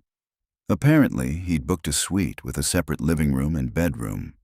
When she glanced through the open door and noted a king-sized bed, she chuckled, remembering the night they'd returned to the U.S. from Colombia. They'd come full circle since then. Another hotel, another night where they needed each other. So many things had changed between them, though. "There's a sleeper sofa," he said, taking 2 bottles of water from the mini-fridge and handing one to her. She wanted to respond that they wouldn't need 2 beds, but clearing the air came first. She sipped the water, then drank more deeply before seating herself in the center of the couch. She patted the cushion at her side, an indication for him to join her. Since asking questions was her stock in trade, she started the important part of the conversation. "When you called earlier, you said you were on your way to see me, and that you'd started out before you heard about David's death, right?" Their brief conversation seemed forever ago, but she could replay it easily in her head. "I got the call while I was on the road, yeah. I was coming to tell you that I love you." He spoke in a low voice with an edge of anxiety to it. That surprised her. He was usually so confident. "I don't know why I didn't say it when you did back in Hartsville. But I do love you, Tabitha, and I love our baby. I don't want to be separated from either of you." She wanted to interrupt and say that she wanted them to be together too, but he kept going. "If you're willing to give us another chance, I'll gladly make whatever changes you need so it's possible for us to be together. I'm also ready to compromise," she said. "I just want to be sure that neither of us is giving up our dreams to do it. Our family is my dream now. Everything else can be made to fit that." His words warmed her heart. The investigator in her, though, still had questions. "Are you thinking of leaving the SEALs?" That seemed to be what he was suggesting. "I am. Beyond that, I don't know. I'll need to figure out what my career looks like from here. I want to do something that I'm passionate about. It's weird to have options. I've never had the opportunity to plan my own future." He'd never looked more sincere. It made her want to kiss him and tell him that it would all work out. "I promise that I'll discuss any changes with you before I make them. As opposed to making proclamations," she teased. He gave her a sheepish grin. "I'm sorry. I didn't even realize what I was doing there. I'm sorry too. I was being stubborn, and that kept me from realizing that you were offering us a future together." They'd been sitting side by side, not touching until then. She reached for his hand and clasped it between her own. "I've been doing some thinking as well. I've decided not to go for the promotion. Working at that level would consume my life and take me away from the baby more often than I'd like. That's not the kind of mom I want to be. You'll be an amazing mother. Thanks. I'm going to try. I'll need help from an amazing daddy. You've got it." His smile was full on now. "Good. I'm thinking we should raise our child where he or she can run free in the yard or go fishing or climb trees. So, Hartsville. It's the perfect community. We have friends there and I can get a transfer to the local field office." She met his eyes.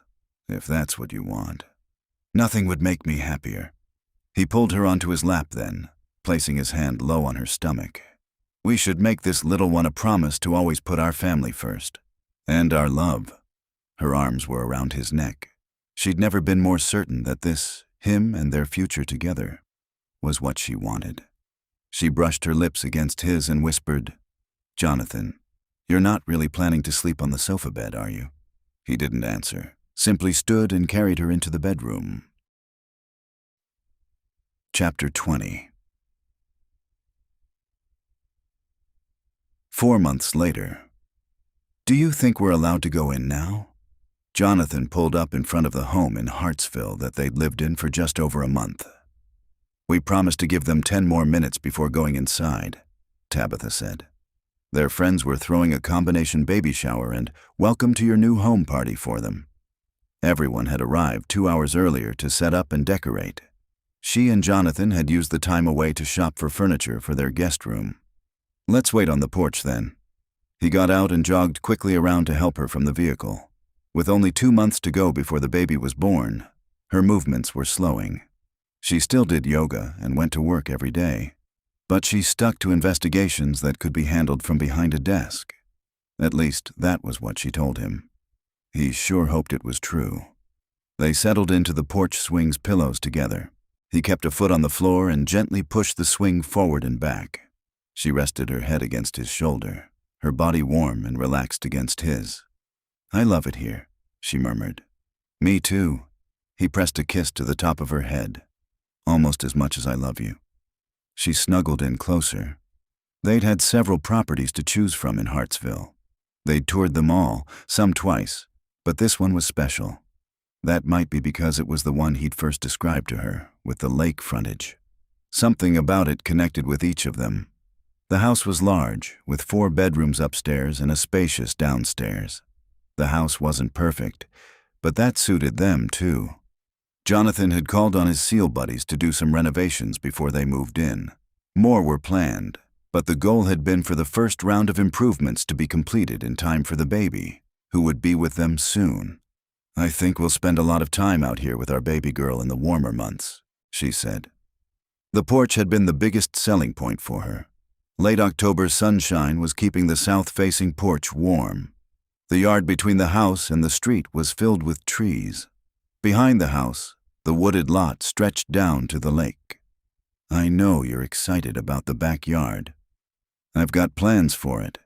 Jonathan had already decided that his first task in the spring would be to rebuild the dock. Then he'd need a boat.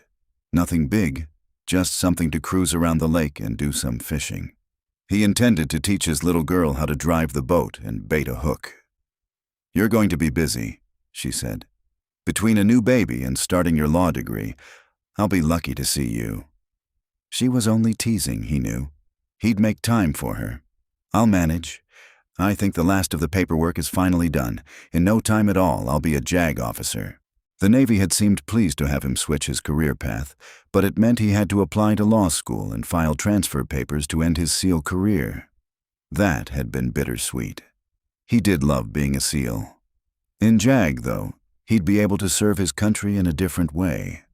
He'd seen the military legal system in action when he and Tabitha testified against Todd a few weeks earlier, bringing finality to that case. Jonathan had been pleased when Todd received the maximum sentence.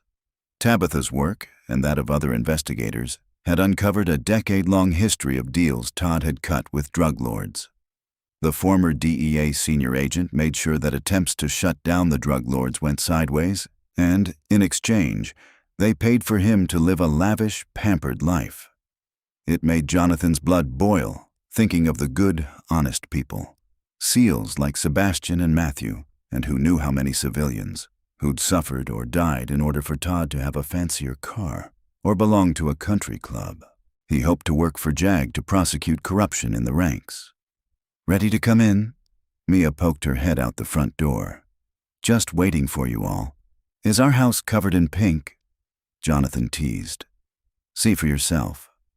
Mia stood back as they entered through the old wooden double door. "Oh my." Tabitha looked around with a huge smile on her face. Pink streamers and bunting hung from the ceiling. Pink tablecloths covered every horizontal surface. Pink and lavender packages were stacked up in the center of the living room.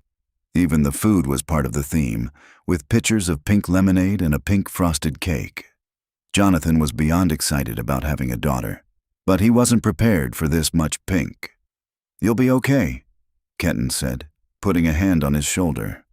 Since his buddy was raising twin girls, Jonathan supposed he knew a thing or two about pink. "I'm outnumbered again at my house with our new girl on the way," Patrick said. Imogen was due to give birth in the next few weeks. Jonathan noted that she was sitting on the couch, smiling as she balanced a plate of snacks on her belly. Her husband wasn't fooling her. They all knew Patrick was over the moon about another daughter.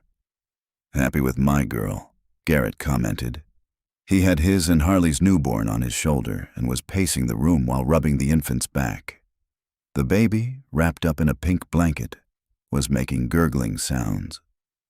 "I'm apparently a boy, Mom," Violet said, affecting a sigh. She and Anderson were expecting their second son early in the winter and were as pleased about it as any parents could be. "I get the best of both worlds," Matthew commented. My niece is the girliest girl imaginable, and I love that about her. At the same time, I couldn't be more thrilled with my son." Matthew handed Kinley the 3-month-old they had adopted, and she kissed the baby's cheeks. "He's perfect." "He is," Tabitha agreed, her eyes shining with emotion. "They all are. Thank you for this party. It means so much to us to celebrate with you. Now, do I get to open that pile of presents? Because I sure would like to." "First, we want to play a few games," Mia, the party organizer, declared. "That's our signal to retreat to the backyard," Jonathan said to the other men. "He wants you to help him plan a play structure." Tabitha had reminded him that their daughter wouldn't be able to use it for a while, but that shouldn't stop him from getting it started. "Because he's bossy that way." She shot him a smile and a wink. Heck, no, she wasn't getting away with that. He crossed the room so he could lean over the back of the couch and whisper in her ear. "You like it when I'm bossy?" He added just enough detail about his plans to be in charge that night in their bed, to have her blushing the same shade as the decorations. "You'd better get out of here," Mia told him, and shooed all the men out. "You can come back in half an hour for food and presents." Jonathan chuckled as he crossed the lawn with his buddies to the spot he had marked out for the play structure. His life was turning out to be more than he'd ever expected. He and Tabitha would be married in a simple ceremony over Thanksgiving weekend, when their families and friends could join them. The baby would be born just a month later. Jonathan would start school, and together, he and Tabitha would build a shared life. He glanced back at the house and caught sight of her through the window. She happened to look out just then. When their gazes met, she blew him a kiss that he pretended to catch. He mouthed back, "Love you," and saw her smile. He smiled too, knowing that he had everything he ever wanted right there. Epilogue. 3 years later, Tabitha shifted the baby to her other hip, grateful that she hadn't gone into the office that day. She'd had plenty to do here at home, especially since she'd done it all alone. Jonathan had been away for nearly a week with his first trial as a JAG officer. He'd called a little while ago, pleased with the outcome and to let her know his ETA. Their friends were coming over later to celebrate his new career with the Navy. "Daddy'll be home soon," Tabitha said. Isabella, their almost 3-year-old, clapped her hands and squealed with excitement. Tabitha felt like doing the same. The final semester of Jonathan's accelerated law school program had been the most hectic period of her life. The darling boy in her arms had been born a month early and spent an extra week in the hospital. She kissed John's forehead. Jonathan Winter VI was fine now, chubby and healthy. Despite lots of stress and worry, Jonathan had passed the bar on his first attempt and started working for JAG after taking a paternity leave. Now they were all adjusting to the new normal. 2 kids to love, 2 careers to manage, a big floppy-eared dog to care for, and a house that was becoming more of a home every day. She was ridiculously happy with the choices she'd made. As it turned out, you could have it all: the kids, the profession, and a partner who made her understand just how deep love could be. "Here he is," she announced when she saw Jonathan's car stop in front of the house. "Let's go greet Daddy." Isabella raced to the door and stood there impatiently until Tabitha reached it and opened it. The little girl shot out and ran straight into Jonathan's arms, her short arms clasped tight around his neck. "How's my girl?" he asked, planting a kiss on her cheek. The toddler immediately started babbling about all she'd done in the days since Jonathan had been home. Once she said her fill, Isabella squirmed to get down and chase the dog across the lawn, calling, "Watch me, Daddy," as she tossed a ball for the golden lab to fetch. "Great throw, sweetheart," Jonathan told her. "She's been working on her technique." As Tabitha stepped closer, little John reached out for his father. Jonathan took the baby in one arm and wrapped the other around her, pulling her in tight against his side.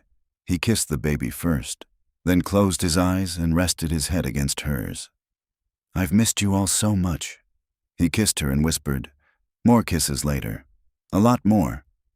She gave him a sexy smile. "These 2 will be lights out by 8, especially after the evening I have planned. After that, I'm all yours." He laughed. "Can't wait. What's going on this evening?" It's our turn to host, and I've gone all out with the theme. Tell me there's not a bouncy house, he said with a grimace. Mia and Kenton had rented 2 of those the last time they hosted the monthly dinner of the local Seal and former Seal families. The 6 couples and their kids saw each other all the time, but they decided to each formally host 2 get-togethers a year. Nope, just a fun fall event. Our guests are arriving soon, so put your bag inside and come see, she told him, ready to show off what she'd put so much effort into. She had a pumpkin painting station, a maze made from hay bales, and simple games set up where the kids could win Halloween-themed trinkets. There were apple fritters to eat and cider to drink, and savory pulled pork was warming in the crock pot. The other families would bring more food, just as they had to every event since she'd first met them all. Her favorite part was the family photo area she'd created with pumpkins, hay bales, and mums. Photography had become her new hobby after Jonathan gave her a high-quality camera for Christmas, days before Isabella was born. She'd started snapping pictures of the baby and discovered her love for photography. Now she was an enthusiastic and skilled shutterbug. When she and Jonathan hosted, family photos were always part of the fun. She took the pictures and shared them with the other families. "It all looks amazing," Jonathan said, after helping her with the last of the decorations, a leaf garland that needed 2 adults to hang it. "Anything else to do?" "Wait for our guests," she said, just as Patrick pulled up with Imogen and their kids. After hugs and congratulations for Jonathan on his first successful trial, Tabitha called the family over to the picture-taking area. She liked to photograph everyone as they arrived. She'd quickly learned that was safest, to avoid tears if a little one's dress fell victim to messy food or drink before they got to memorialize it on film. "Ellery, you've grown 2 inches since I saw you last," Tabitha said. The middle school girl was all smiles. Patrick and Imogen's daughter was years older than the other kids, but she showed no signs of becoming a moody tweener yet. Tabitha got the family of 5 arranged quickly and took several pictures. "It'll be a miracle if everyone was looking at the camera," Patrick, who was a SEAL trainer now, said. He liked to tease his wife that they were both teachers. Imogen always laughed at that and pointed out that teaching kindergarteners was far more challenging. "Miracle accomplished," Tabitha declared after reviewing the images. "Go get some food. Next." "We'd better go," Violet said. "These 2 hellions are still clean. It won't last much longer." She got her boys seated on hay bales before lowering herself down carefully. She was pregnant with a 3rd boy, due in a few months. She was an awesome boy mom, as she liked to call herself, and Anderson was thrilled with his house full of sons. He'd recently left the SEALs to join Violet as an analyst dealing with highly classified material. Tabitha took several shots in rapid succession, getting the last before the boys dashed off to go through the maze with Isabella.